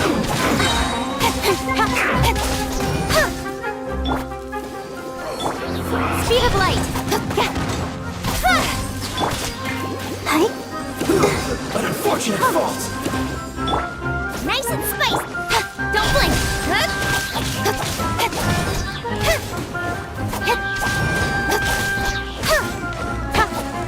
Hey! Shouldn't get careless. Have a load of this! I'll protect us. Speed of light! There's no use resisting! Give us Hypatia! Keep dreaming. Yeah, Kainari! Beat him up! With sword comes shadow.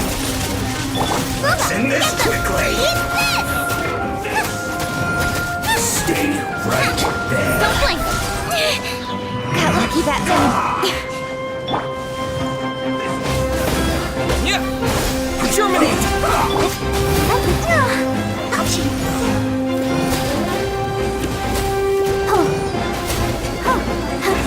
Let's not waste time!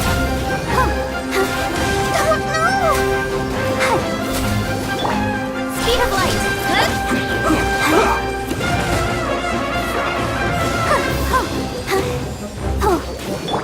Right hand, Don't blink!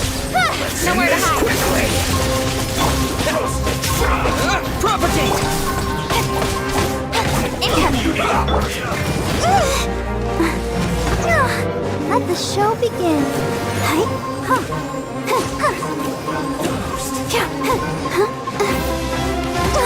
Sister.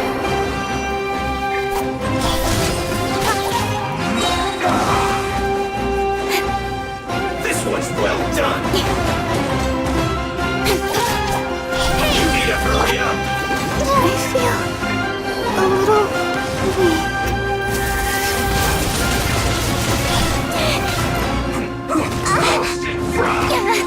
Right idea. Wrong time. This was well done! End this quickly! Almost. This is not the end.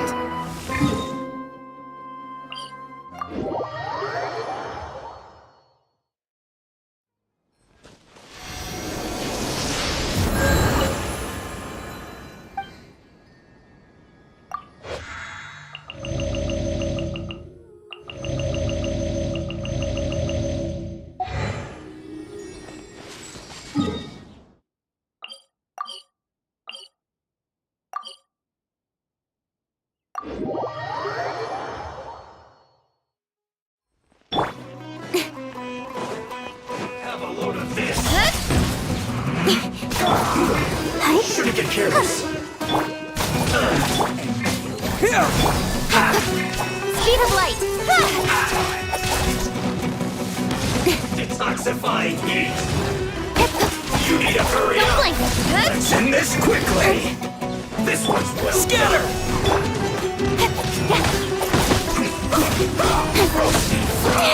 Got lucky that time. Nowhere to hide. Hurry up! This one's well done! Go, Barbara, go! Go, Barbara, go! Eek! Ouchie! Incoming!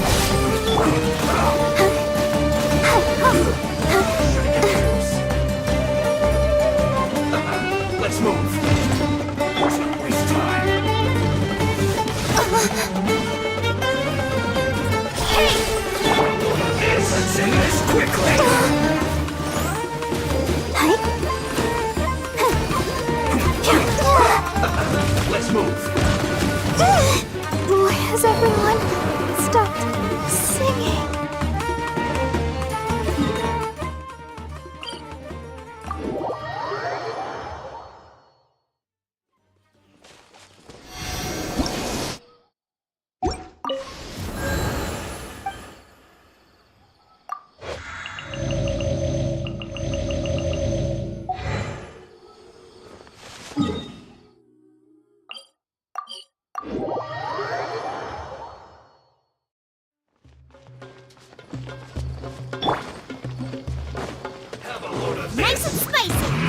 Speed of light! Shouldn't get careless.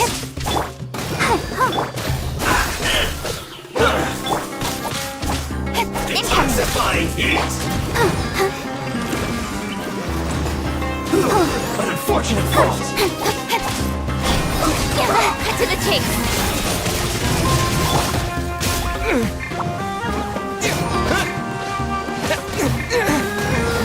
Let's end this quickly!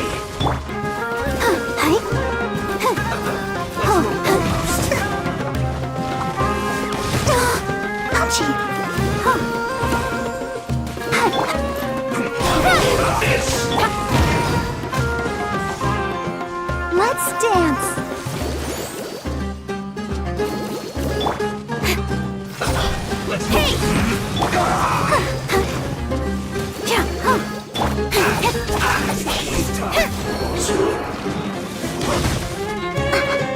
Don't blink! Propagate!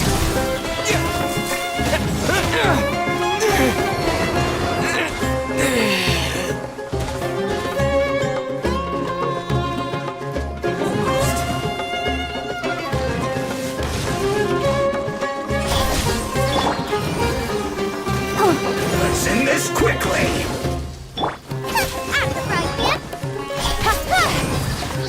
Nowhere to hide!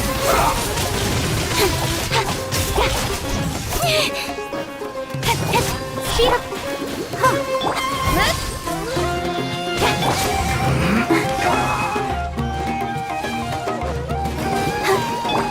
Incoming! Hey!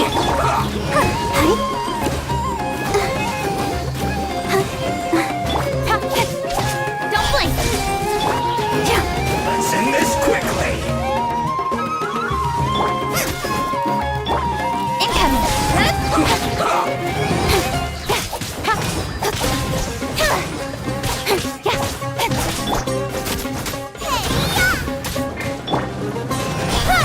Cut to the chase!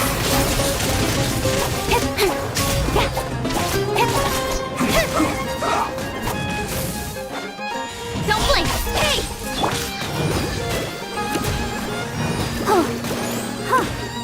Let's end this quickly!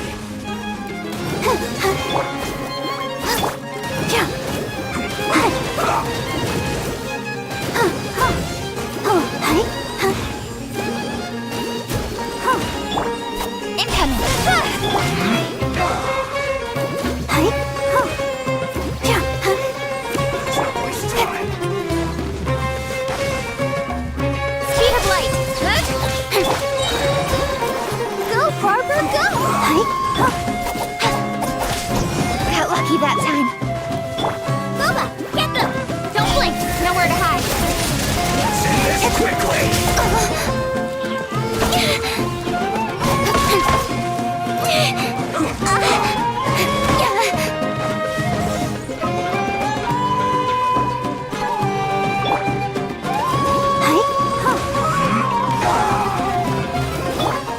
Incoming! Let the show begin.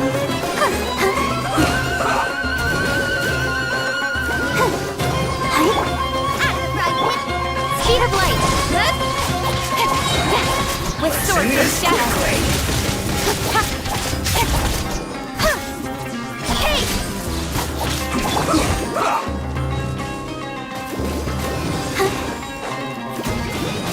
Hey!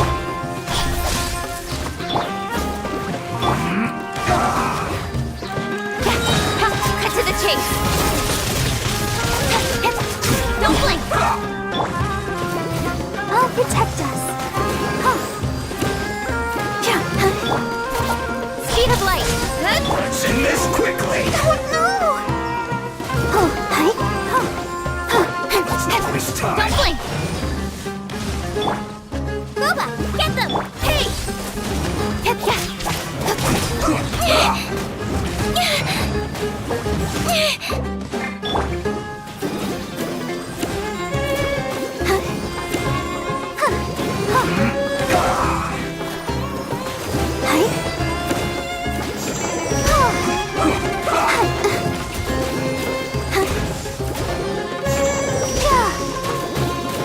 Hi.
Booba, get them!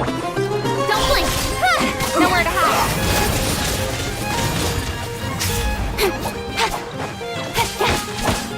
Hey!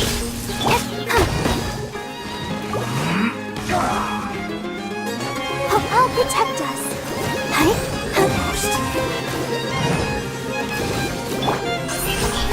Got lucky that time. Let's end this quickly.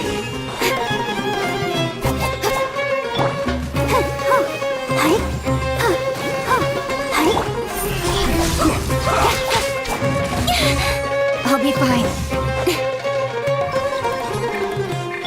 Nice and spicy! Incoming! Got lucky that time. With sword comes shadow.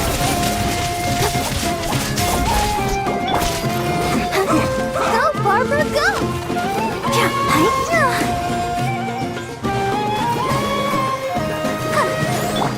Speed of light! Let's end this quickly.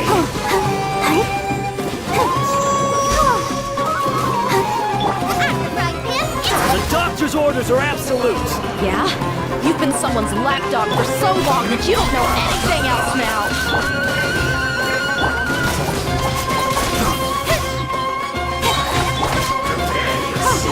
Stay right there.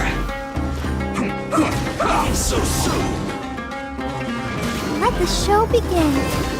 No escape. Don't blink! Cut to the chase! Let's end this quickly. Almost.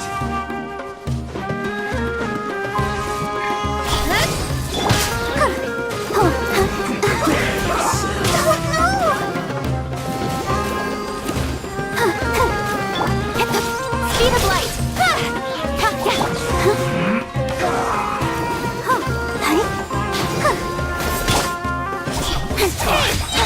With sword comes shadow.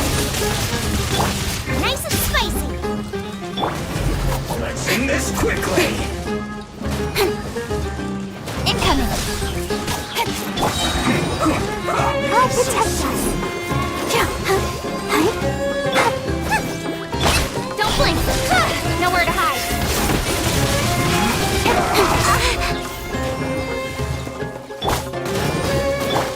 Speed of light. No escape.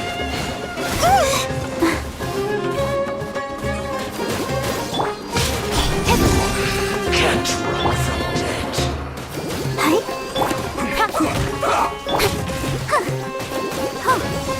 Let's dance. Don't blink. Let's end this quickly. With sword comes shadow.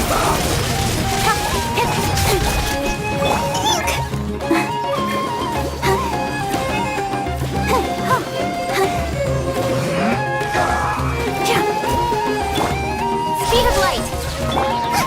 Rise hand.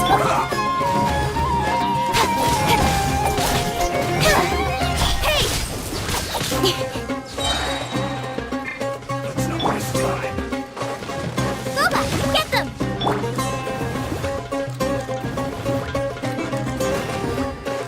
Cut to the chase.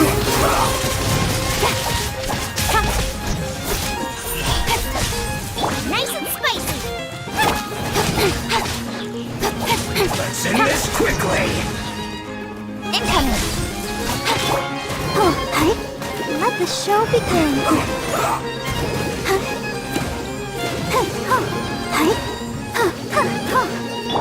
Speed of light. Right hand. Nowhere to hide. Change of plan. Incoming. Let's end this quickly. Let's dance.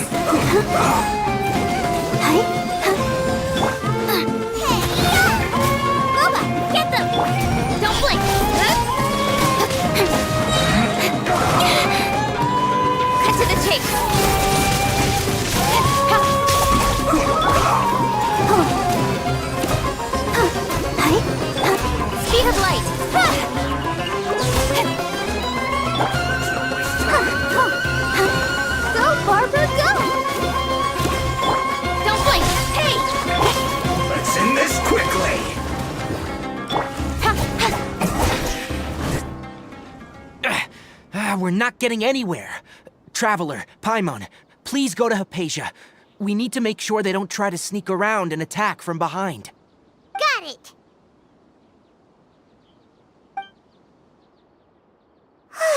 Hypatia's still here. Doesn't look like anyone's broken in.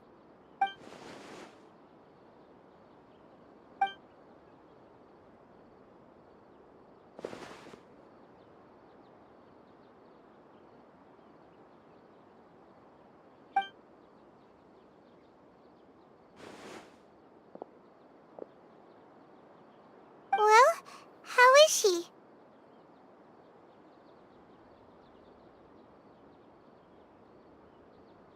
Oh, that's good.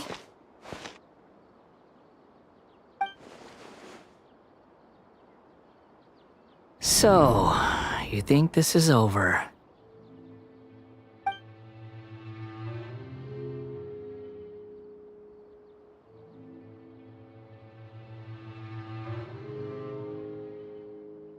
What? The Balladeer is here?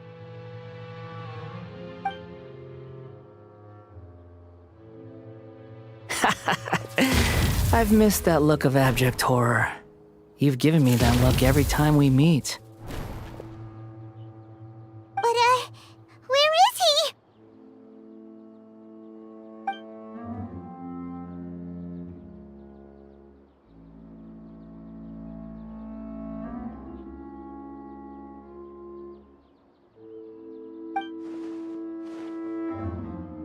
I can hear all of your thoughts, you know. Don't you remember? I already saw you the first time you came to Parties DI and made contact with Hypatia. I didn't need to do anything. It is her honor to be able to connect her consciousness with me. Who are you talking to? It can't be the Balladeer, right? That's impossible. I know you must be curious. I might as well tell you that I decided to enter Hypatia's consciousness the moment I sensed your touch.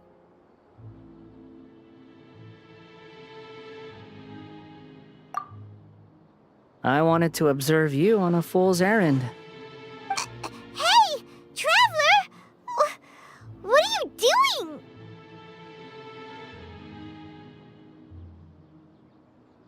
My deification is nearly complete. All that's left now are just some final details. Do you understand? Even if you manage to rescue Lesser Lord Kusanali, it will be impossible for you to defeat a bona fide god like me. Is it wise to force that childlike god into a divine battle against me?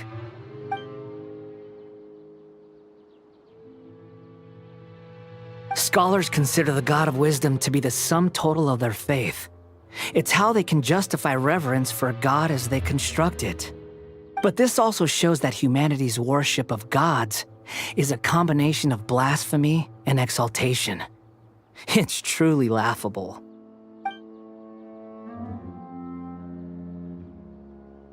Yes. Yeah, I'm in a good mood, which is why I'm talking to you like this. What do you mean?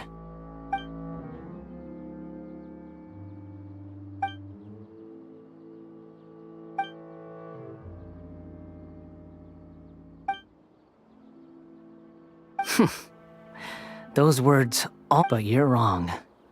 I'm different from all of you. I was born to become a god. My entire life up until this point has just been a meaningless routine. Just think about a sheet of paper. By itself, it holds no meaning. The content recorded on it is what gives it value. All I had recorded down before were some painful memories and boring human feelings. Such senseless drivel should have been erased a long time ago. Indeed, to me, the sight of you fools in your futile struggles is far more amusing. Tell me, just what has this world done for you to protect it with such zest and conviction?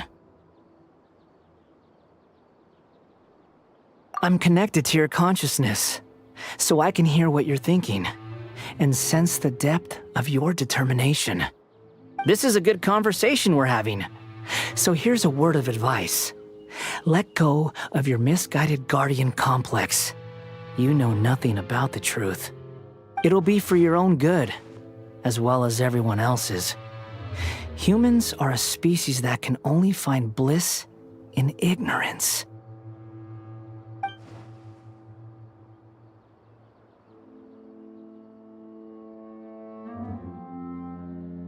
Ah, you've seen my affection for her. If you were in my position, I think you'd feel the same way. She peered into my consciousness and saw my past. Someone like that is qualified to become my first follower. All gods need followers. So Hypatia has been chosen. Her appearance heralds my imminent arrival at the throne of divinity, while her worship shall become my glory. You're doubting me again?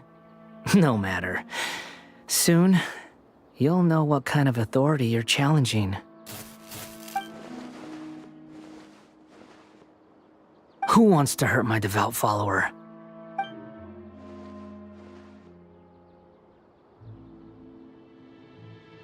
The doctor wants to hurt my first follower?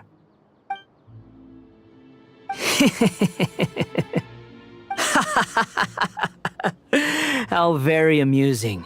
Has anyone ever told you that you're not good at sowing discord? The doctor has never known his place. Even now, the puny human thinks himself capable of interfering in the business of the new god. You're still too naive if you think a few words will be enough to convince me to destroy the doctor. But I'm willing to give you a gift, just like my expression of affection towards Hypatia. It is an honor for you to be able to stand here and speak with me. As my listener, you will be rewarded. Both good things and bad things can be called gifts. After all, gods have never needed to be reasonable. Paimon hears thunder! That person Paimon couldn't see was the Palantir? Oh, he sure chatted with you for a while.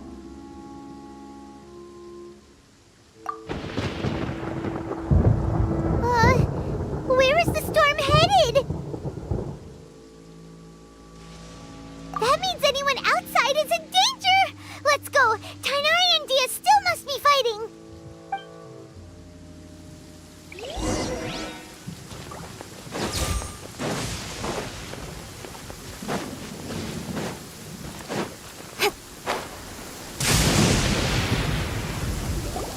Oh! Have the Fatui retreated?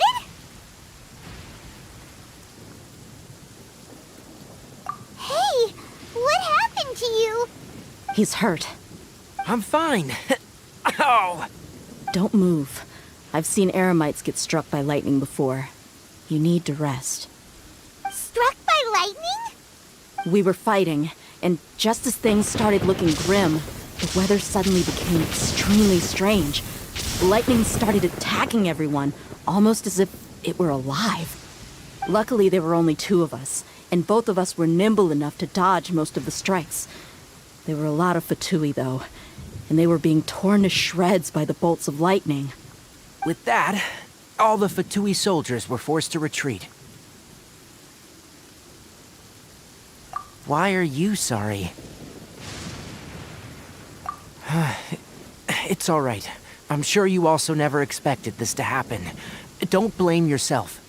My wound aside, you look like you've seen something unpleasant. Is Hypatia all right? Hey, didn't I tell you not to move? Just in case. Let's go to Hypatia's place and talk about things there.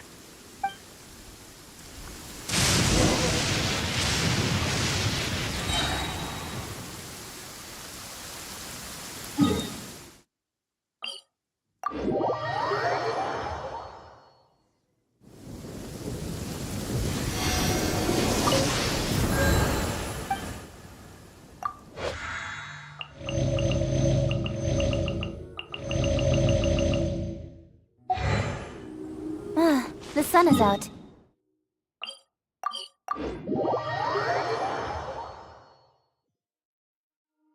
Pardis Di is not a place you Fatui can just show up and do as you please. I believe we've already made ourselves quite clear. Our superior gave us permission. But you've been... Even the Grand Sa- I've done my duty. It would seem that you can keep trying to... With all due respect... Well, you won't... I may be It is still my... Then it seems... No one will lay a hand... Tighnari, are you alright? I'm fine. These Fatui have really crossed the line. Time to teach them a lesson.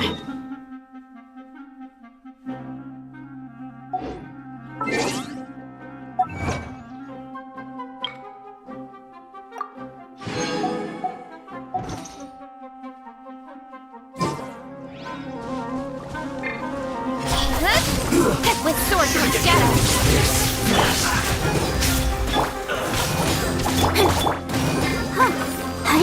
Speed of light.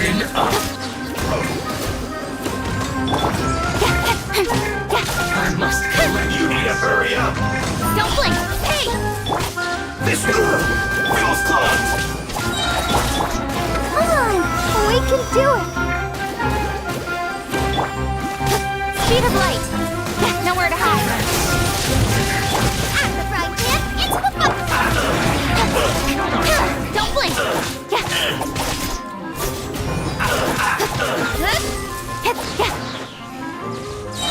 Incoming with sword from shadow.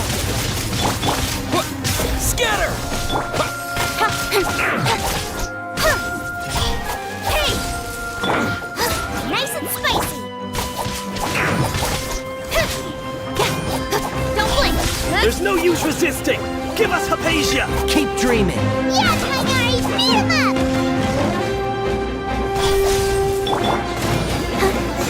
Yeah, I'll protect us.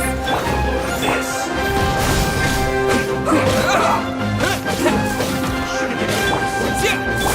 Speed of light. Cut to the chase. Stay right there! Don't blink.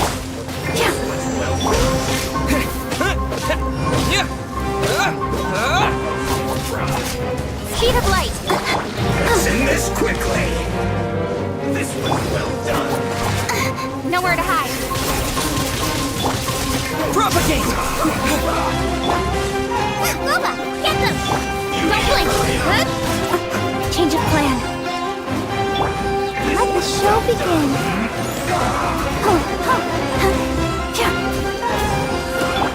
Speed of light. What a...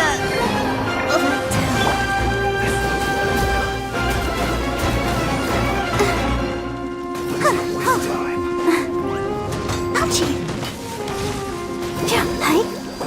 Roast and fry! An unfortunate fault! Send this quickly!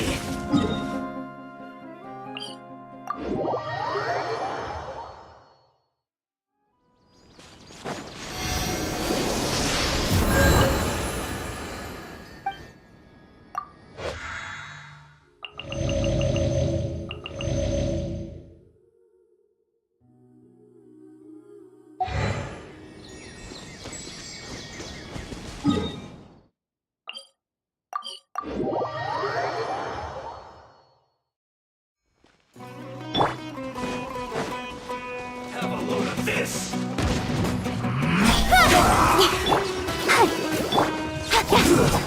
Shouldn't get careless! Let's dance!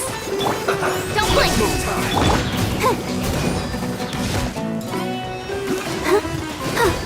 Don't know! Speed of light. You need to hurry up! Roast and fry! Don't blink. Send this quickly!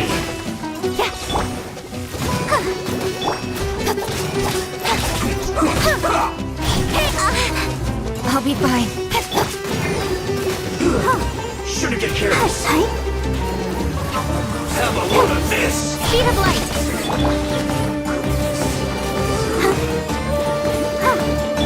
Scatter!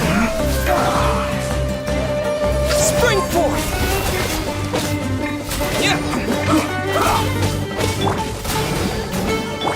Incoming. Cut to the chase. chase! Let's end this quickly! Don't blink! Out of the right hand!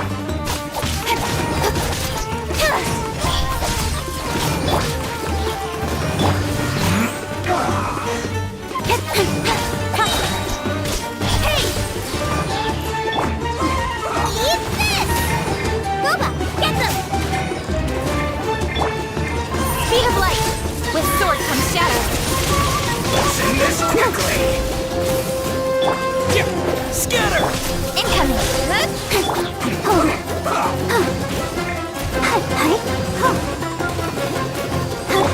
Propagate! Speed of light! Hey!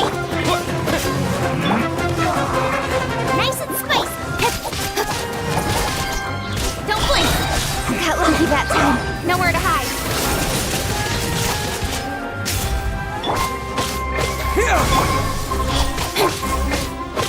Let's end this quickly!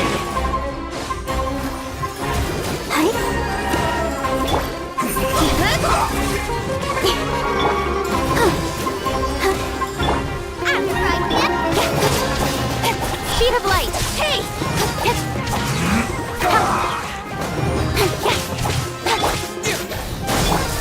Don't blink! Go, Barb! Scatter! Incoming! Hey! Let's end this quickly! With sword comes shadow!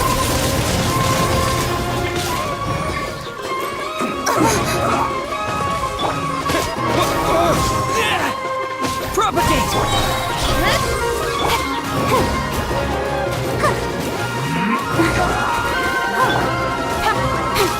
Don't blink! I'll protect you! I slipped up. Cut to the chase! Boba, get them! The doctor's orders are absolute. Yeah? You've been someone's lapdog for so long that you don't know anything else now.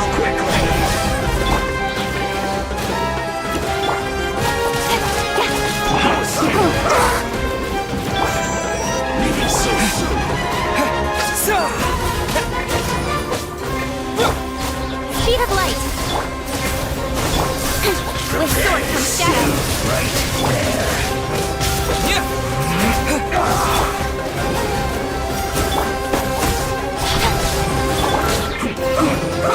Let the show begin!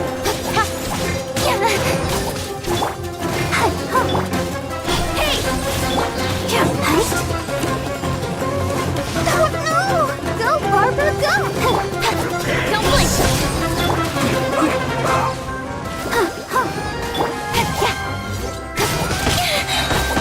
Speed of light! Nowhere to hide!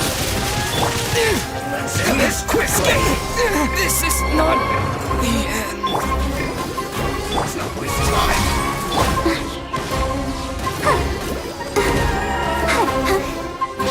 Let's dance! Go, Barbara! Ready, steady, go!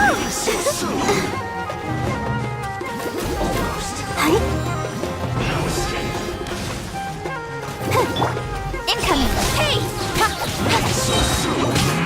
Got lucky that time. With sword comes shadow.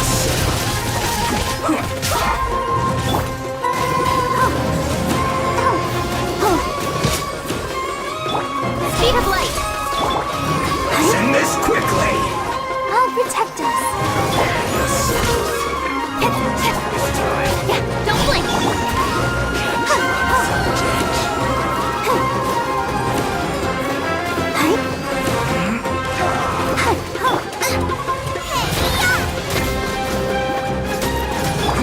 Speed of light!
protect us.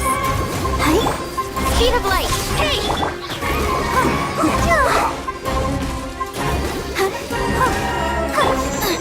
Nice and spicy. We're not getting anywhere. Traveler, Paimon, please go to Hypatia. We need to make sure they don't try to sneak around and attack from behind. Got it. Hypatia's still here. Doesn't look like anyone's broken in.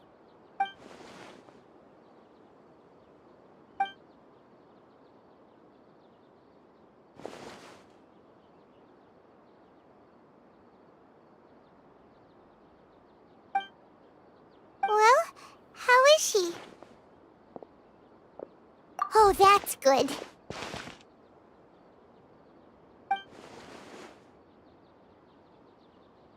So, you think this is over?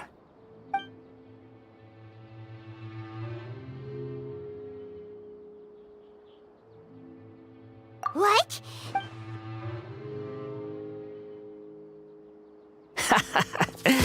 I've missed that look of abject horror.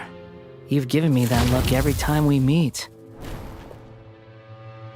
But, where is he? I can hear all of your thoughts, you know. Don't you remember? I already saw you the first time you came to Parties DI and made contact with Hypatia. I didn't need to do anything.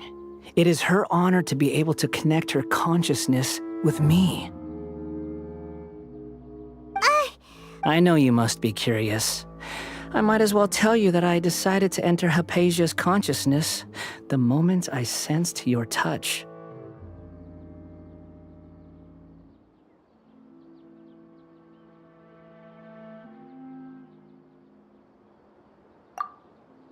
I wanted to observe you on a fool's errand. Hey! My deification is nearly complete. All that's left now are just... Do you understand? Even if you manage to rescue Lesser Lord Kusanali, it will be impossible for you to defeat a bona fide god like me. Is it wise? Scholars consider the God of Wisdom to be the sum total of their faith, but this also Yes.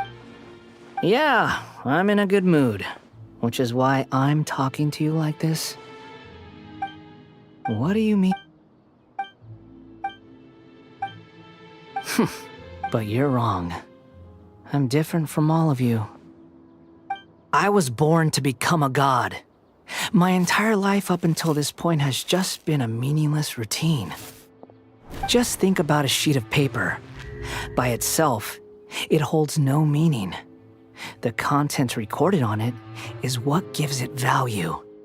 All I had recorded down before were some painful memories and boring human feelings. Such senseless drivel should have been erased a long time ago.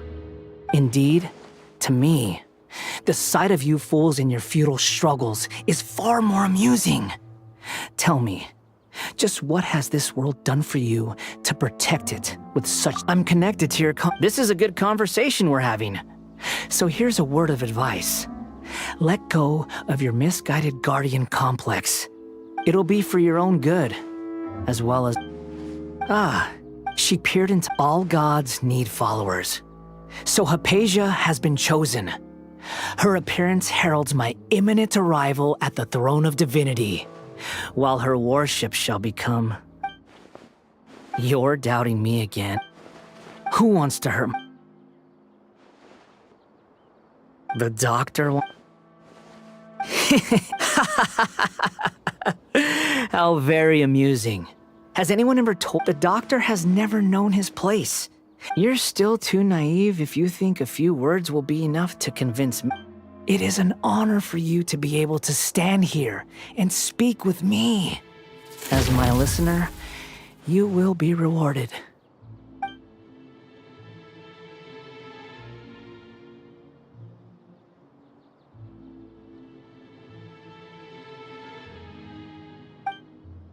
Both good things and bad things can be called gifts.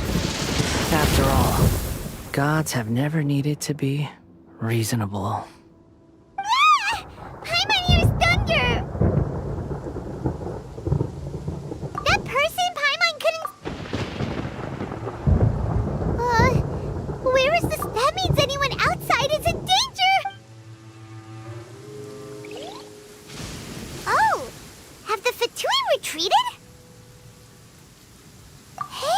He's hurt. I'm fine. Don't move. Struck by... We were fighting, and just as things started looking grim, the weather suddenly became extremely strange.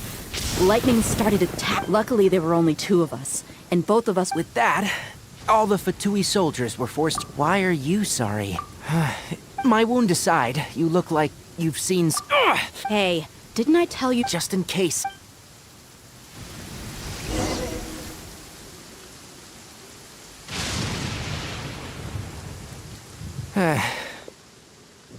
Thank goodness, she's fine. Hey, how about taking care of yourself first? I understand my condition. The wound is not fatal. I'll be all right. Ugh. The more you understand medicine, the worse of a patient you become. I know. They always think they can push through the pain.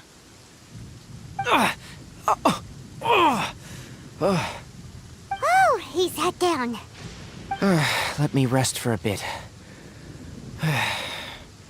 Sorry, traveler. Now you may start.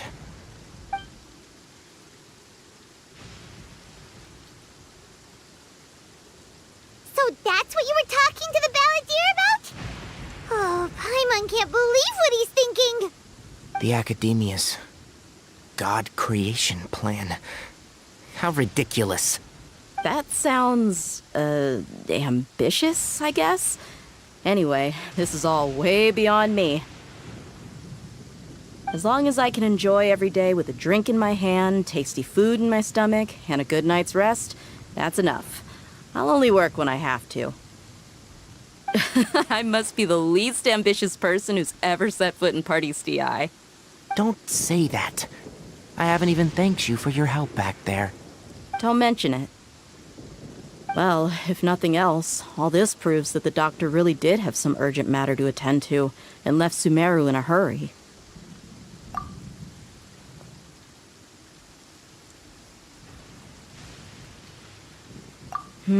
Maybe the Fatui want to cover up some secret of the balladeer.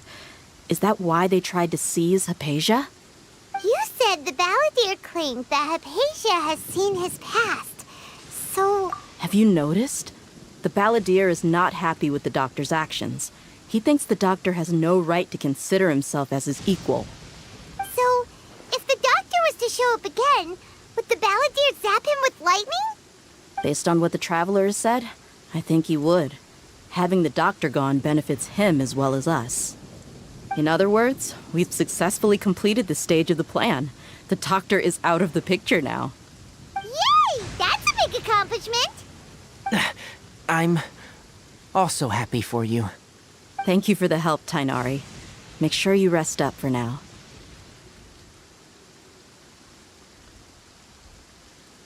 Yeah, all right. Okay, that wraps things up for us here at Party's DI. Traveler, it's about time we rendezvous with the others at the Grand Bazaar. Let's continue to keep a low profile. You can head there once you're ready. You can just focus on your plan. Leave Hypatia to me. My wound is not going to get in the way. Okay. Guess I'll sit still for a little while longer.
adventuring, as in business, you always have to seize the opportunity while it's there.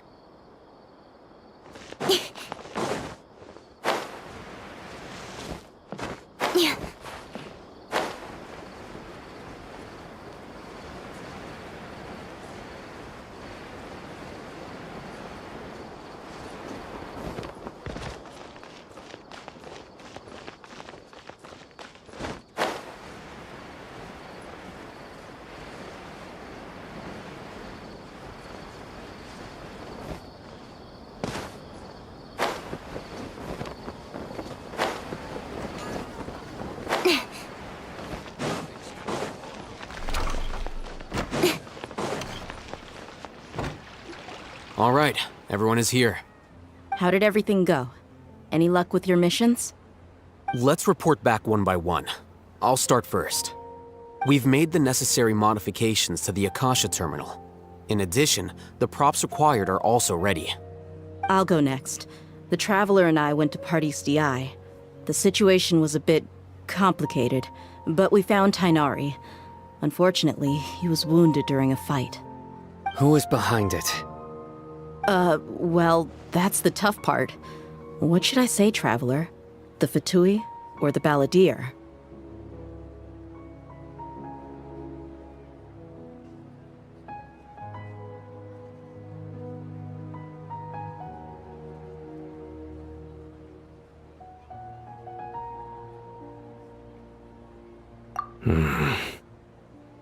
After some back and forth, we confirmed that the doctor has left Sumeru by boat. He has something urgent to attend to back in Snezhnaya. So, we've successfully removed the doctor from the picture. Also, Tainari's already resting, so he'll be okay. Good. Oh, Tainari also asked us to tell you this message. Trust your own senses and experiences. All right. I'll remember that. Everything also went smoothly on my side. The Eremites should have arrived at their destination by now. To avoid alerting the quarry, they will stay there for now. I can't believe you actually got so many Eremites into Sumeru City. It's all thanks to Rahman and his brave team, as well as their bold strategy. It appears to have been very effective. I'm glad to hear it. Well, is that everything? Okay, this meeting is adjourned. Huh? Wait, you mean that's it? Well, what else is there to discuss? Shouldn't you end with some words of encouragement? You know, to fire us up now? Personally, I'd rather we all go home and get some rest. I'll hate them, Ugh. Oh, and if you wanted someone to say something to that effect, then I must reiterate that I'm here to strategize and not to lead. So you should find someone more suitable to do that. But I thought all of you Academia big shots were great speakers. Then I should remind you that I'm the scribe. I know that. So what? A scribe is responsible for recording meetings, not speaking. Fine, whatever. Well, Cyno doesn't seem to be much of a talker either. I guess that leaves it to my employer. Employer? Yep, the Traveler hired me.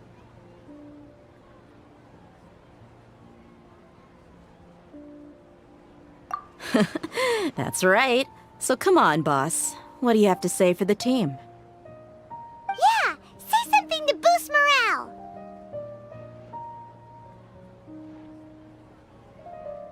Huh? What are you all doing here? Oh, it's Nilu! Hey, everyone. I'm not disturbing you, am I? Not at all. I was actually just about to go find you. Judging from the group and all your serious faces, you were discussing something important, weren't you? But you also look like you're up to no good. Seems pretty interesting. Welcome, Nilu. Would you like to join us? Huh? Join you? You mean, you also want to discuss something important with me? Yes, something very important. Nilu, are there any breaks in your performance schedule in the upcoming days? Huh? Wait, you're seriously inviting me?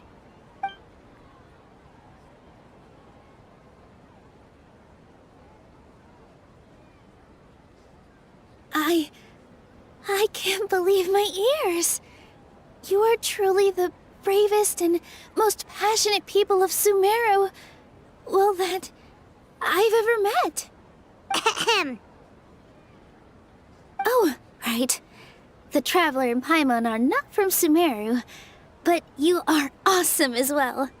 That's right. I must admit that I'm a little scared, but I'll try my best for Lesser Lord Kusanali. If I can somehow use my abilities to help you, then count me in. Remember, believe in yourself. Okay, I'll get my friends at the Grand Bazaar to help us tomorrow. Just remember not to say too much. Be discreet. Yep, you got it. All the preparations are done. Now, can we finally conclude? So, have you thought up what you'd like to say, boss?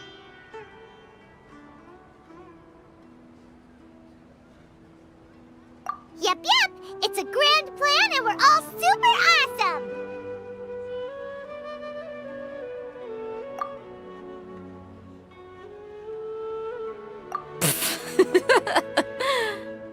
Well said. A good night's rest before an operation can be the difference between success and failure. Thankfully, I've had my place to myself recently. It's been nice and quiet. Uh-huh? Oh, nothing. Alright, let's all go home and get a good night's sleep so we can be up early tomorrow. Okay, so I guess that means it's time to say goodnight now. Yep, good night, everyone!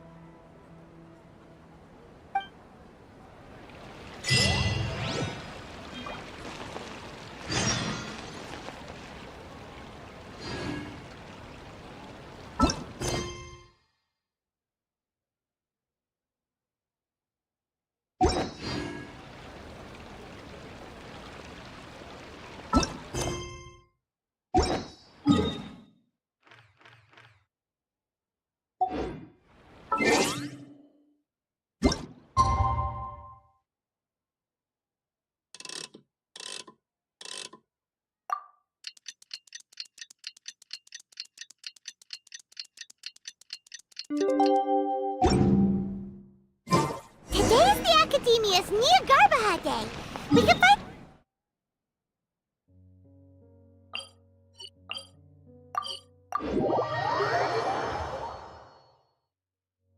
Hello, you two. Sleep well? Not really. Paimon got too nervous thinking about today and didn't fall asleep until the sun was almost up. What about you all, Hatham? Naturally, I slept just fine. After all, a good rest should be considered part of the plan, since energy is an important resource. You just want to show off how calm you are. It's crucial to dissipate any tension before we execute our plan. The only thing you're doing is being annoying. Anyway, do you need me to go over the game plan again?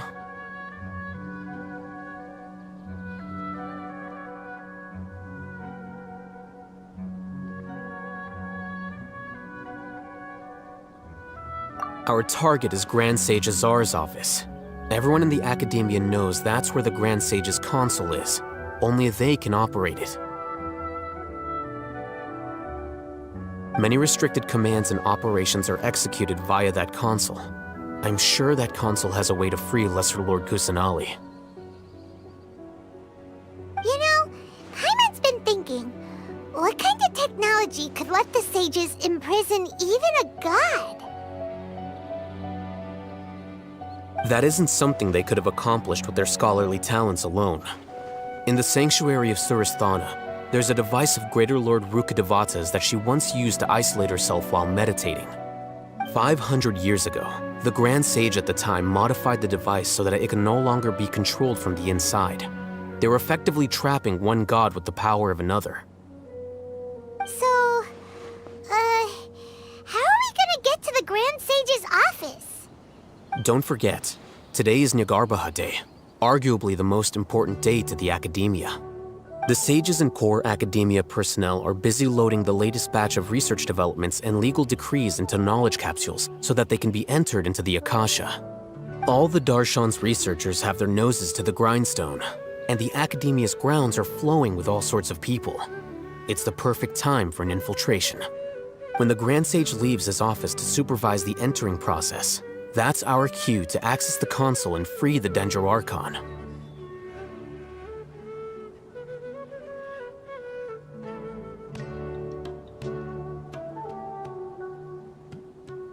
Well, yes. That's just the visible side of our plan, after all. If precedence holds, the Academia should have already started preparing for Nyargarbaha Day. Everyone should be in position. All that's left is for us to lead the charge. Let's go.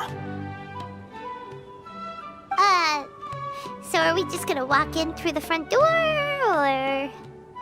Yes. Were you expecting a stealthier approach? Paimon can't think of a good comeback. Alright, it's all on Alhaitham if things go south.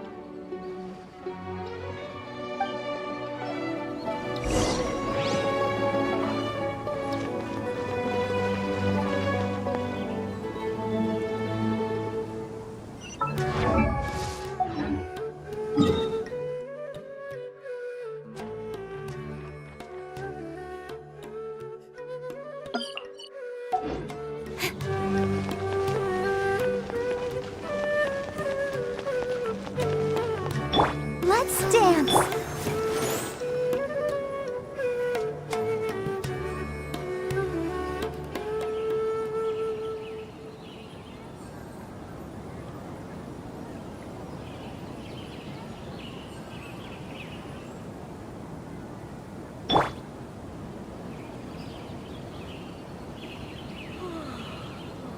The daylight hours really drag on.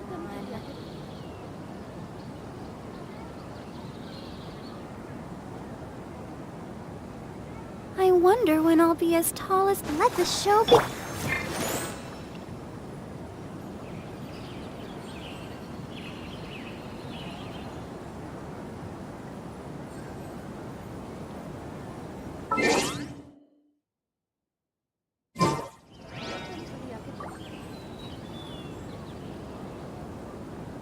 I'm all for work-life balance, but... The daylight hours really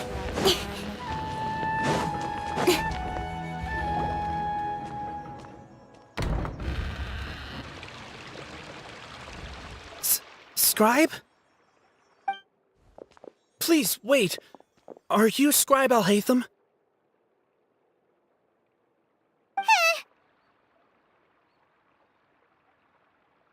That's me.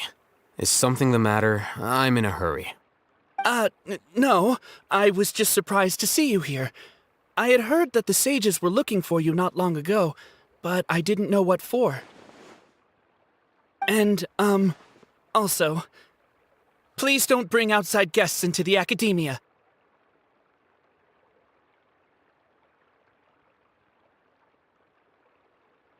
Outside guests? How did you arrive at such a conclusion? Your groundless inference shames the Haravatat Darshan.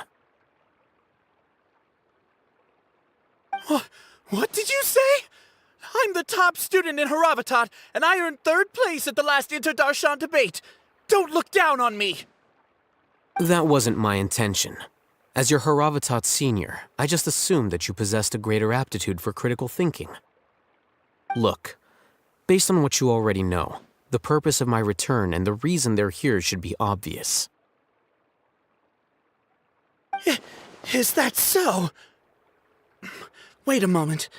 Let me think. Don't tell me the answer. The sages search for you. A blonde-haired traveler. Outside guests. So, from the start, the sages weren't looking for you, but this traveler? And you were gone from the Academia for so long because... Hey, shh. Yes, you've proven yourself as the top student in Haravatat. I surmise you've arrived at the correct conclusion. As I expected. Please, forgive me. I wasn't thinking clearly just now. Thank you for getting me back on track. It's nothing. We'll be on our way then. All right. Thank you for your contributions to the Academia, Scribe.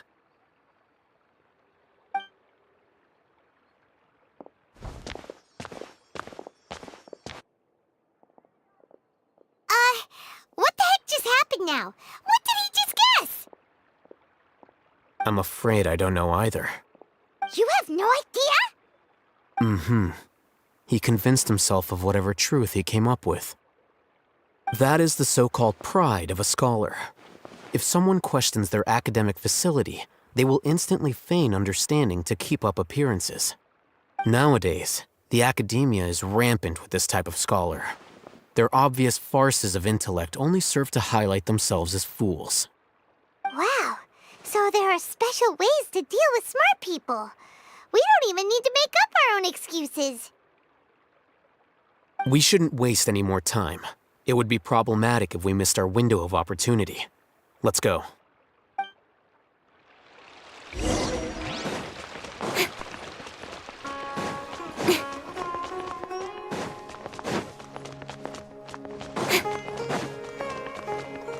Let's dance.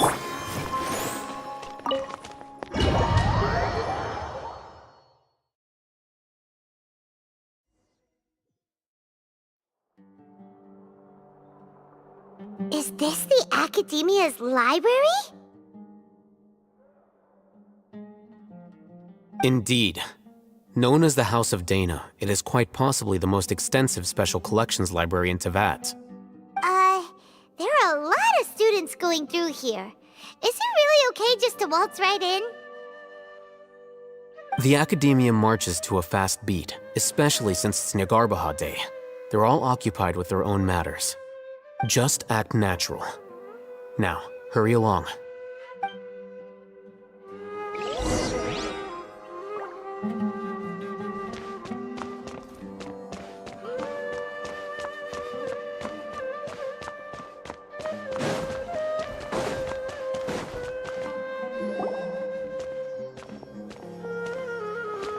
What's this platform for? It's a lift that Academia personnel use to access higher floors. Are we gonna take it then? The Grand Sage's office is up there somewhere. No, not right now. We can't guarantee that we won't run into the Grand Sage. Let's step back and observe for now.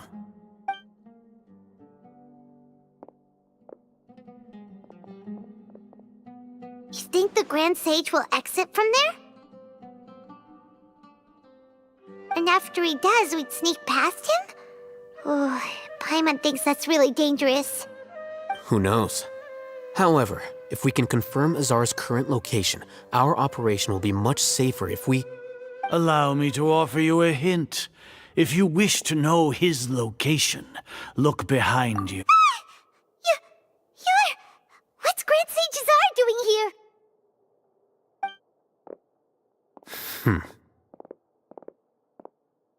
Do not tell me you believed the Academia would not grow suspicious of you after such a prolonged absence, Scribe. An eyewitness had informed me of your whereabouts, so I came to personally welcome you. Grand Sage, I didn't expect you to care so much about me. I'm truly flattered. I'm sure. But compared to you, I am far more interested in these two unexpected guests. You are the Traveler and Paimon, correct? It's a pity that only now have I been afforded the opportunity to formally meet two of Sumeru's most esteemed guests. I do apologize for my lack of decorum. Excellent. You immediately initiated discussion instead of attempting to prepare some perfunctory excuse. You clearly understand the situation at hand, and have no intention of making a reckless stand. The foot traffic here renders this place unsuitable for discussion. Please, follow me to my office.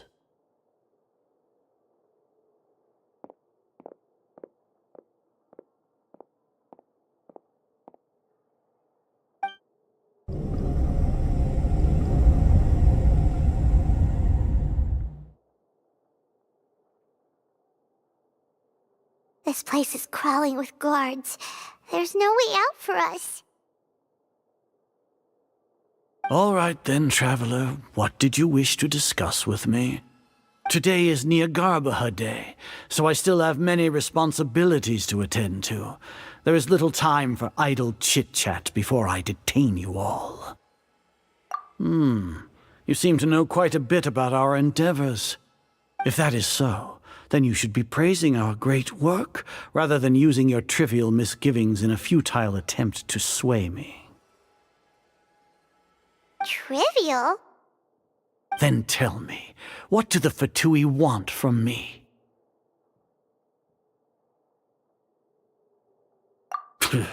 Worthless. Those are all completely worthless. Benefits, divine power. These materialistic words do nothing but debase our great work. Creating a god. Yes, we are using human wisdom to create a god. If humanity cannot attain omniscience and omnipotence, then we shall create a god to reveal them. This is the pinnacle of human wisdom. We shall regain a god's guidance at long last. No longer will we flounder in the interminable void of consciousness and knowledge. Even Irminsul will be freed from its plight. For our nation of scholars, this is the ultimate aspiration. No cost is too great to realize it. You will never understand the rapture of having a god be born. Gods exist on a plane that far eclipses humanity's. Lesser Lord Kusanali, what can she even do? Care for the people? Fend off sandstorms? Fabricate silly fairy tales? These are but child's play for the academia. Does that make us equal to the gods? We are a people favored by Greater Lord Rukadevata. Though I may have personally not seen it, our forefathers bore witness to true wisdom. The ascension of the Lesser Lord has brought nothing but bewilderment to the scholars. They all ask, is that truly what true wisdom is supposed to look like? With that in mind, it is better to keep her isolated in the sanctuary of Suristhana, so our academy will not become embroiled in turmoil. What a pathetic justification! Do you really think that only the super smart or powerful should be able to call themselves gods? As per your judgment, Grand Sage, they are indeed dangerous individuals. Not only are they acting against the academia, but their ideologies have the potential to lead scholars astray. Looks like there really was merit in my assignment.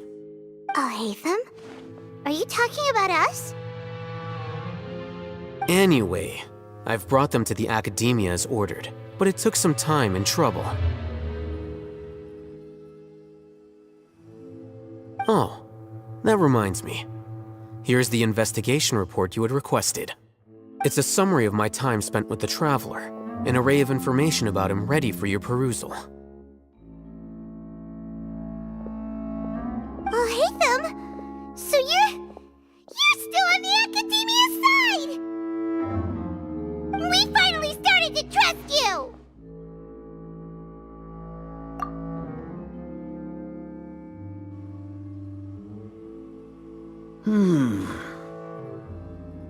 Excellent. Detailed contents with no errors.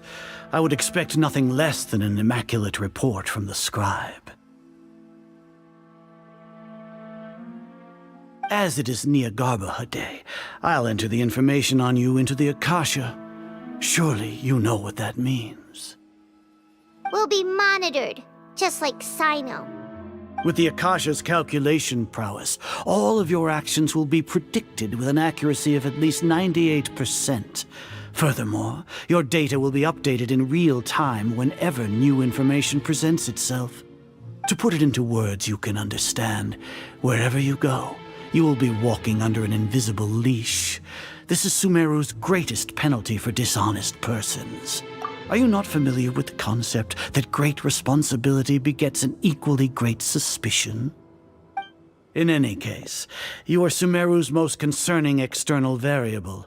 Locking you down will greatly decrease the chance of any undesirable outcomes coming to pass. You're despicable! Despicable? Perhaps from your perspective, but I suppose your ploy was to sacrifice the traveler here, was it not? Lord Azar, I know what you're trying to say, but I've been following your plan this entire time. Why are you doubting me at this juncture? Must I delineate your entire plan? Very well, I will spell things out. First off, I received an eyewitness report that you were spotted with the traveler at Caravan Ribat. However, you immediately departed for the desert and escaped surveillance range. Judging by the time, you all likely encountered the truant General Mahamatra in the desert. Am I correct? Maybe Paimon shouldn't have mentioned Sino just now. The Academia had not received correspondence from its scribe for a prolonged time. You were also in the company of the Traveler, a close associate of Lesser Lord Kusanali and General Mahamatra Sino, who had defected from the Academia. With their instigation, what was the probability that you would betray the Academia? Rationally speaking, 50%? 70%? What do you think? Regardless, that's only a guess. The facts are that I've brought the Traveler right before you, and I gave you my report. Indeed, your boldness deserves praise. To think that despite status as an outlander, the Traveler is still willing to sacrifice for the sake of your plan.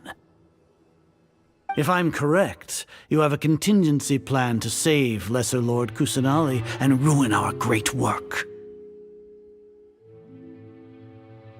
Sneak into the Academia on Nia Garbaha Day, using Alhaitham's status as the scribe, for there is a good chance that an opportunity to save the Lesser Lord will arise. Should your intentions be discovered, Alhaitham will turn traitor and sacrifice the Traveler, thus proving his innocence. He can then stay inside the Academia and continue searching for a way to proceed forward. As for Sino, according to the Akasha's calculations, he will soon return to the Academia and confront me in person. I suppose this is also a part of your plan?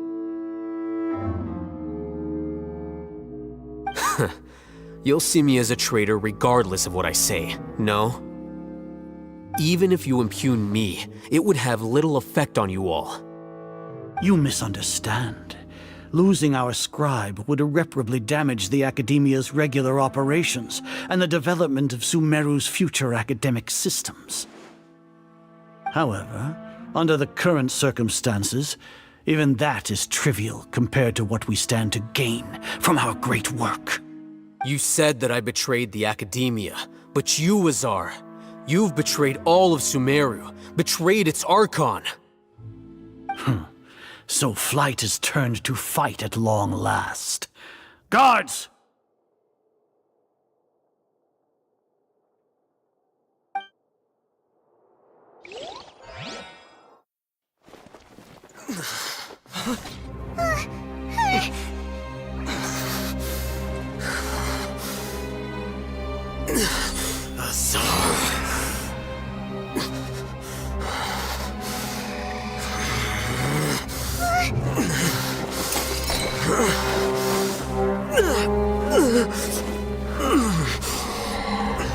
Well, what do we have here? So you stole that divine knowledge capsule? Traitor! You traitor! Even the most rational scholar will yearn for the power of a god in a moment of desperation. Aren't you doing the exact same thing as me, Alhaitham? Unfortunately for you, no god will lend you their power. Azar!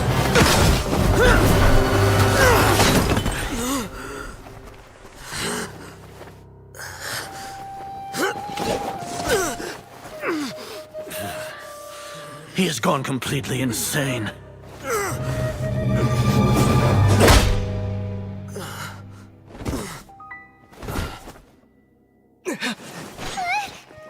Take him to the Matra and exile him to Aru village. Then find someone to take these two to the confinement room. I'll deal with them later. Grand Sage, we've finished all required preparations for Nyagarbha Day. We may begin to enter the capsules now. Excellent. You may begin.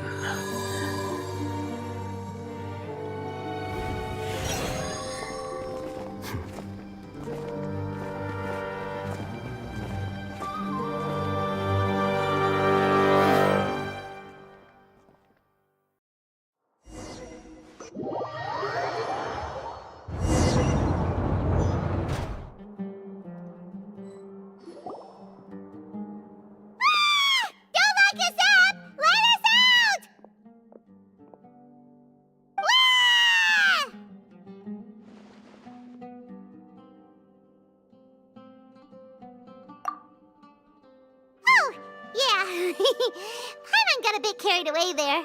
How was Paimon's acting just now? Great, huh? Everything's going according to plan so far. We made it into confinement, and Alhaitham's probably done with his part too.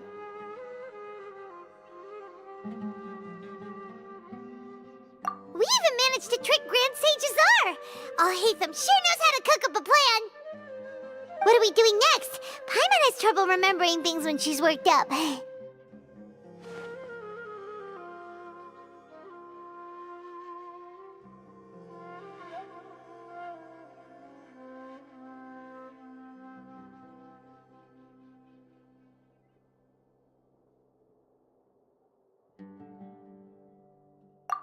Right! Paimon thinks it went something like this. Apart from that, we still have yet another goal in the first stage of our operation, which is to send the Traveler to the confinement room. What? Why do we want to get him locked up on purpose? He's always been the person the sages are most afraid of, as well as the greatest obstacle to their successful implementation of their plan. They are very aware of the risk he poses to them. Once the Traveler is imprisoned, the sages will likely think that everything is under control. And with their guard down, the next phase of our plan will have a much higher chance of success.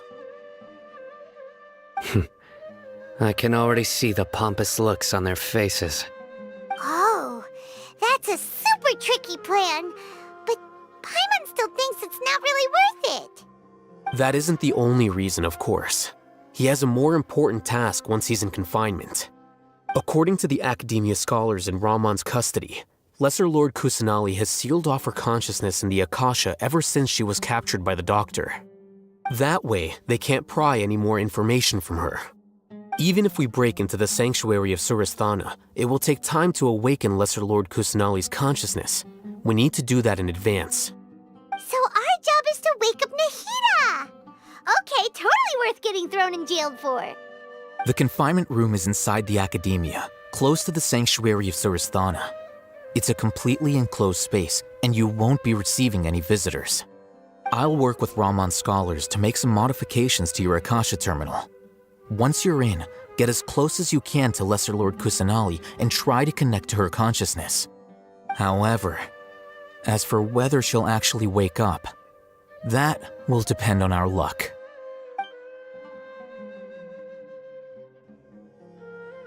Oh, no wonder you've been wearing your Akasha terminal today. It's the one that Alhaitham modified. Paimon thought they'd take our Akasha terminals when they locked us up in here. Were they being careless?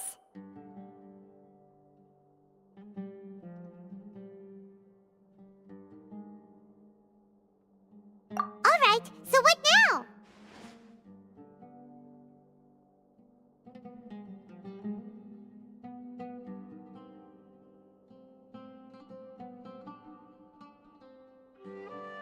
Sounds easy enough. We can finally talk with Nahida after all this time. Let's do it.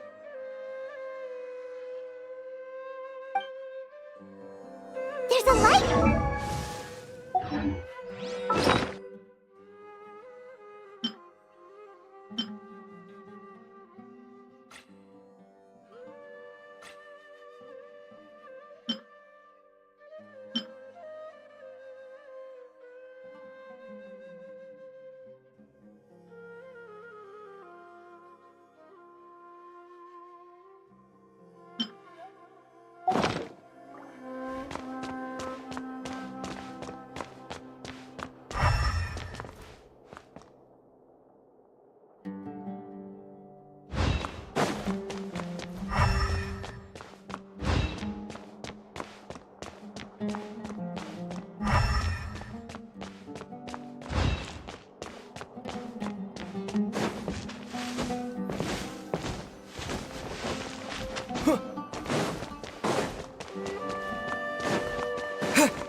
Nahida! Hey, Nahida!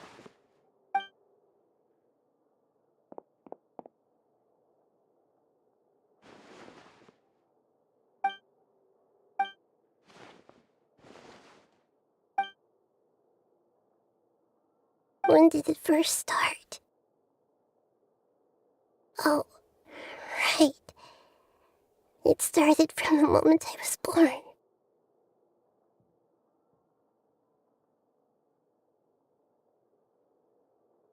I want to become a worthy Archon. So I've kept studying, kept listening to my people and their hearts, kept looking for a way to save Irminsul. So I can catch up to Greater Lord Rukkhadevata. But I'm stuck in the sanctuary of Sarasthana. The sages are creating a god to replace me, and I'm forced to lock my consciousness in this boundless darkness. Nahida!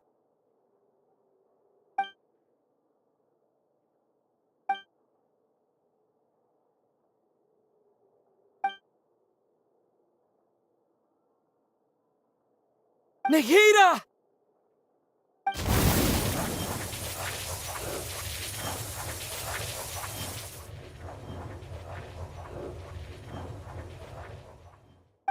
It's so quiet here. Now that I think of it, I don't think I've ever actually listened to my own inner voice. Do Archons have them? Should Archons have them? Have I been doing the right thing? Am I really not needed? How do I really feel about all of this? It's so quiet here. Since you're the god of wisdom, you've known the answers to all these questions since the very beginning, haven't you? Who are you? Whose voice is that? It sounds familiar.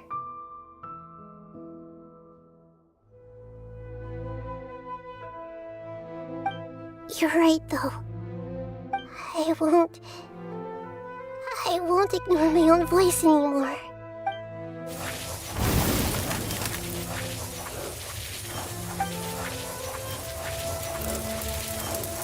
Nahida!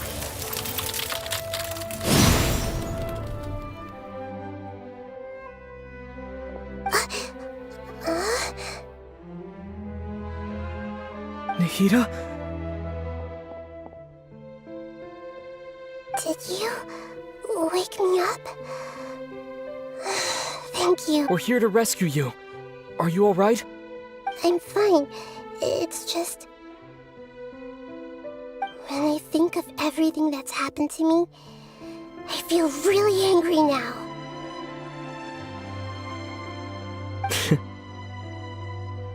You should have been angry ages ago.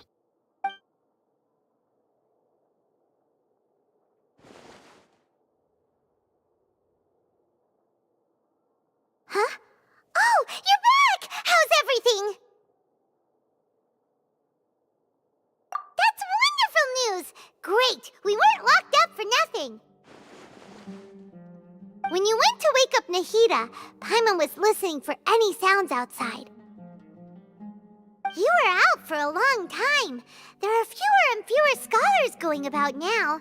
You think everyone's done with their Nyagarbha Day stuff? Yep, so that means our next act is Nilou's performance!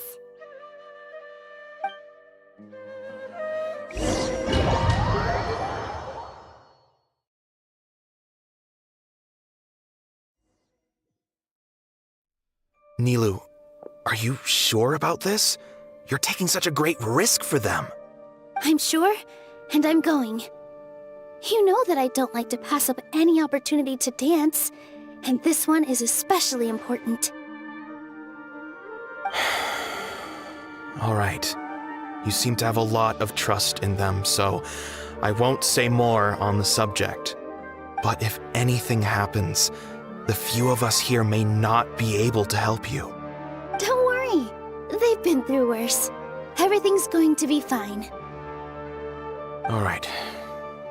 You know, If you really do get arrested, we'll do everything we can to get you back. Be careful, even if it's only for our sakes.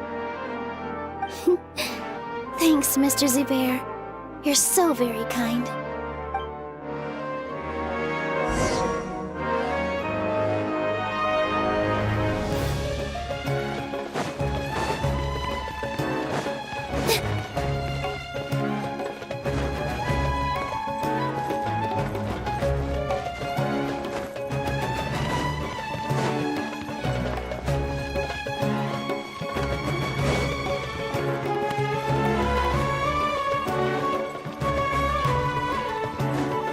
This isn't the way to the Academia.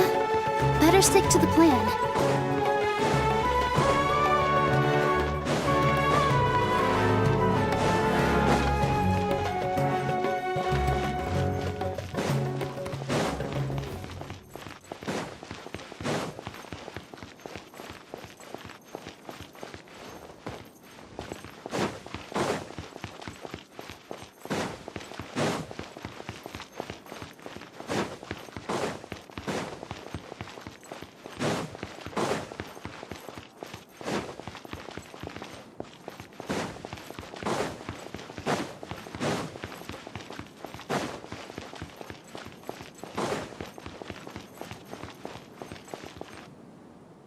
Nilou, how's it going? Nervous? Definitely more than usual. But it's because I'm worried I won't dance well enough. It's okay. Just focus on your performance. We'll take care of everything else. You sure know how to talk. Taking all the credit, even though we came here together to help out. Well, thank you both. I'll have to treat you to a meal after all this ends. I really, really appreciate all of your help. Ooh, that sounds great. Huh? How can we say no to that? All right, let's get back to business. Nilou, we'll be here to keep people from going to the Academia so they don't interrupt your performance. I was planning on telling them something like, the Academia's been conducting a weird experiment, and some of their test subjects escaped. It's really dangerous there, so stay away. Oh, you couldn't think of anything better? Oh well, I guess it does sound like something the Academia would do. I think it sounds great. I'm counting on you guys. Don't worry, it'll be a piece of cake.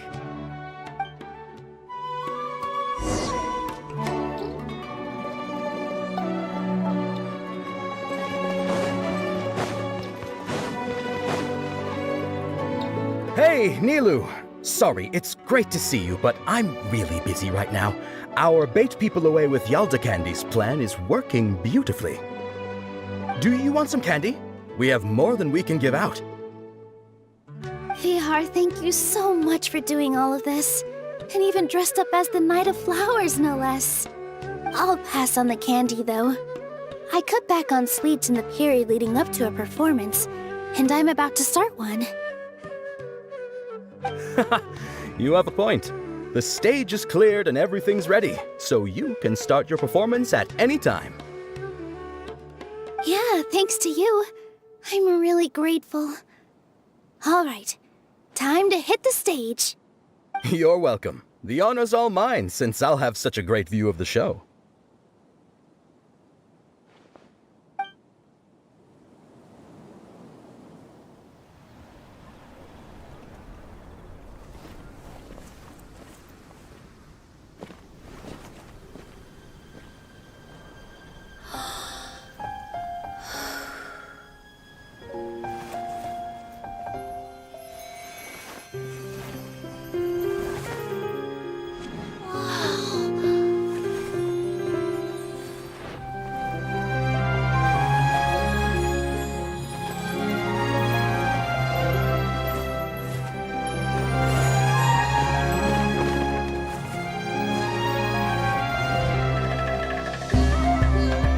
I've never seen a performance like this. This is incredible. Yeah, but I heard that public performances like these have been banned. I can't believe she's doing this here.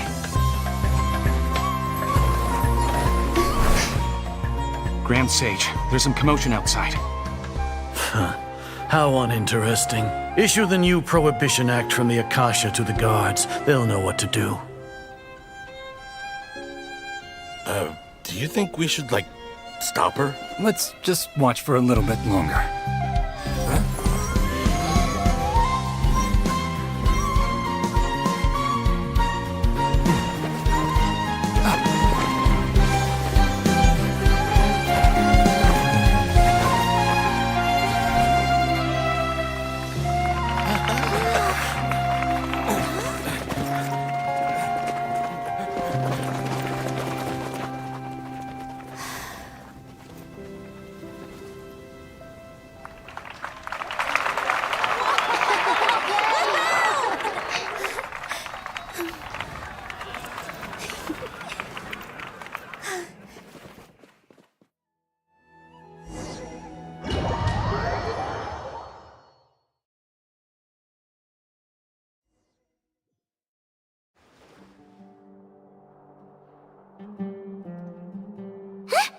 Did you hear that?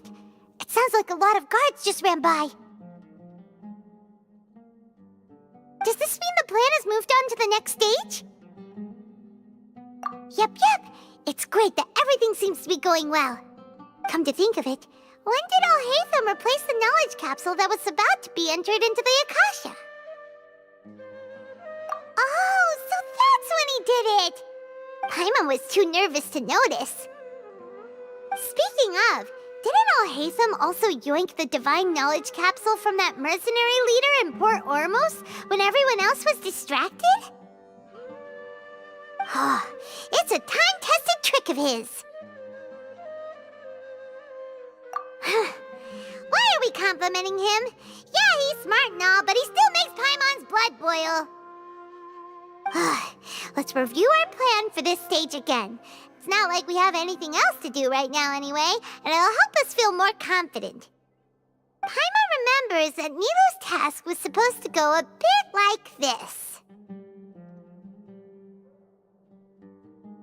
Now that Lesser Lord Kusanali's consciousness has been forcefully sealed, the core figures of the Academia and their guards have started to wear their Akasha terminals again. With the Doctor's technological support, they think they have nothing to fear. How despicable of them to rely on such a person. But this is also our chance. I was originally asked to draft the knowledge capsule for the Artistic Performances Prohibition Act when I was still at the Academia. It should be on the Grand Sage's desk right now, and will be entered into the Akasha during the next Nyargarbaha Day. Are they really going to stop all artistic performances? That's horrible! I'll make an identical knowledge capsule, but this time, I'll smuggle some misleading information into it. We only need to find an opportunity to switch the capsules. Once it's been entered into the Akasha on Nyargarbaha Day, if someone were to be seen performing in public, the sages would definitely use that opportunity to announce the ban, and so the misleading information will be disseminated amongst the guards.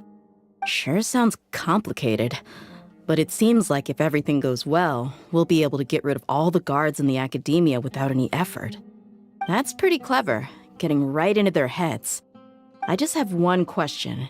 Even if we manage to get the misleading info out to the guards, how can we be sure that they'll believe it? People who are used to relying on the Akasha become less inquisitive, and their ability to distinguish truth from misinformation is significantly reduced. They will view everything the Akasha releases to them as the unequivocal truth. The Akasha will turn humans into machines. I've seen it happen many times. Yikes. Good thing I didn't wear it for long when I was working in Sumeru City. At first, I thought it was a good thing too.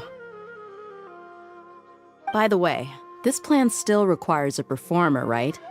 Do you have someone in mind? Nilou of Zubair Theater. I know her really well. We can trust her. I'm kinda hesitant to ask her to participate in a dangerous plan like this, but we can ask her in person. All right. After the guards and the Academia are gone,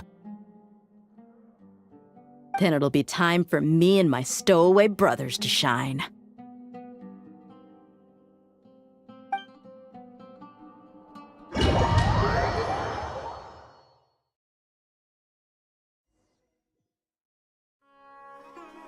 Here they come. Did you see that, Raman? They came out from the Academia in droves.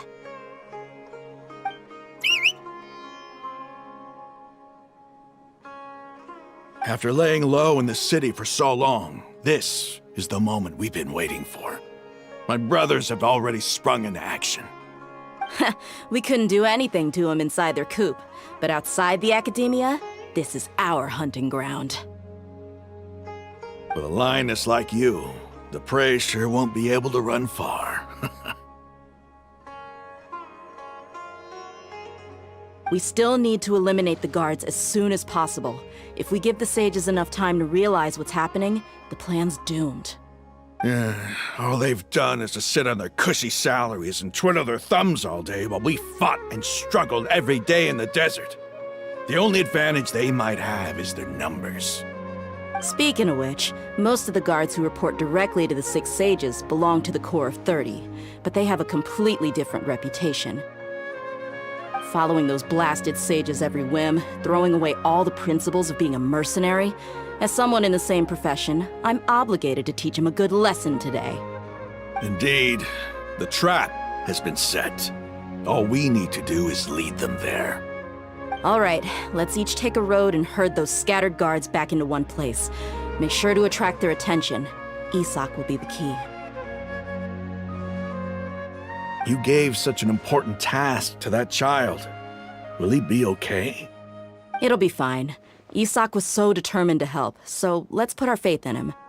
Besides, even if he's caught, the guards would be too scared to do anything to him. They've never seen Lesser Lord Kusanali in person, after all. You've got a point. Anyway, I think I see them coming. Let's head out. Good luck.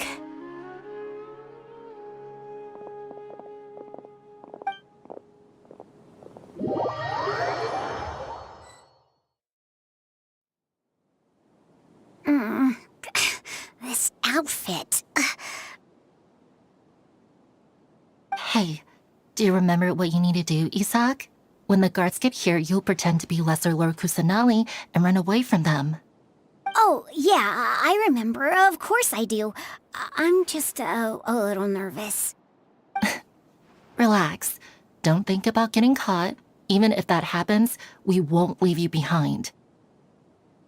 You only need to think about getting the guards' attention and leading them to the Grand Bazaar. Leave the rest to us. Okay, got it. I'm here to pay back Lesser Lord Kusanali for helping Grandpa. I won't get cold feet. Hey, they're here. I can see the Academia guards.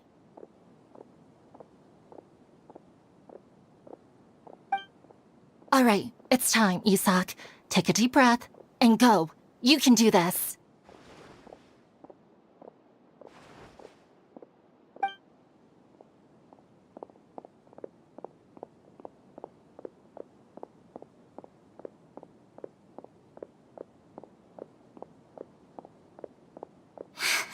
Why is there a guard over there? Did he already run ahead of me? This is different from our plan. But there's no time. I need to make a choice.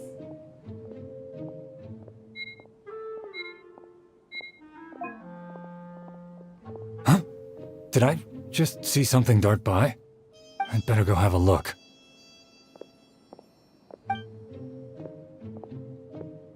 Were my eyes playing tricks on me? I should go check to see if someone's hiding over there. There seems to be nothing here. Just to be safe. Good thing they didn't find me. I was close. I'd better hurry and keep going.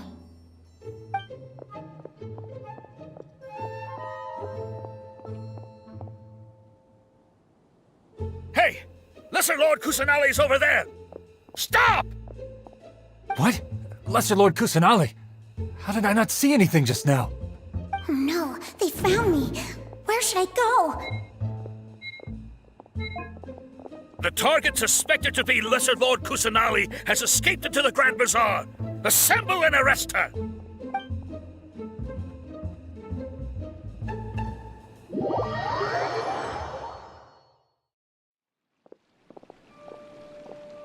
Where did she go? How did she disappear? Did we lose her? Hurry up and find her! Hey, why is your team here? Didn't we say to split up our search? Hurry! Hurry! This place is... Why are you all here? Yeah, isn't it one heck of a coincidence? Everybody's here. What on earth is going on? I suppose that's all of you? Who are you? Did you set us up? What are you planning? Phew, that was rough. I almost got caught. Little brat! So you're not actually Lesser Lord Kusanali. Who exactly are you all? Eremites from the desert? Just some colleagues. Think of this as a business competition, or a personal grudge. After stepping into our traps, stop thinking of yourselves as hunters. Behave like the prey you are.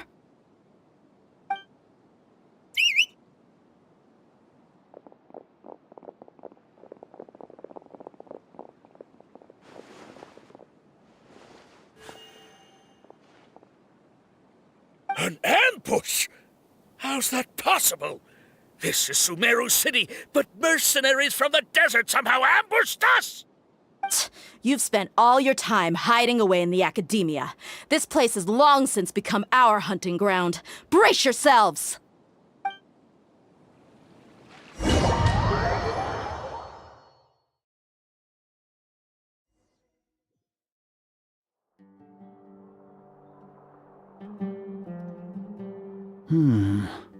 This is odd.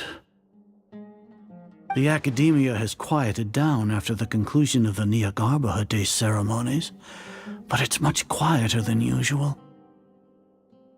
Where are the guards? Why have I not seen a single one? Guards? Guards! Grand Sage, how may I be of assistance? I called for the guards. Why did you come? My apologies, Grand Sage. Right now, all Academia guards have entered the city to perform the ordered arrest. I thought you knew. Arrest? Who is there to arrest? I have an ominous feeling. Arrest Lesser Lord Kusanali, right? Is that not what the order was? Lesser Lord Kusanali?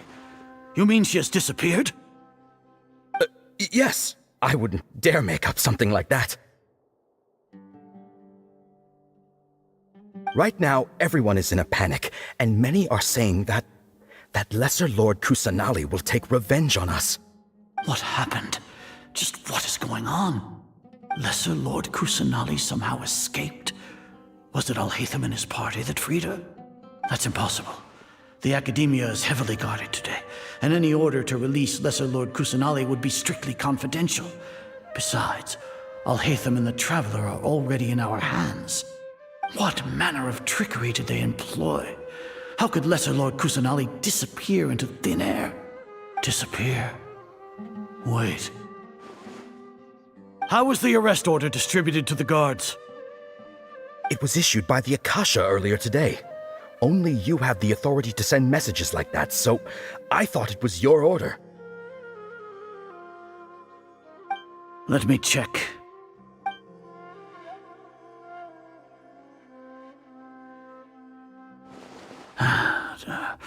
Here. Lesser Lord Kusanali has escaped from the sanctuary of Surasthana. Go to the city and arrest the escapee immediately. The Akasha indeed contains this information, and it clearly appeared in my mind. How did they bypass my permissions to issue this kind of message? Was it the report about the Traveler that Alhaitham submitted? No. I specifically checked that knowledge capsule before entering it into the Akasha. Could that have been a red herring? Well, even if I figure it out now, it won't make any difference. The important thing now is to confirm Lesser Lord Kusanali's status. have you been to the sanctuary of Surasthana to confirm that Lesser Lord Kusanali has indeed escaped? Confirm? No, I haven't. It may be a bit offensive to say this, but Grand Sage, what you're saying doesn't make any sense. How can the information in the Akasha be inaccurate? What the Akasha decrees is fact. That is common knowledge to all of us. If we have to confirm the information and knowledge from the Akasha ourselves, then how is that any different from us learning that information ourselves?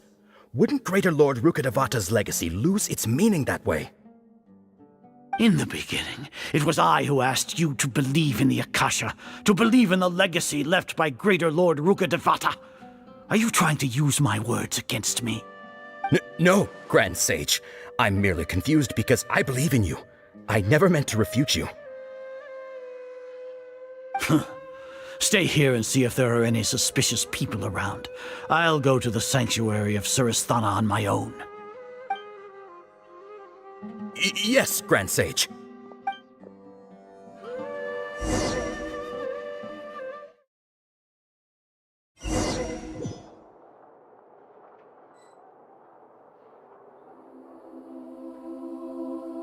Lesser Lord Kusanali has escaped from the sanctuary of Surasthana. Go to the city and arrest the escapee immediately. How can that be? Stop thinking about it. Stop. It must be a trick of theirs. As long as I personally confirm it. Ah! Impossible. That's impossible. There must be something wrong with my eyes.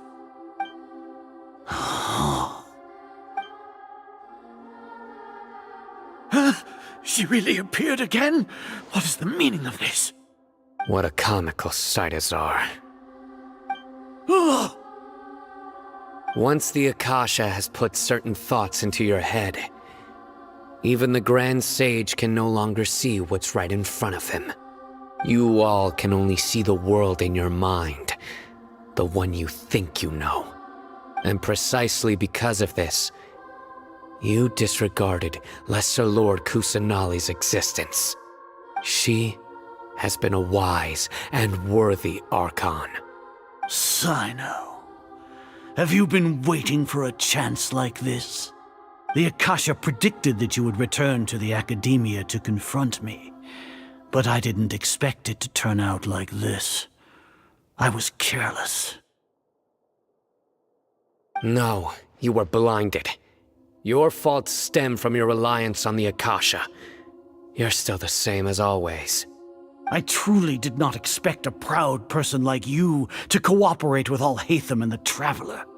People change, Azar. Admit it. The Akasha can't predict my actions anymore. Then tell me, what have you found during your investigation? You want to buy time? This is the sanctuary of Surasthana. Under your own regulations, even Academia staff are forbidden to come here. No one will come to save you. As for the investigation, I've at least confirmed that you are guilty of insurgency against the Archon. A serious crime. So what?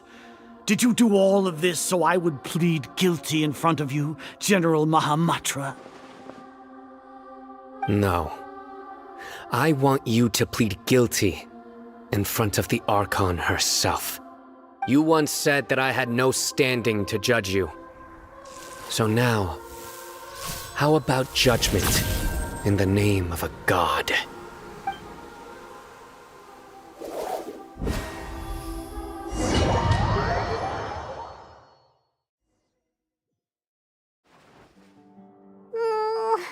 How long do we have to wait? Paimon wants to know how things are going out there.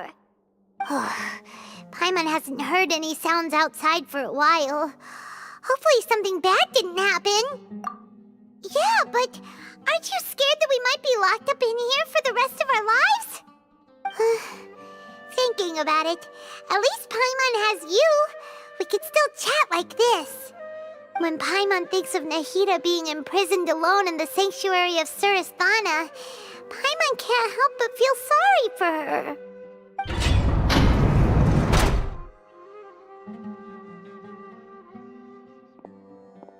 Here comes your savior.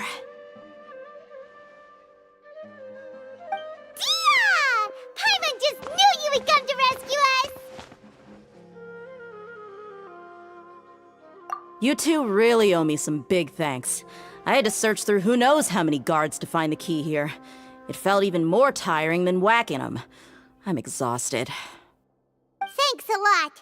Need Paimon to rub your shoulders? No, that's, I'll pass. What are you afraid of? Oh, are you ticklish? Now isn't the time to talk about being ticklish. Things in the city and on Sino's side are both going well. The guards that stormed out of the academia are all taken care of. The Corps of 30 is in charge of the city's defenses, but we already talked to Asfand. They've been fed up with the sages bossing them around. As long as it doesn't break their employment contracts, they'll turn a blind eye. That's probably because you've been super great friends with them for a long time. So, how's Sino doing? The Grand Sage is in his custody. Even I know how terrible it is to fall into Sino's hands, so he probably does too. Sino forced him to release Lesser Lord Kusanali. He has no choice but to obey. So, hurry to the sanctuary of Surasthana. Assuming nothing weird happened, we should have already rescued our Archon. Honestly, I didn't expect our ragtag bunch to do this well. We just came together last minute to save the Archon, you know? Alright, you two better go. I still have to clean up some messes in the city. See you around.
Should I say, it's nice to meet you?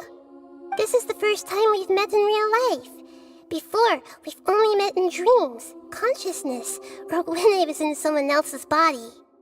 Thank you so much for coming to rescue me, but I also need to apologize. During this time, I did some self-reflection. My sense of inferiority and yielding to the academia led to all of this, and created so much trouble for you all.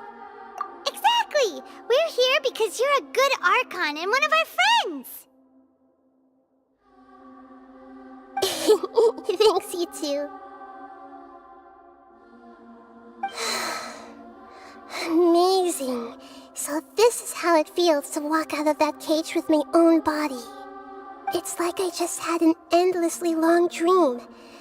I can't even tell if I just woke up or was only now born into this world. My concept of self has become so clear. But now doesn't seem to be the time to indulge in this feeling. This is really embarrassing. You all just rescued an Archon, and now she needs your help to save her country, and even the entire world. It's okay. With you here, Paimon's sure that everything will work out. There's one more thing. What is it? For all the things the academia did to me, and for all the folly it committed in the name of wisdom, as their Archon, I will make them pay. Ah! Wow! That's the spirit! You're finally standing up for yourself and not letting people walk all over you! I understand now. To be a better Archon, I first need to better myself. If you haven't even figured out how to be a caterpillar, how can you be a butterfly? Yes, true. That reminds me. I wonder how far along the Academia is with their god creation plan. We need to hurry and prevent the birth of that false god. I need to make some preparations. Since I'm now free, I can establish a direct link to the Akasha and control it. First things first, I need to remove the restrictions that the doctor put on me in the Akasha. After that, I'll make some adjustments and revoke the sage's permissions. The Akasha will then be like how it originally was, only operable by the Archon.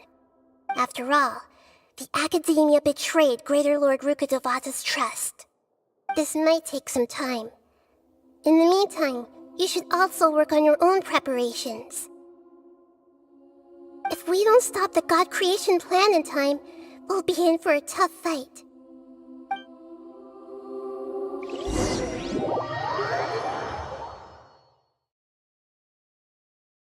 You might as well prepare for a fight.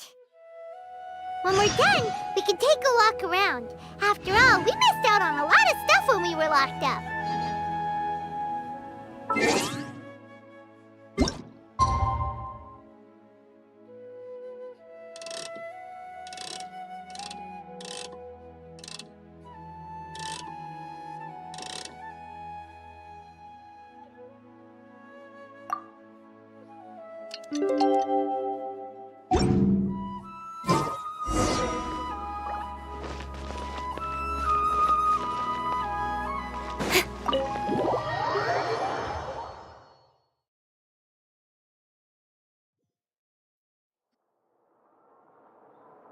How's it going, Nahida?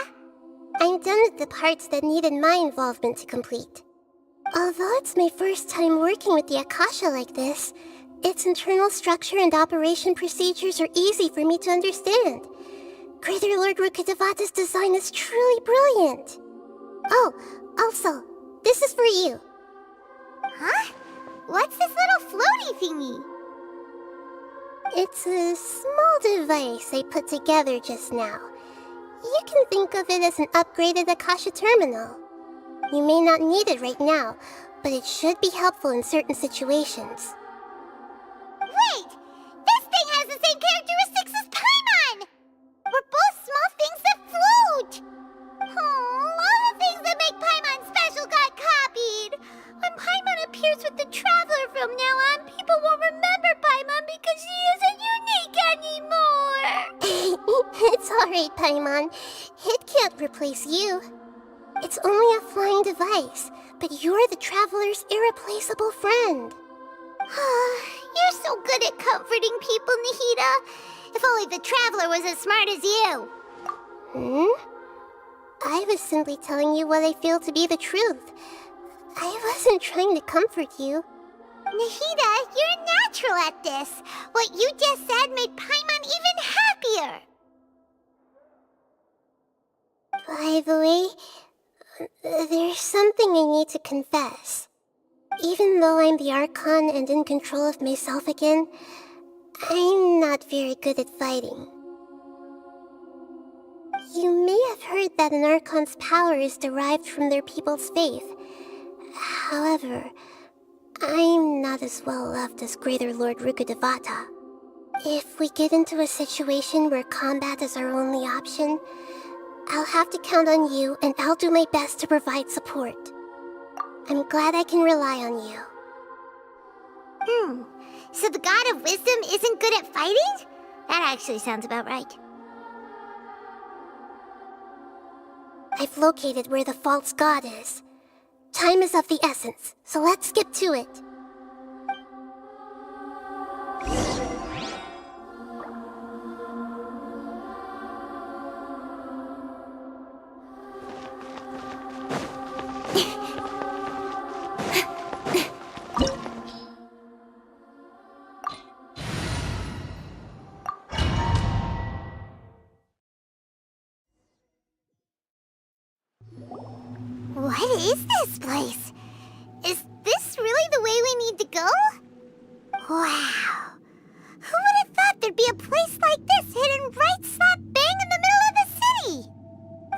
always wanted to realize their god creation plan without being discovered. The safest and most convenient way would be to build within the academia itself. That's true. They were already hiding one god, so why not two? Judging from the structure here, the project is a huge undertaking. The sages really saw the god creation plan as their ultimate goal. But this place doesn't look like it could have been constructed by the academia alone. The Fatui under the Doctor sure didn't hold back. They provided a lot of technological support. Yeah, or else they wouldn't have been that generous. Is that it, though? I've always felt that this Doctor is different from the academia sages. He doesn't seem to share their sense of urgency. Instead of being interested in the end product, it's like he's enjoying the experimental process. The Fatui Harbingers are all such weirdos. So, the Doctor being weird is actually normal. So, this Fatui that they're trying to turn into a god is called the Balladeer? We had previously come into contact with his consciousness. He harbors particularly strong obsessions. One is the desire for a gnosis, since he was created to be the vessel for one. The other obsession is probably related to his past. I can't quite explain it. Paimon knows that he was a prototype puppet for the Raiden Shogun before he became a Fatui Harbinger. That's why he wants a gnosis so badly. There's no way he'd willingly be a test subject. Now with that temper and ego of his. It sounds like you know the Balladeer quite well. I see. Tell me more about him and what he's like. The more we know now, the better we can plan for and react to any future situation.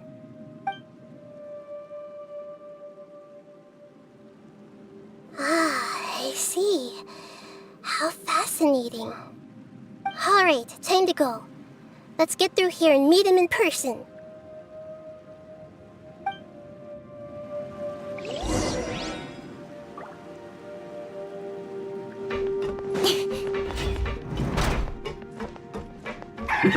Work time! Let's begin! On your work!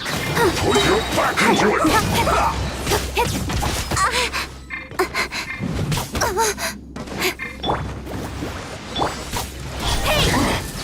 Stay right Cut to the chase! No slacking! Propagate! Speed of light!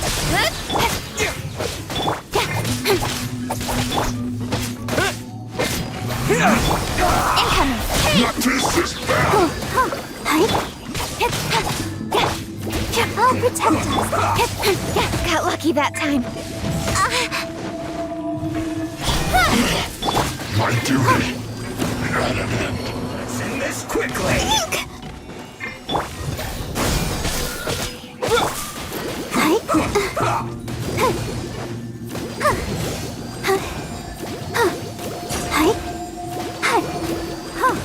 Almost. Out of the frying pan, into the fire! Don't blink! Propagate! Let the show begin. Go, Barbara, go!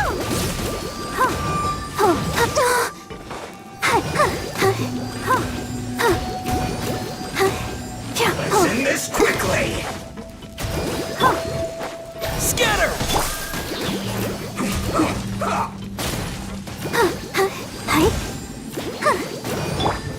Hey!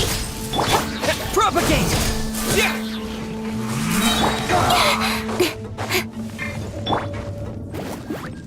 Let's not waste time. With sword comes shadow.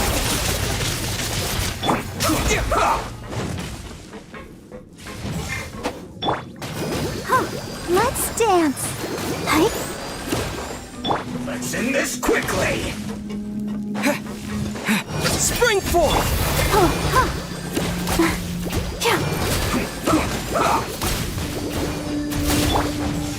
Incoming! Nice and spicy! You're toast!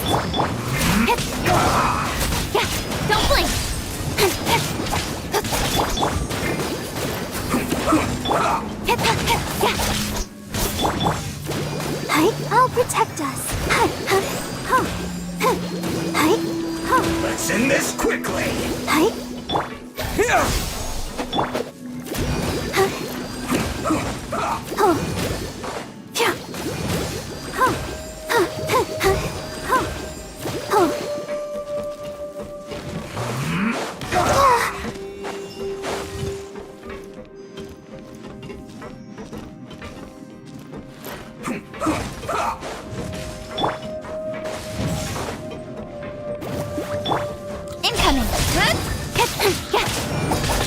Let's end this quickly. Propagate! Let's not waste time.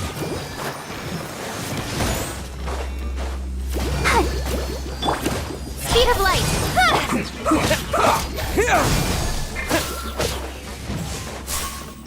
Boba, get them. Incoming. Hey, nowhere to hide. Just got lucky that time. Out of the frying pan, into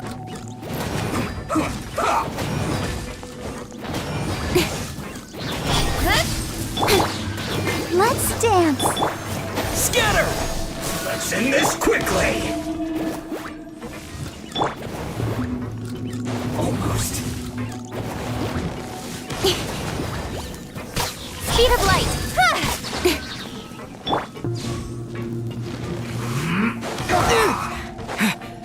Propagate!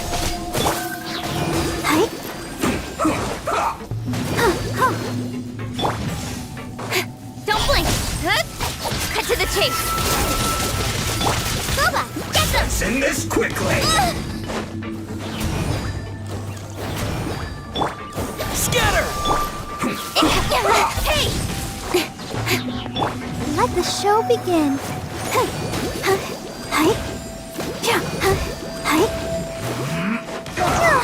Ouchie! Terminate!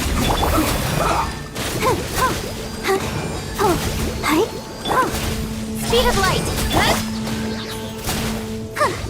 Let's not waste time. Hey!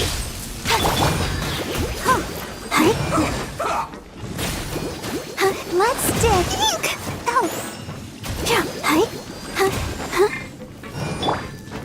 Incoming. Let's end this quickly. Nice and spicy. Nowhere to hide.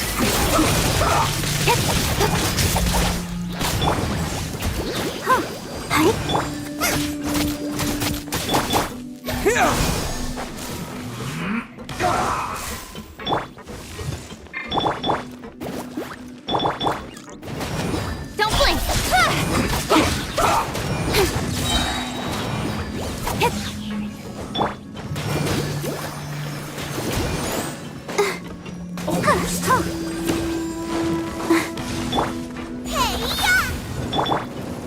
With sword comes shadow. Let's end this quickly. Scatter! Speed of light. Hey! Go, Barbara, go! Incoming. Propagate!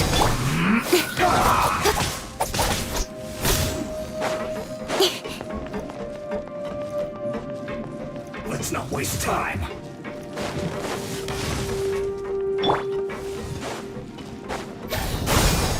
Let's end this quickly. Boba, get them!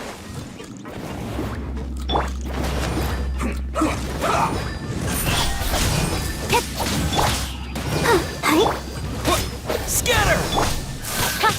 Nowhere to hide.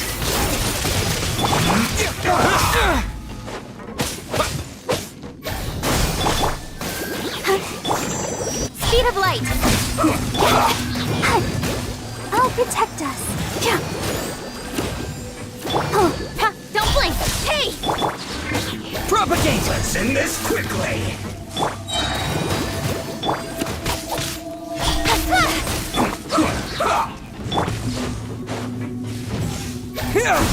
This is bad. This isn't good.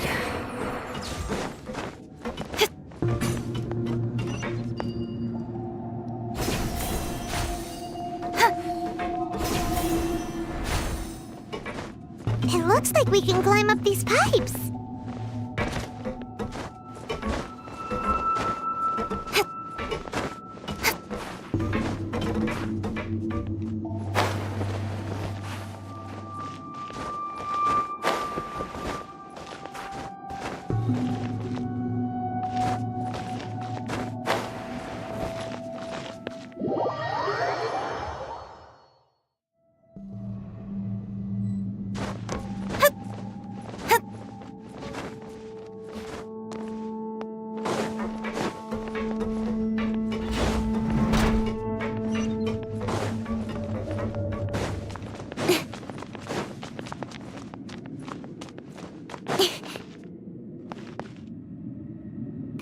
on the ground seems all messed up.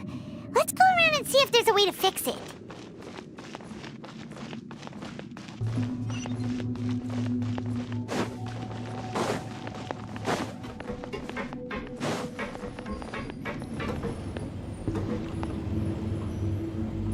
It seems to have stopped. Let's continue.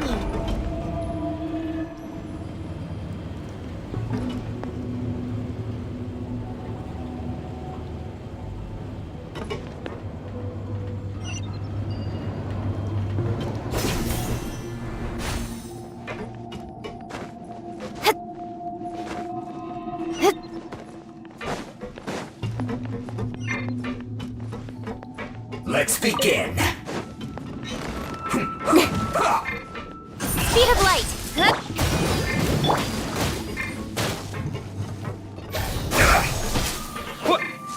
Nice and spicy. Incoming. Hey!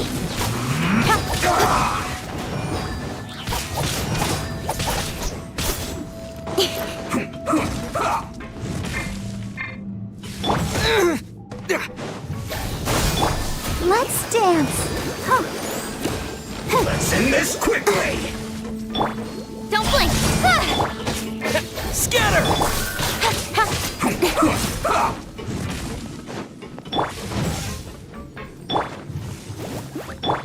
Incoming. With sword comes shadow.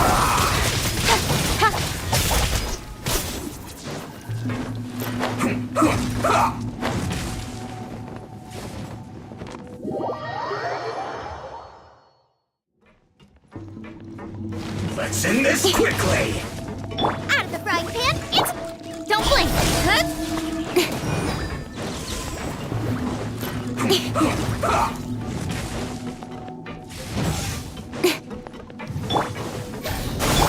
Speed of light. Hey!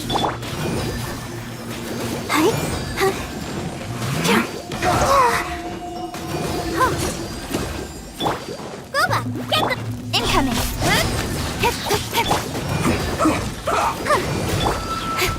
Nowhere to hide. Propagate! Don't blink. Hey! Let's end this quickly.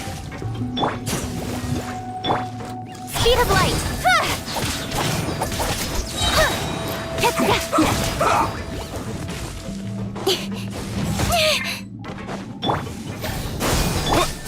Don't blink.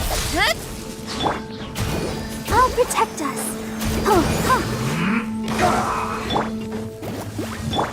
Incoming. Hey! With sword comes shadow. Scatter!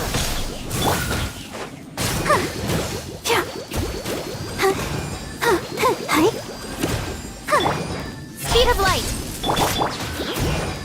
Let's end this quickly. Out of the frying pan. It's... Don't blink. Nowhere to hide. Got lucky that... Speed of light.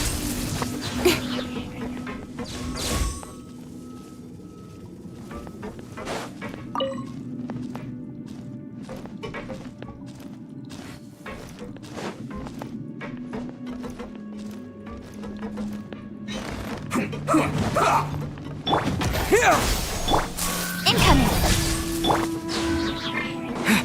I will end you. Goba, get them.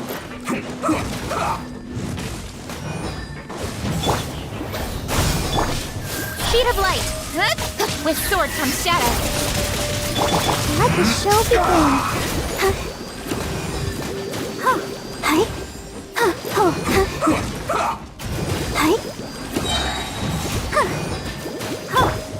Spring forth! Incoming. Let's end this quickly. Scatter!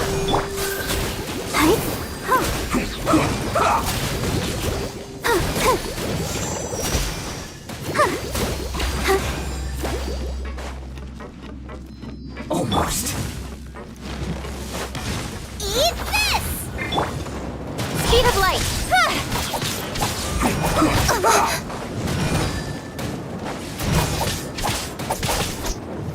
Hey!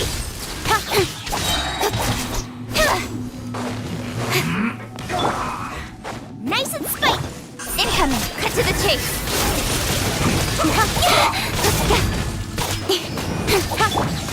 I'll protect us. Booba, get them! Don't blink! Send this quickly! Propagate! Speed of light!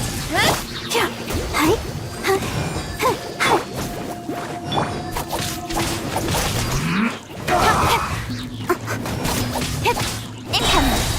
With sword comes shadow!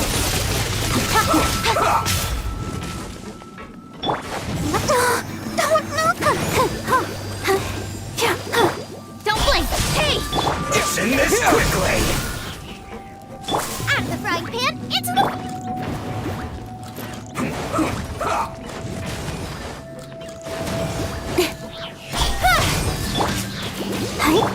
Scatter!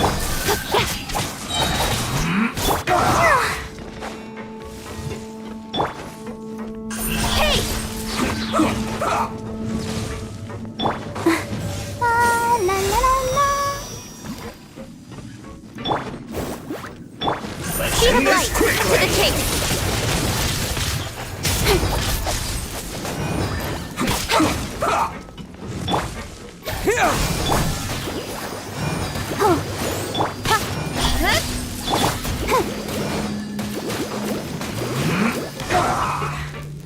Nice and spicy!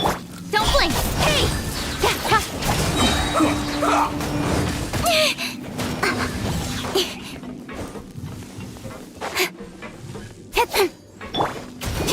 Let's end this quickly! Propagate!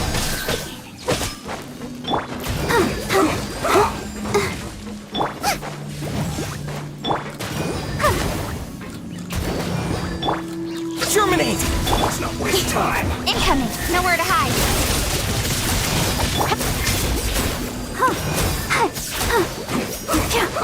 Oh, let's dance.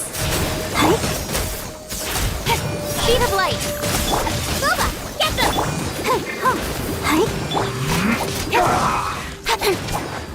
Incoming!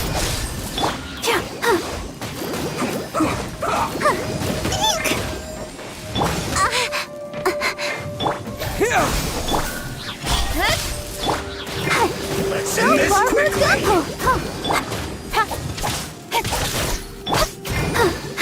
Propagate!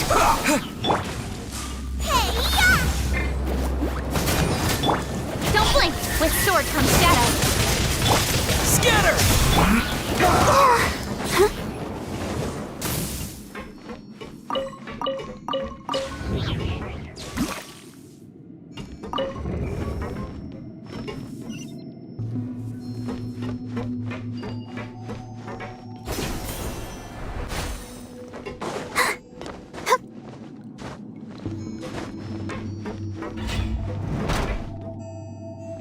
You'll get frostbite. Frozen. Out of the frying pan! Flash frost. Speed of light!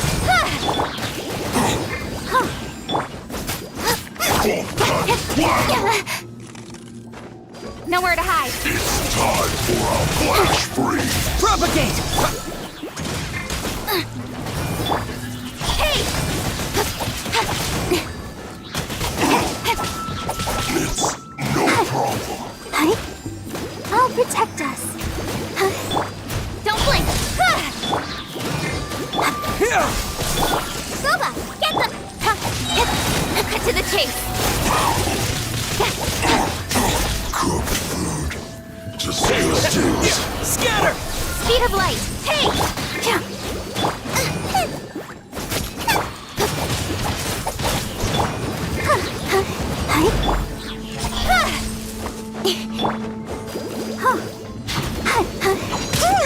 Let the show begin.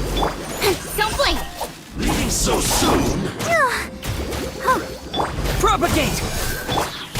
Nowhere to hide! No escape.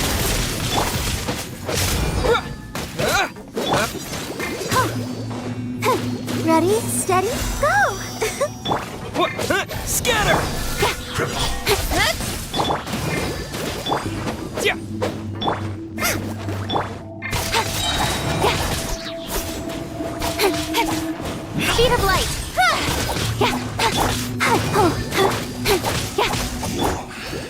can't run from death. Go, Barbara, go!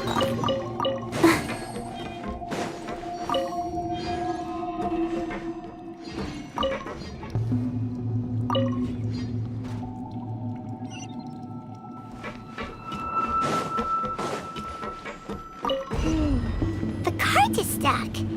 Maybe there's something wrong with the tracks. Let's try adjusting the direction of the device to clear the tracks.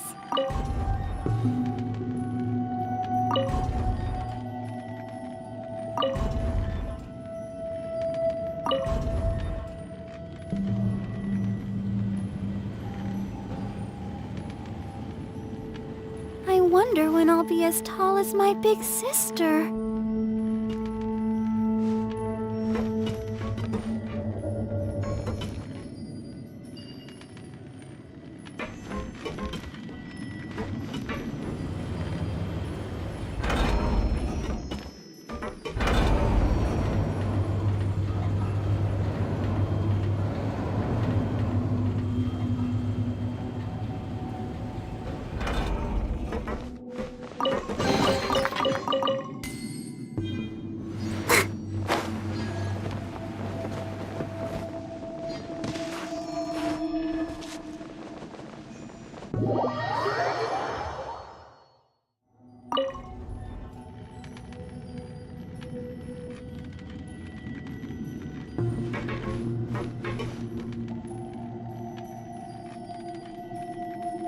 Let's dance!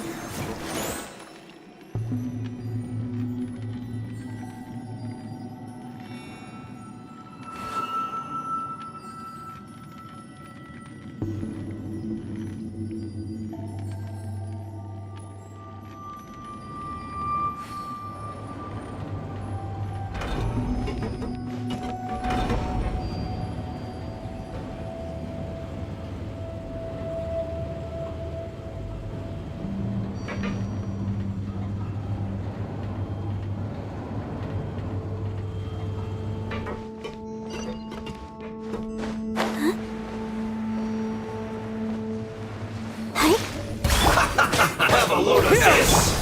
Don't blink! Shouldn't get careless. Out of the frying pan! Let's move.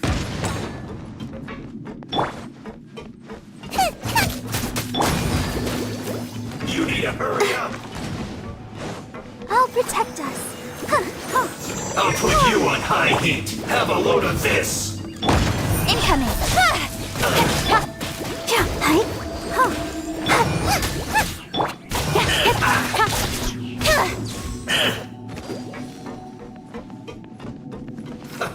Let's move.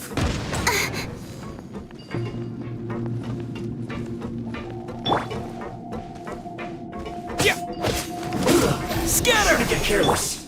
Speed of light! Hey!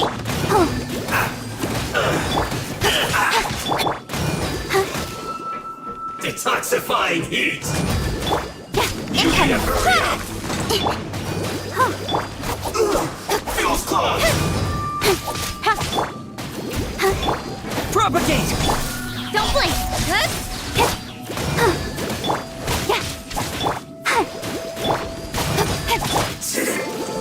Cook this.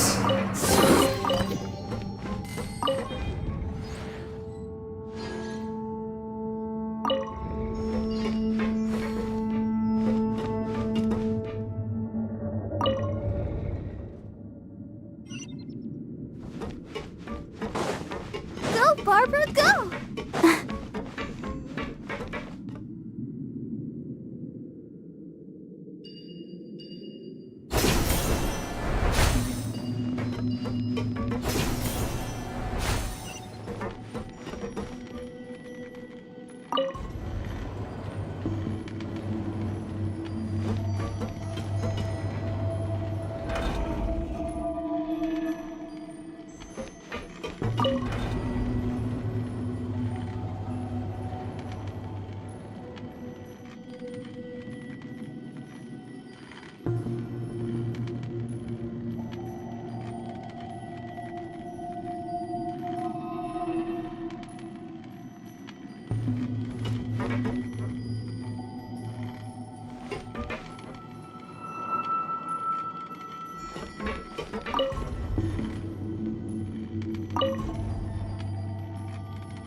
Speed of light!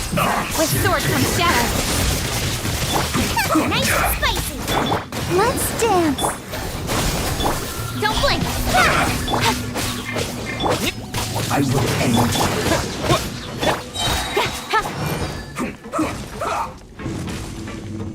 Nowhere to hide!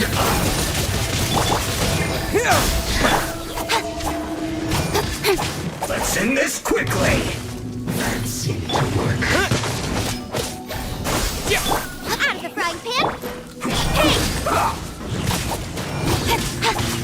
Hey!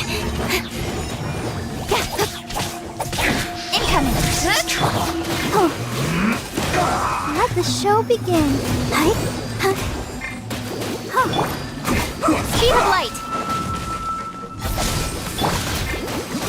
Propagate! Let's end this quickly! Hey!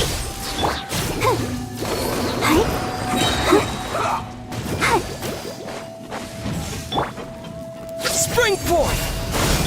Don't blink!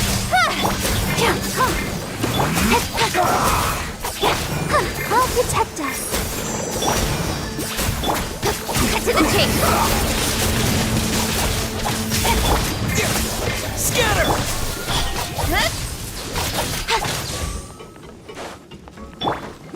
Let's end this quickly! Boba, get them! Speed of light! Nowhere to hide!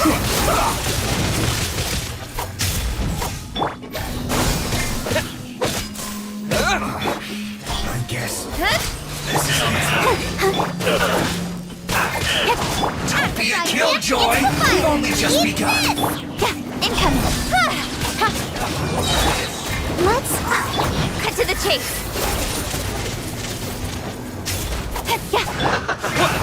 You can't run! You need to hurry up! I see through you! Don't be a killjoy! We've only just Don't worry begun! about me! Come on! We can do it! Don't blink! You can't run! Propagate! This one's well done! Nowhere to hide! Looks like I went too far! Speed of light! Hey! Roasted fry! An unfortunate fault! Incoming! Scatter! Goodness! Speed of light! Cut to the chase! Nice and spicy! Incoming! Let the show begin! Don't blink! Nowhere to hide!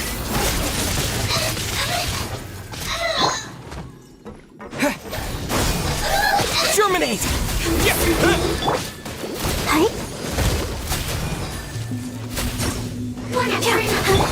Speed of light! Want to get a little closer?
Looking at its operational status, we must prepare for the worst. The god they wanted to create is likely close to completion or already completed. Oh no, what should we do? Paimon can't imagine how hard it would be to fight against a Fatui Harbinger with a Gnosis. Are you nervous, Paimon? If you really want to know, of course Paimon's nervous. Aren't you too, Nahida? Yes, I am. This is probably the first time I faced with a calamity of this degree since my birth. I feel not just nervous, but curious as well. Curious? Curious about what? Curious about our fate. To me, everything we perceive in this world, everything we learn, and everything that happens to us is considered knowledge.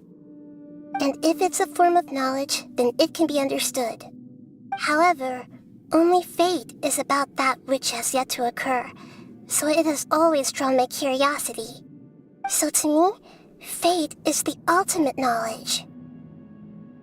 That's also why I love observing humans and all the things that happen to them. It all brings me great satisfaction.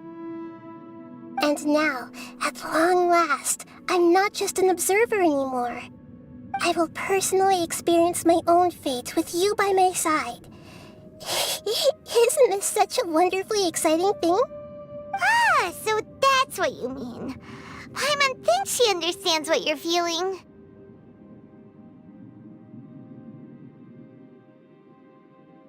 Agreed.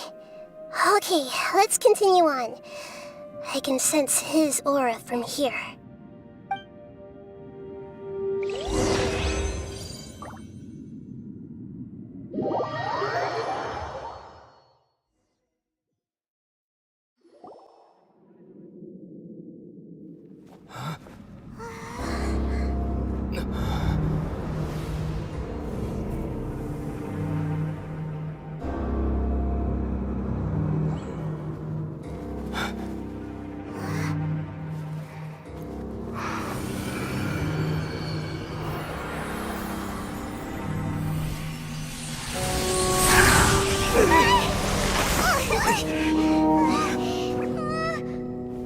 Who would have thought the world would be so eager for my birth?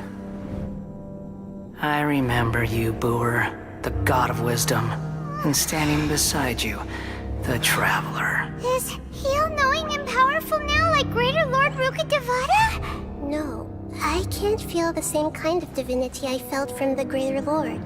It seems that the sages didn't get the chance to infuse the divine knowledge capsules into him. But even still, he has undoubtedly become a true god now. So we're too late? The Balladeer has already become a god? The Balladeer. A long bygone title. When my spirit ascended to divinity, I felt as if I had existed for the same number of epochs as heaven and earth. Looking back, the existence of what once called itself Kunikazushi appears infinitely small and ugly.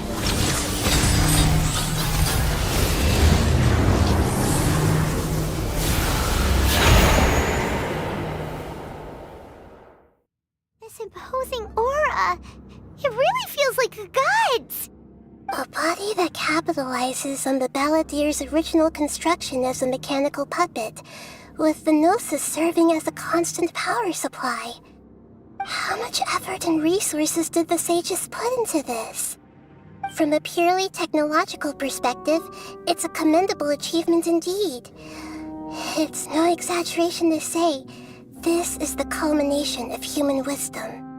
You sure are something! Dishing out compliments at a time like this? But I don't think he's reached the spiritual height of a god. Strife is engraved upon every god and every gnosis brought forth into this world. Can you feel it? The exhilaration of such power, and the thrill of anticipation for our contention. Nahida wouldn't feel the same things as you! Do you not realize that you are interrupting a conversation between gods? Lowly creature, know your place!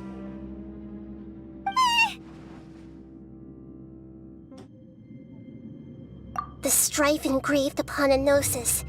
You're talking about the Archon War. Tevat's current peace was not easily won. I didn't personally participate in the Archon War, but the way I see it, all those losses were meaningless, driven by the demands of the laws. There's no point in bringing it up again. Is that so? Yet I am deeply disappointed that I was never allowed the fortuity to personally participate in the Archon War. This is a first. Encountering a god in this world who does not crave power. No wonder your own people have abandoned you, God of Wisdom. Your judgment is as your existence, unsubstantial. This is where everything ends, Booer, the God of Wisdom. You should know that wisdom cannot solve every problem. Like now, where your only option is to face me in combat. Come! Let us reenact a scene of the Archon War. Don't blink! Sure! Cut to the chase!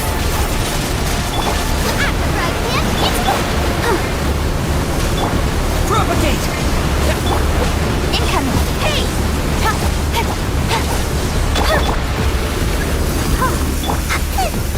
Perish!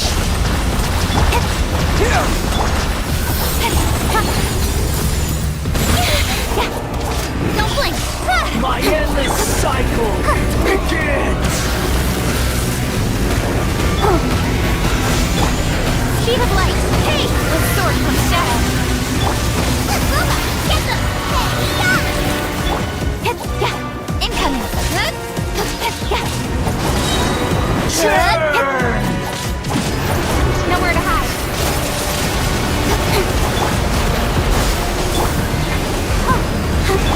Nice and spicy! Don't blink! Hey! Let's dance! Perish! Scatter! Incoming!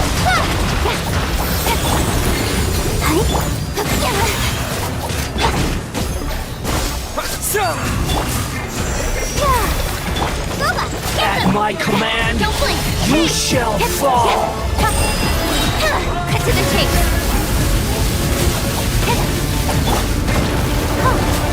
Ouchie! Incoming!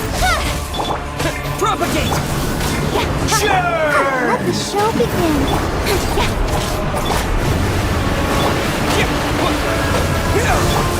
Don't blink! Hey! With sword from shadow!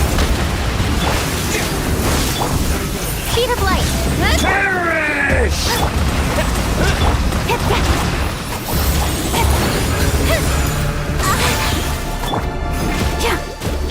My endless cycle begins! Scatter! Sheet of light! Hey! Nice and spicy! Nowhere to hide! Sure!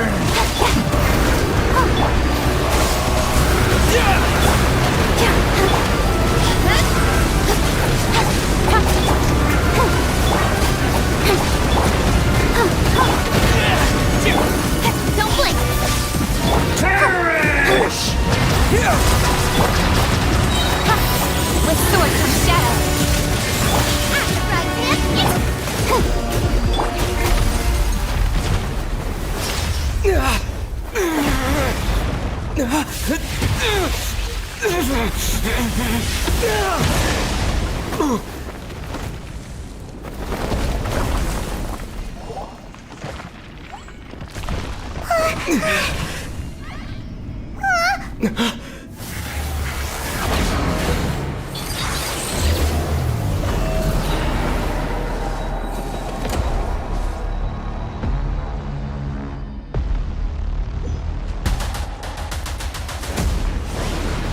Tremble!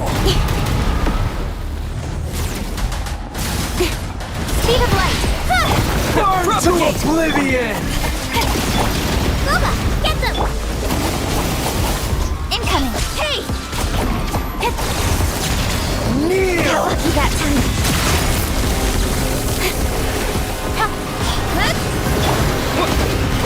I'll protect us.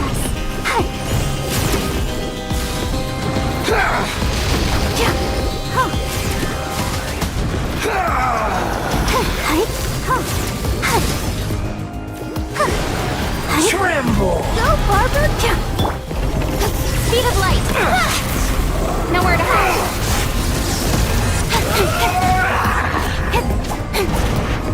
Scatter! Germinate! Let's dance! Reality is pain!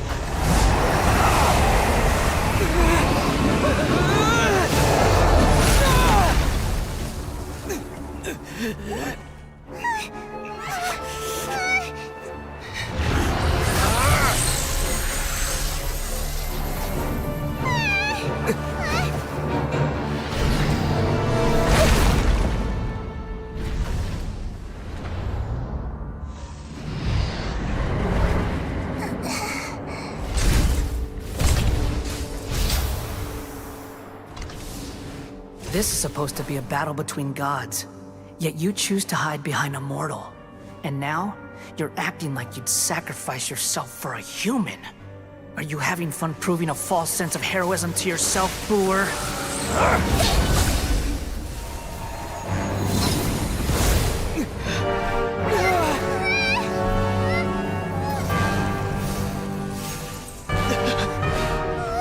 The data collection is almost complete. Do you even know how many times you've tried to take my gnosis from me?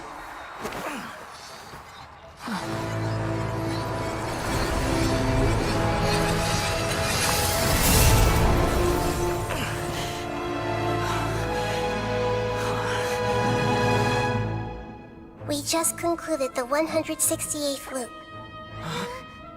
Did you know that in the effort to create you, the people of Sumeru were forced to live through the exact same number of Sub-Zerus festivals and samsara cycles? The power of dreams. When did you use it on me?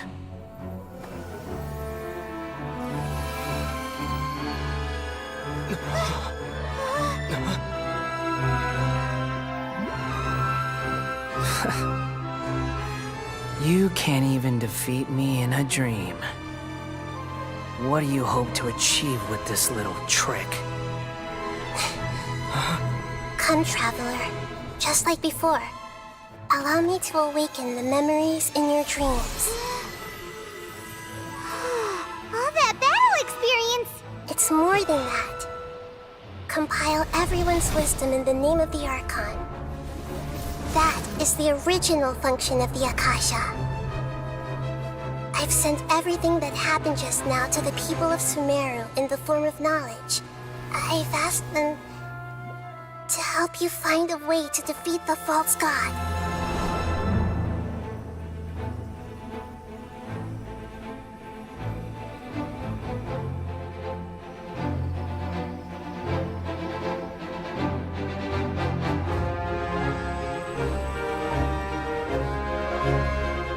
Now, all of Sumeru's wisdom is at your disposal.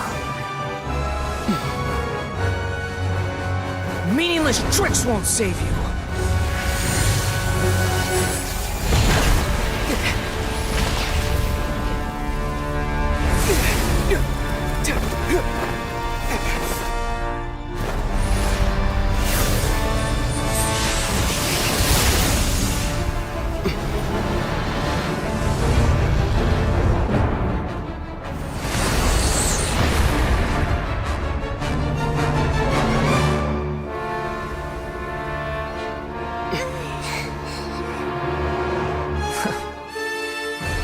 you done with your tricks? Can I finally take this as a real battle between gods? I'll leave this to you. The first sage of Boor.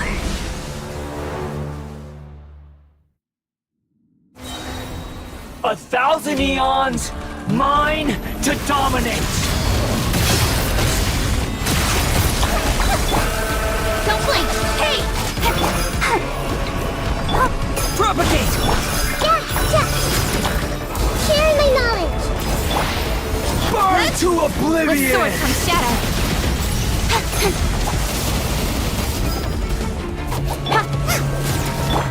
Speed of light!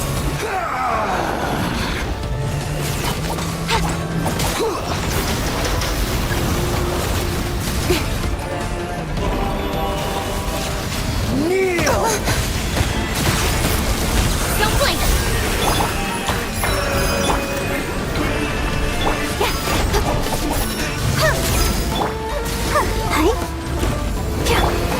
Reality Incoming! is pain! Right hand into the fire!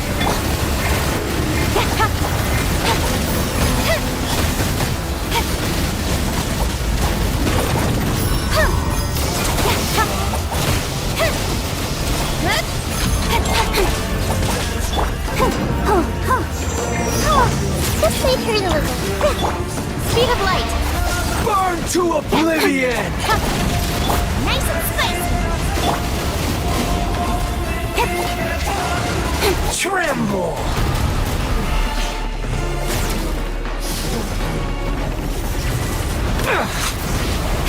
Lucky that time.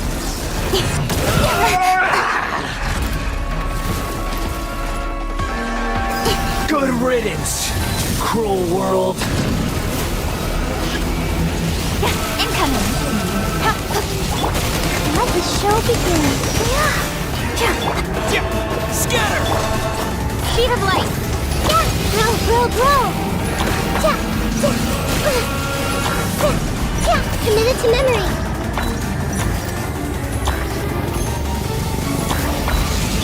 Don't blink! This may hurt a little.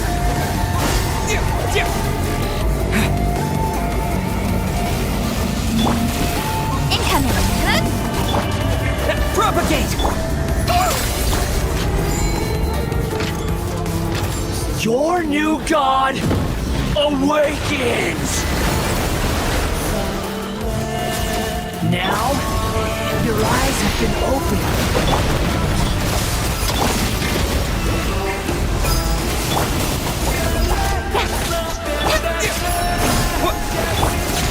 Kneel!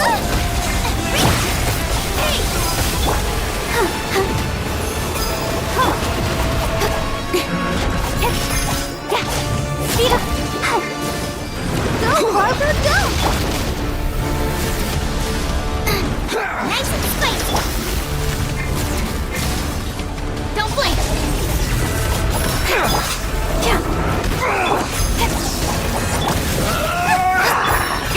Incoming! I'll protect us! Propagate! Hey! Reality is pain! At the right hand, don't blink! Scatter! Nowhere to hide! Nice and spicy! Incoming! Hey! Kneel! Let's dance! Don't blink!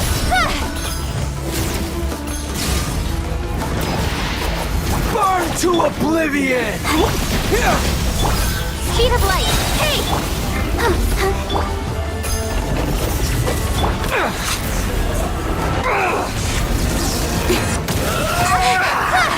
Cut to the chase!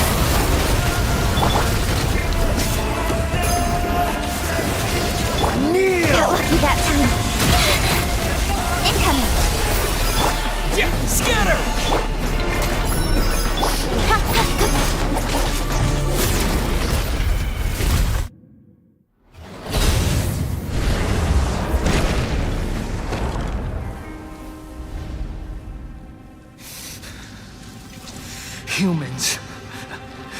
filthy humans!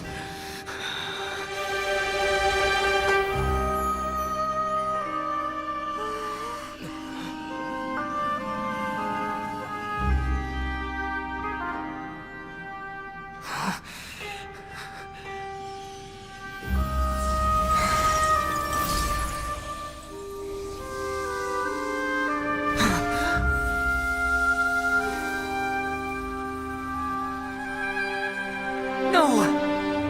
Wait! Please! Anything but the Gnosis!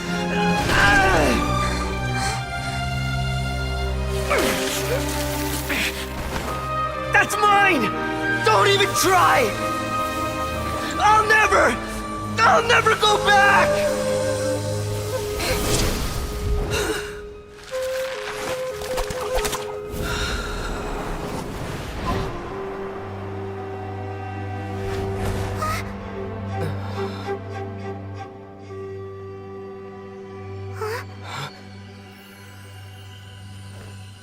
We haven't yet found the answer to the most important mystery.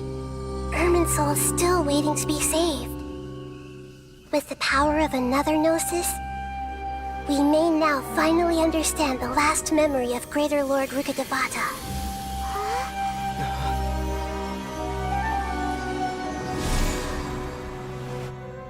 This is... That's right. This is the last memory of my predecessor.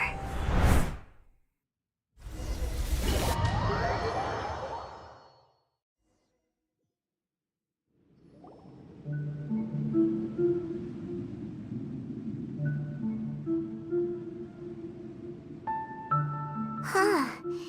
This sure seems very different from what Paimon imagined. Shouldn't Irminsul be in this realm of consciousness? Yes, that is our destination. But... forbidden knowledge? It seems you know about a concept that even I don't completely understand. Could you tell me what you know?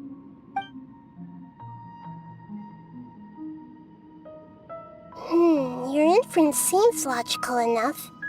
Forbidden knowledge once polluted the desert thousands of years ago, but was successfully repelled thanks to King Deshret's self-sacrifice, and Greater Lord Rukkhadevata nearly exhausting her power.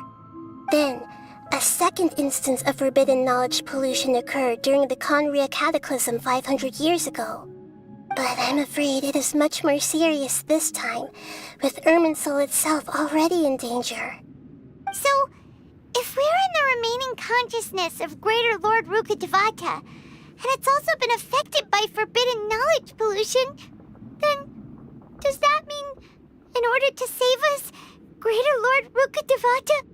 Yes. It's very possible that she sacrificed her life in the fight against forbidden knowledge. She didn't completely eradicate forbidden knowledge, but if it weren't for her actions, the pollution would have been far more rampant over these past 500 years. The way that everyone, including me, has forgotten everything about forbidden knowledge may very well be due to her restoration of Irminsul. Aww. Do you feel sad, Nahida? I'm just sharing her pain. The pollution of her consciousness here is severe. There is madness, chaos, and pain all around us.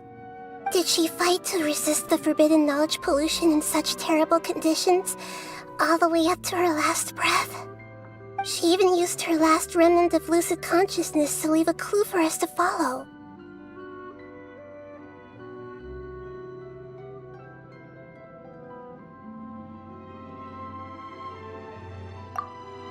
Yes. Her words were distorted by forbidden knowledge, so that's all we could hear. But now, we have a chance to find the answer to this mystery. We can cross the polluted consciousness until we found the right path to meet with her lucid consciousness. And then, we'll let Greater Lord Rukkhadevata tell each of us need to be mindful of the state of our own consciousness while we are here. Even with the Gnosis's protection, we must always keep a clear mind. Otherwise, we could go mad at any moment. That's so scary. Don't worry. It should be easy enough for you to keep that mind of yours clear, Paimon. Let's go.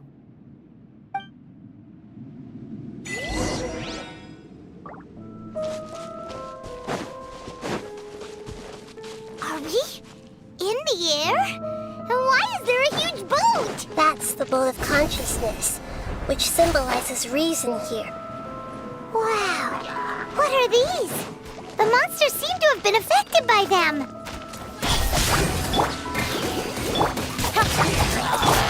Propagate!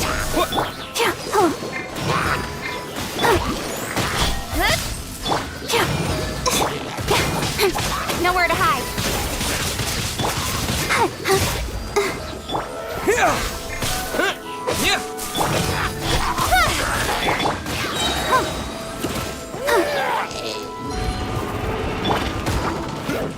Speed of light. Hey!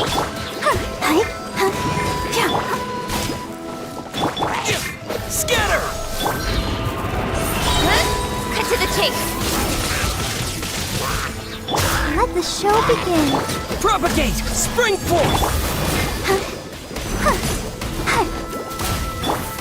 Don't blink.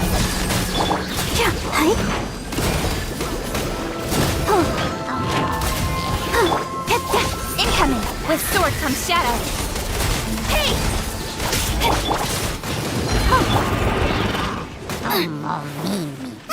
Loba, get them!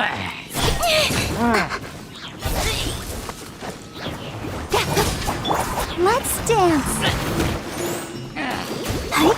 Incoming.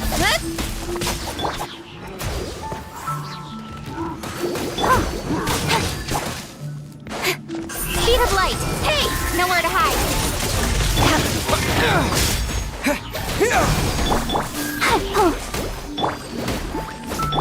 Don't blink.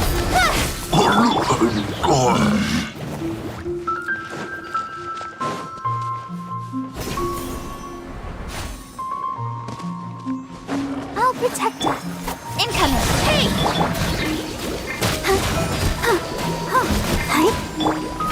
With sword comes shadow. Nice and straight. Don't blink.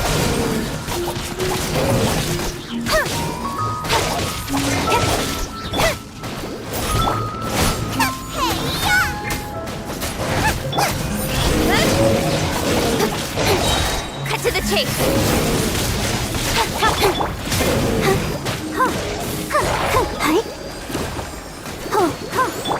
Incoming.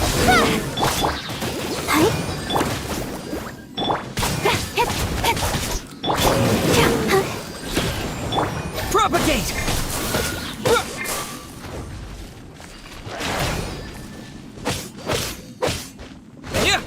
Loba, get them! Don't blink.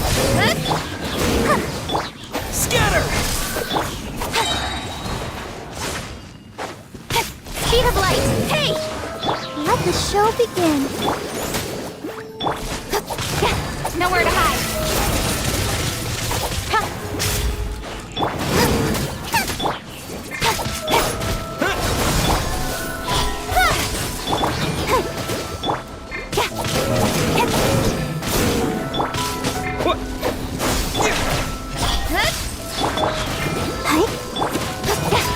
Cut to the chase.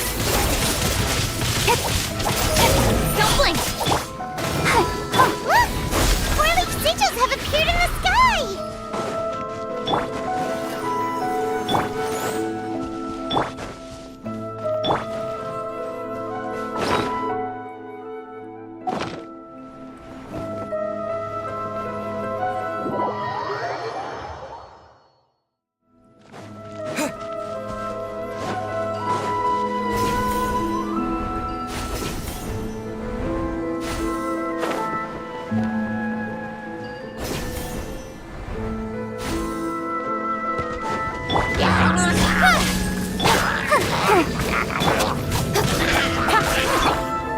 Propagate!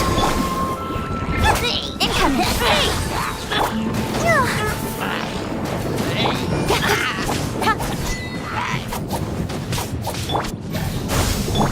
Don't blink.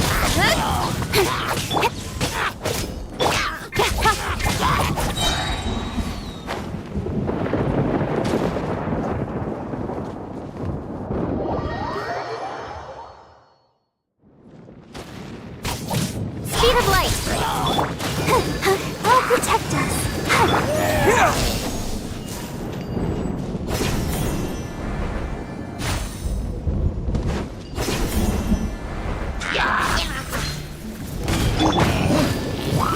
Incoming!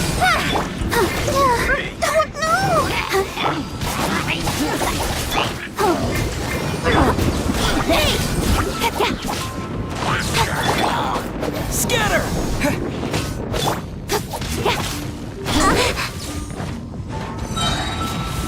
Let the show begin. Propagate! Out of the frying pan, into the fire! Speed of light! With sword comes shadow!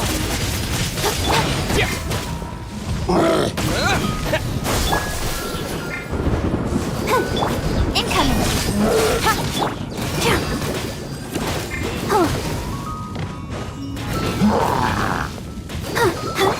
Speed of light! I'll protect us.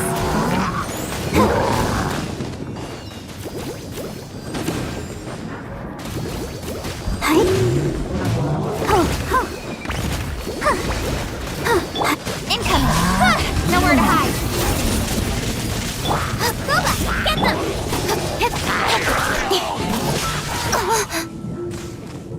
I will not go quietly.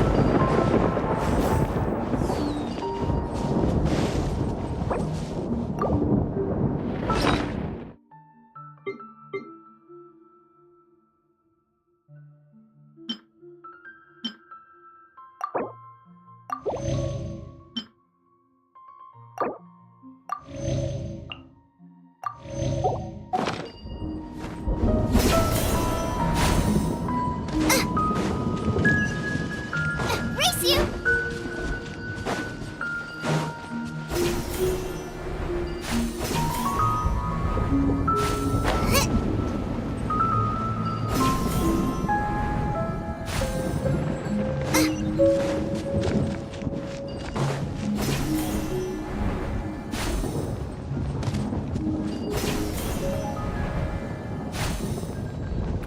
Out of the frying pan, Hey!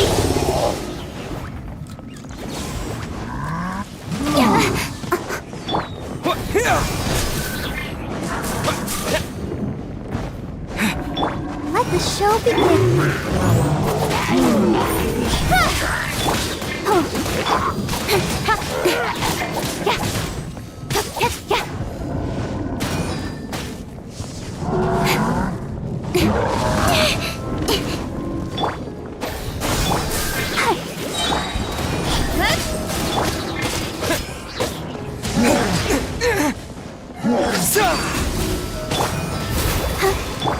Speed of light! Hey!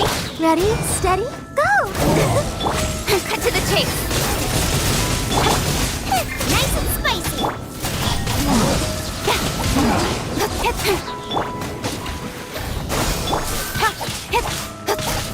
Incoming!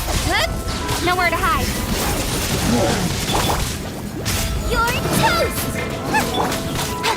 Speed of light! Hey!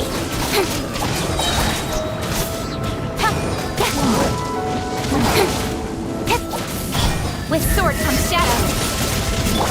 Race you!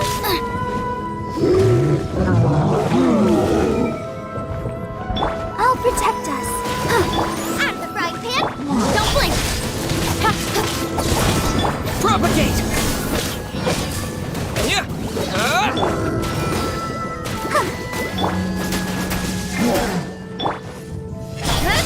Nowhere to hide! Scatter!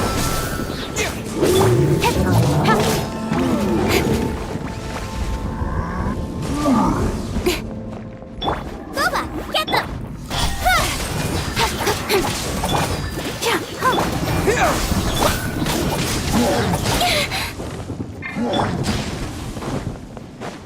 Spring forth! Scatter! Speed of light! Cut to the chase! To control the boat of consciousness, we need to find the helm first.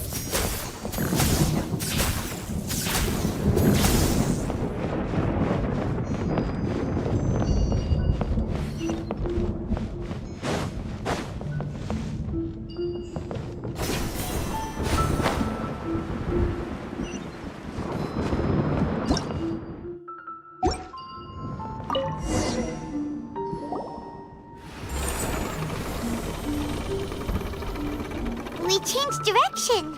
Are we still going the right way, Nahida? Mm-hmm. Judging from the current route, the boat of consciousness will soon take us out of here.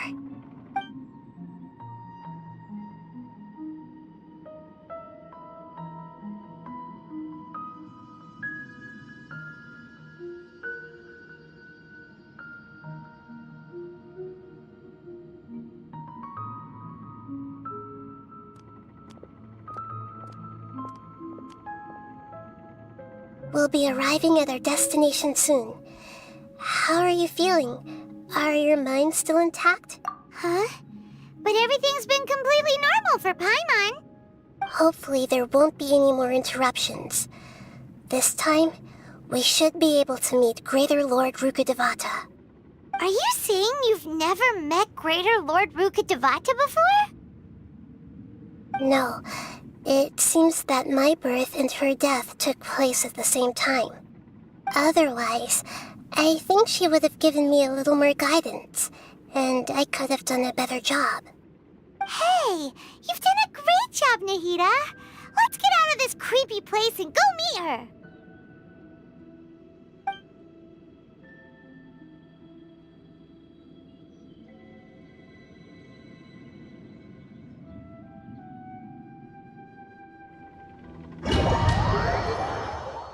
So, is this the place you were talking about?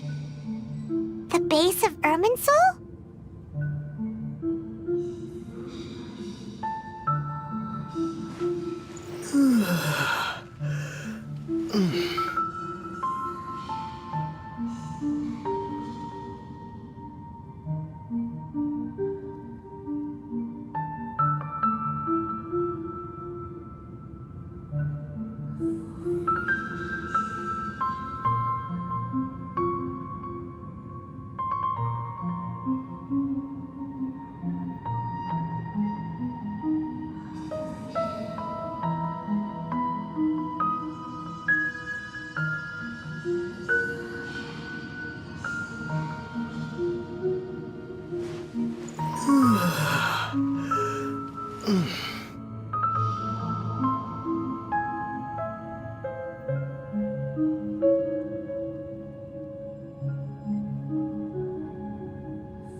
Well, this is the place.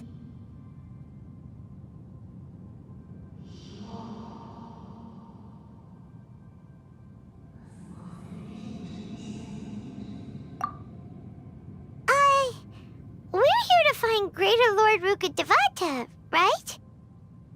But the one standing over there is... Is that... me? She looks exactly like me. Are you Greater Lord Rukkhadevata? Yes, that's me. Are you surprised by my appearance? Irminsul and the surrounding lands have been reproduced here as they were years ago. But this is just a realm of consciousness. We are manifestations of the same nature. Hence why we would appear exactly the same. We're of the same nature. Why? Because you are me, and I am you. You are me in the new samsara. The new samsara? As Greater Lord Rukkhadevata, I'm the avatar of Irminsul. And you are the purest branch snapped from Irminsul. Imagine it this way. Even if a tree dies, its branches will eventually take root and grow, continuing the tree's life in another form. I'm merely the remaining consciousness of Greater Lord Rukkhadevata. The real me has presumably died a long time ago.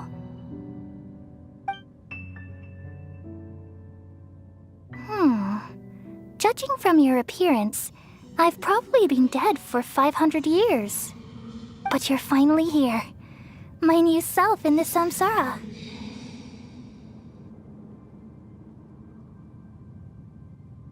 If this is true, then am I going to be a great Archon like you someday?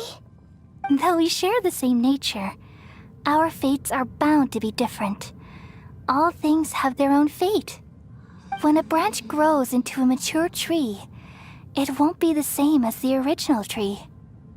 That's why fate is the ultimate knowledge, isn't it? That's a great insight. Yes, very good. It's also precisely why you won't become like me. Really? But perhaps you may become an even greater Archon than I.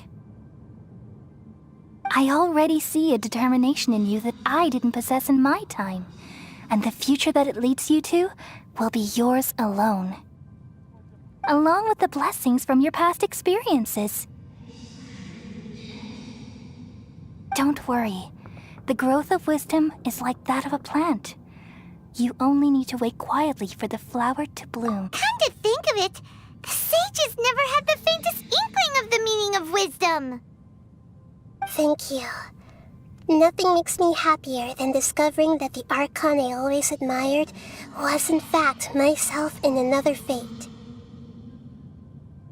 It's so nice to speak with you, Greater Lord Rukkhadevata. I've always wanted to meet you. The feeling is mutual. From the moment I snapped the branch off Irminsul and created you, I've also looked forward to talking with you. Could you tell me why you wanted to create me? And what exactly happened when you died? Ah, I see. You're here seeking answers, right? Everything that day, even the sky itself, changed into a color like this. At that time, the seven were all summoned to the nation of Conria. Except for me. I had a more important task to attend to. I had to protect Irminsul. The disaster occurred together with the pollution of forbidden knowledge. At that very moment, with my consciousness connected to Irminsul, I sensed something was wrong. The pain started to torment my mind. By the time I reached Irminsul, it was already displaying signs of corruption. Had I not repelled the pollution of forbidden knowledge with King Deshret thousands of years ago, I might have felt even more hopeless and lost. So what exactly is forbidden knowledge? It's a kind of knowledge that doesn't belong to this world, and a form of truth that can't be understood. It came from the very bottom of the abyss. Even I could never understand it. The world is constantly rejecting it, leading to all kinds of bad phenomena. If we allow forbidden knowledge to pollute Irminsul, I'm afraid the entirety of Tevat could fall apart. So, there's knowledge that even the God of Wisdom can't understand? At that time, I knew I couldn't repel the forbidden knowledge with my strength alone. Which is why I created a device that compiled human wisdom and named it the Akasha. It's truly the world's most amazing invention. Thank you. For a long time, I thought dreams were the fruit of human wisdom. Though it was selfish to do so, I borrowed people's dreams using the Akasha. Then I compiled their wisdom and all of my own power. Well, did it work? Thanks to the wisdom of the people of Sumeru, almost all the forbidden knowledge was cleared from Irminsul. But things didn't go as smoothly as I thought. I had a terrible headache, which gave me an uneasy feeling. And then I remembered that my consciousness was also connected with Irminsul. It brought me knowledge and wisdom, but vile corruption as well. From the very beginning, my existence had been polluted by the forbidden knowledge. Oh no! How could that experienced that pain in your consciousness. It must have been a horrible experience. Yes, but my feelings weren't important. The important thing was that...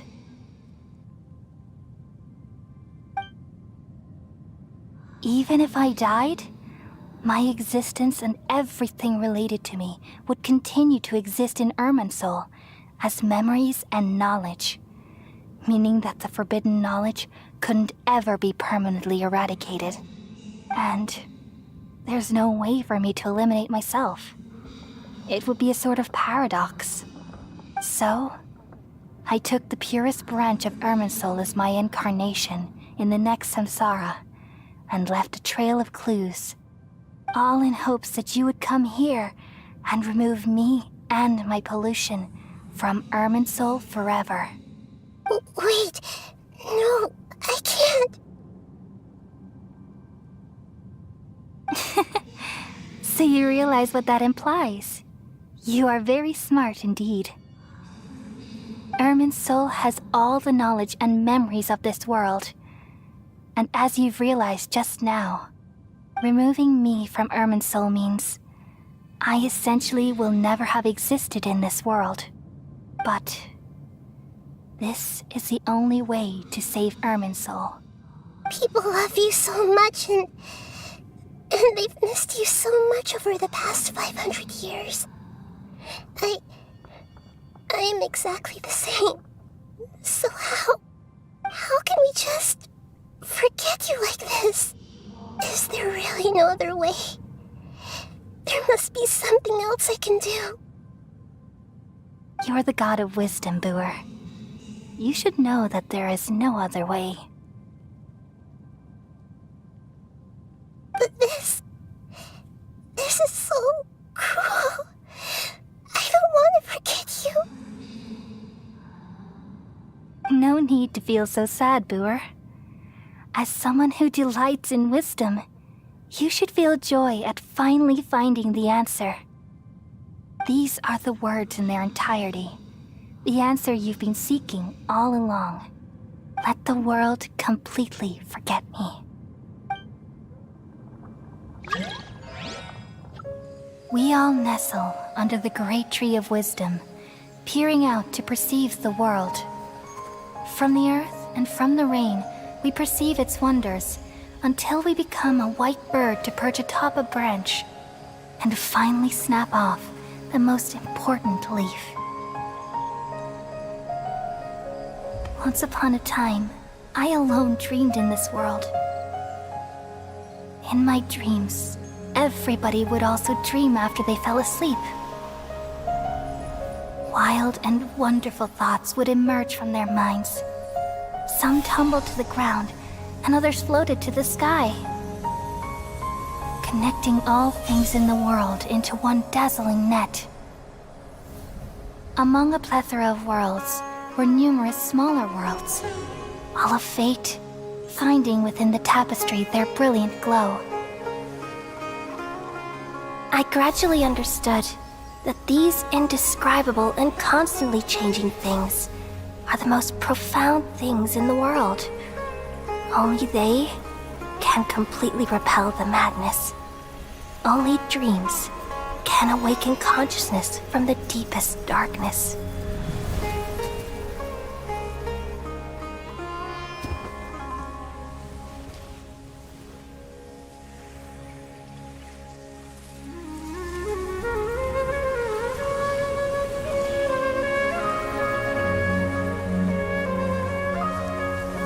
I'm the one who posed this question, yet also the one who sought a solution. Saving the world with the dreams of the people used to be my answer. And now, you've also found your own answer, and I shall return all the dreams to the people.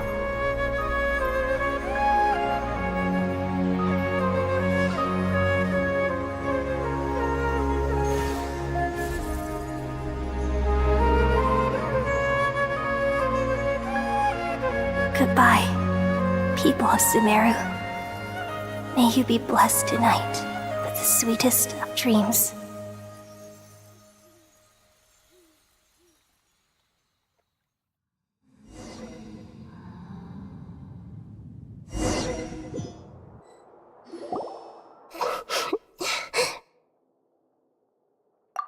I'm alright.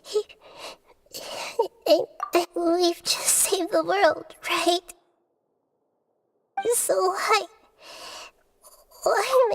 don't know where this feeling inside of me is coming from. But I feel very just now. We used the power of two gnosis to successfully connect with the Ermin soul consciousness from 500 years ago. Then, we removed the remaining pollution from Merman soul. Yeah, what's wrong? Weren't you there just now?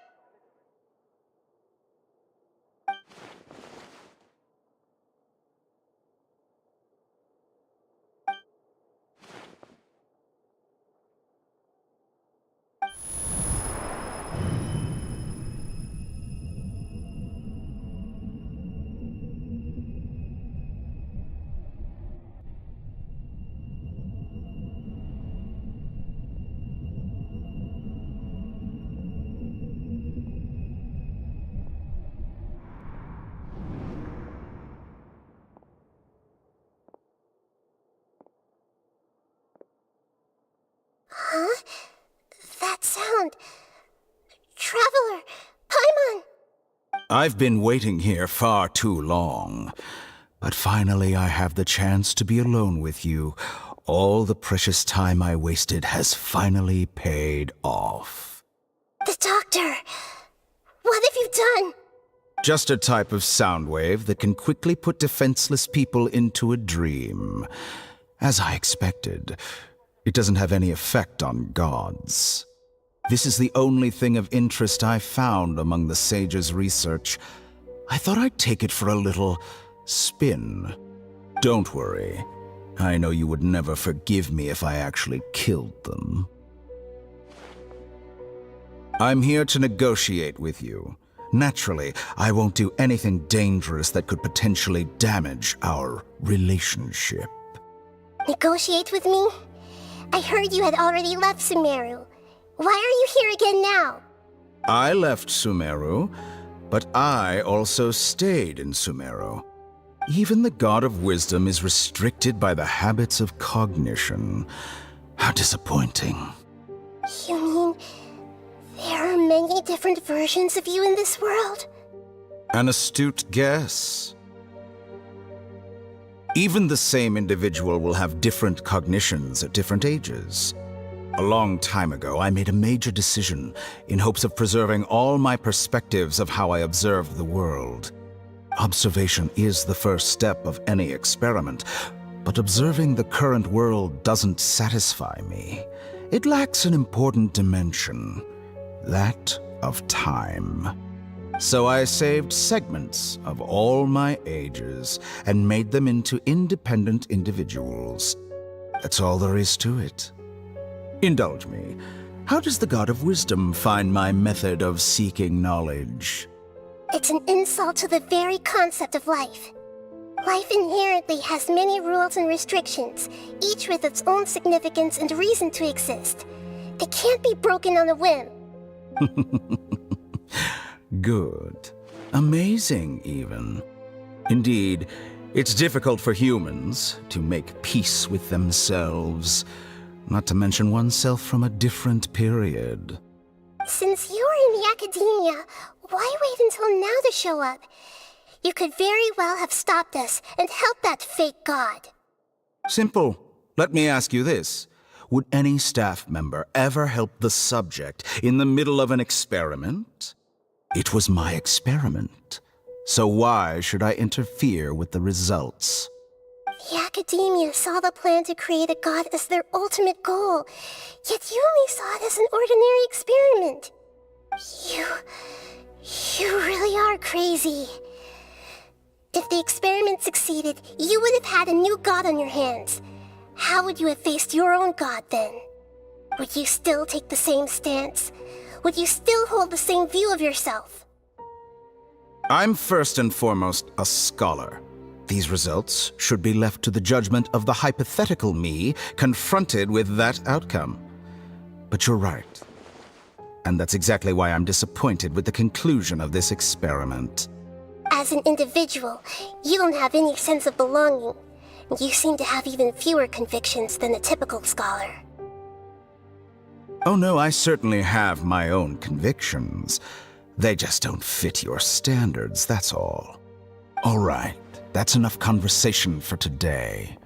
The experiment is over, and it's time to tidy up the equipment and reclaim any useful materials. For example, the Gnosis. Lesser Lord Kusanali, you're an intelligent Archon. I'm sure you understand the disparity in our combat abilities at this time. Besides, you have no way to use that Electro-Gnosis in battle. Didn't you say you were here to negotiate with me? Somehow, it's starting to seem like you intend to take it by force now. I'm merely stating a fact. After all, I'm also a scholar.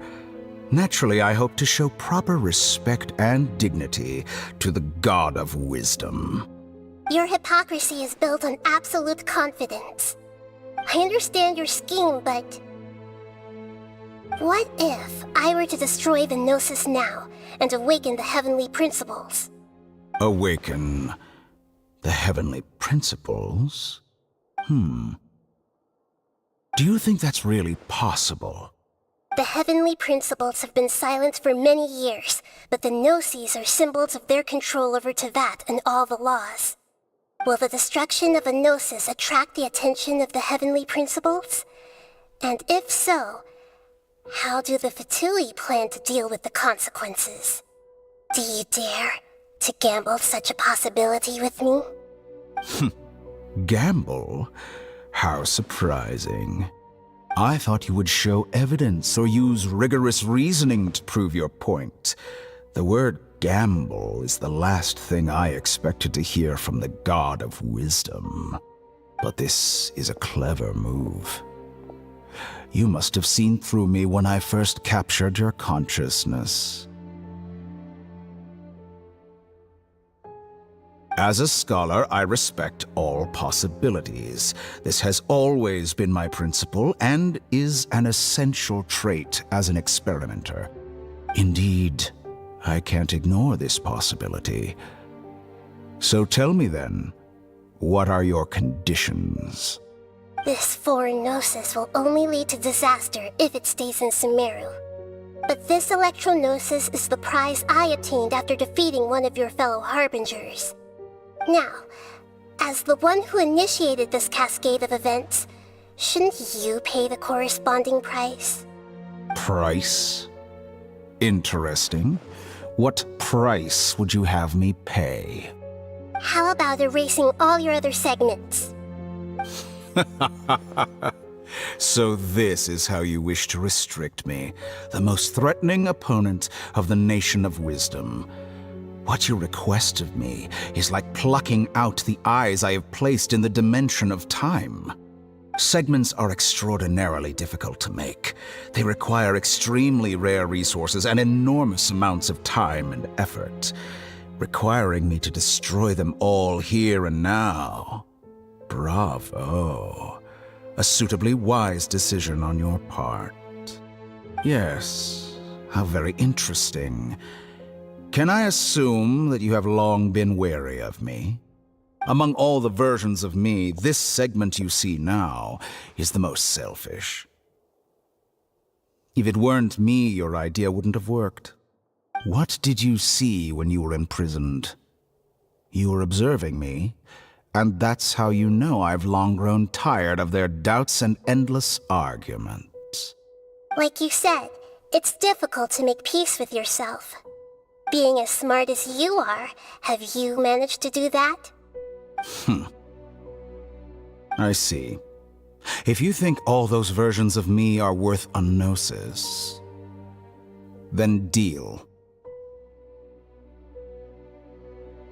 You sure didn't hesitate much. Is the relationship between all the versions of you really that bad? I don't think there's any need to dwell on that. The surplus versions of me can be exchanged for a Gnosis. Do you think anyone can offer themselves at a higher price? Besides, with my abilities, It's only a matter of time until I find better perspectives. Perhaps it's best to say, you're just temporarily ahead. But what I'd like to know is, how can you be sure that I've really erased them? I can see your remaining honesty.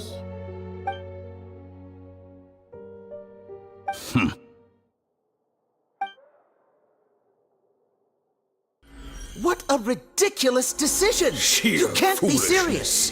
How could I have been so short-sighted? You think this is the end? Wait, I'll have Please wait! You'll make Good this moment riddance. count.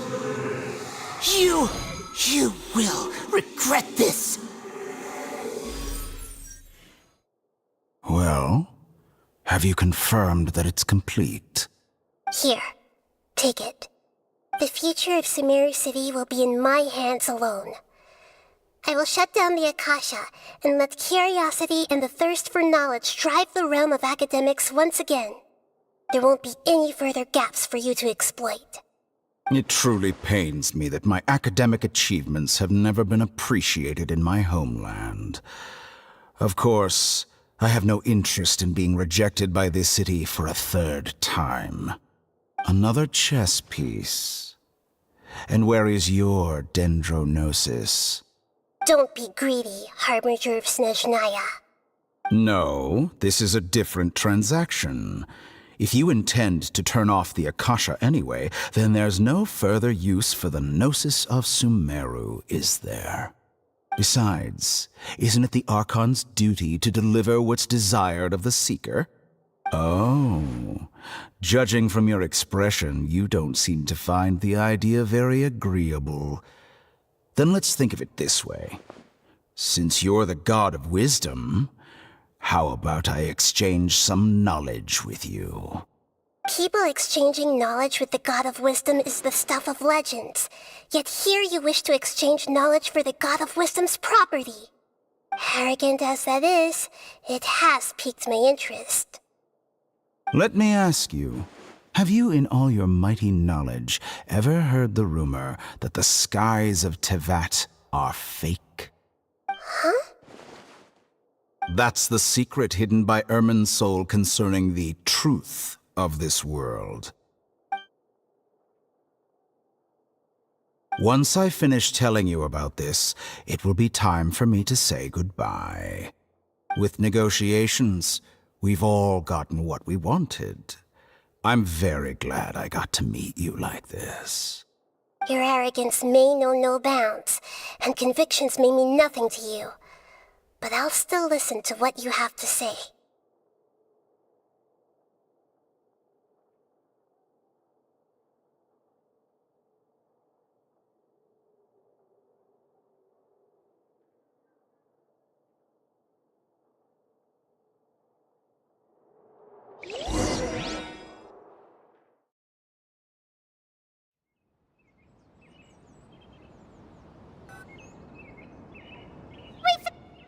Together!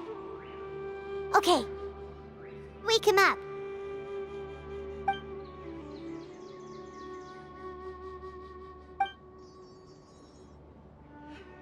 Are you awake? Kali says it's time for breakfast. Come on, get up! Good morning! How are you feeling today? Good to hear. It looks like we've recovered pretty well. Not even Tainari could stop us from going out now, right?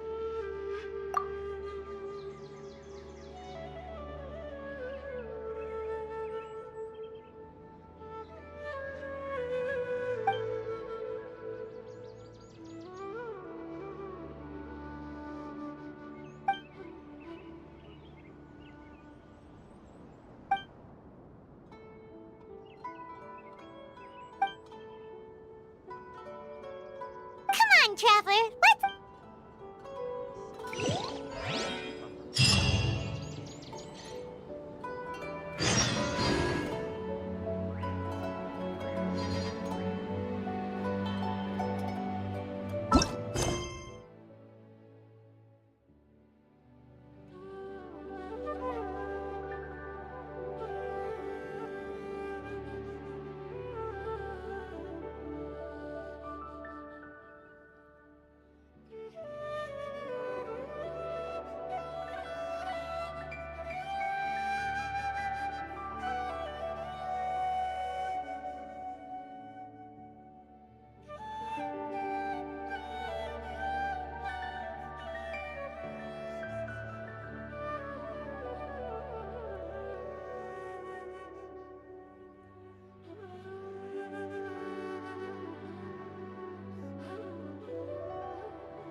Come on, enough.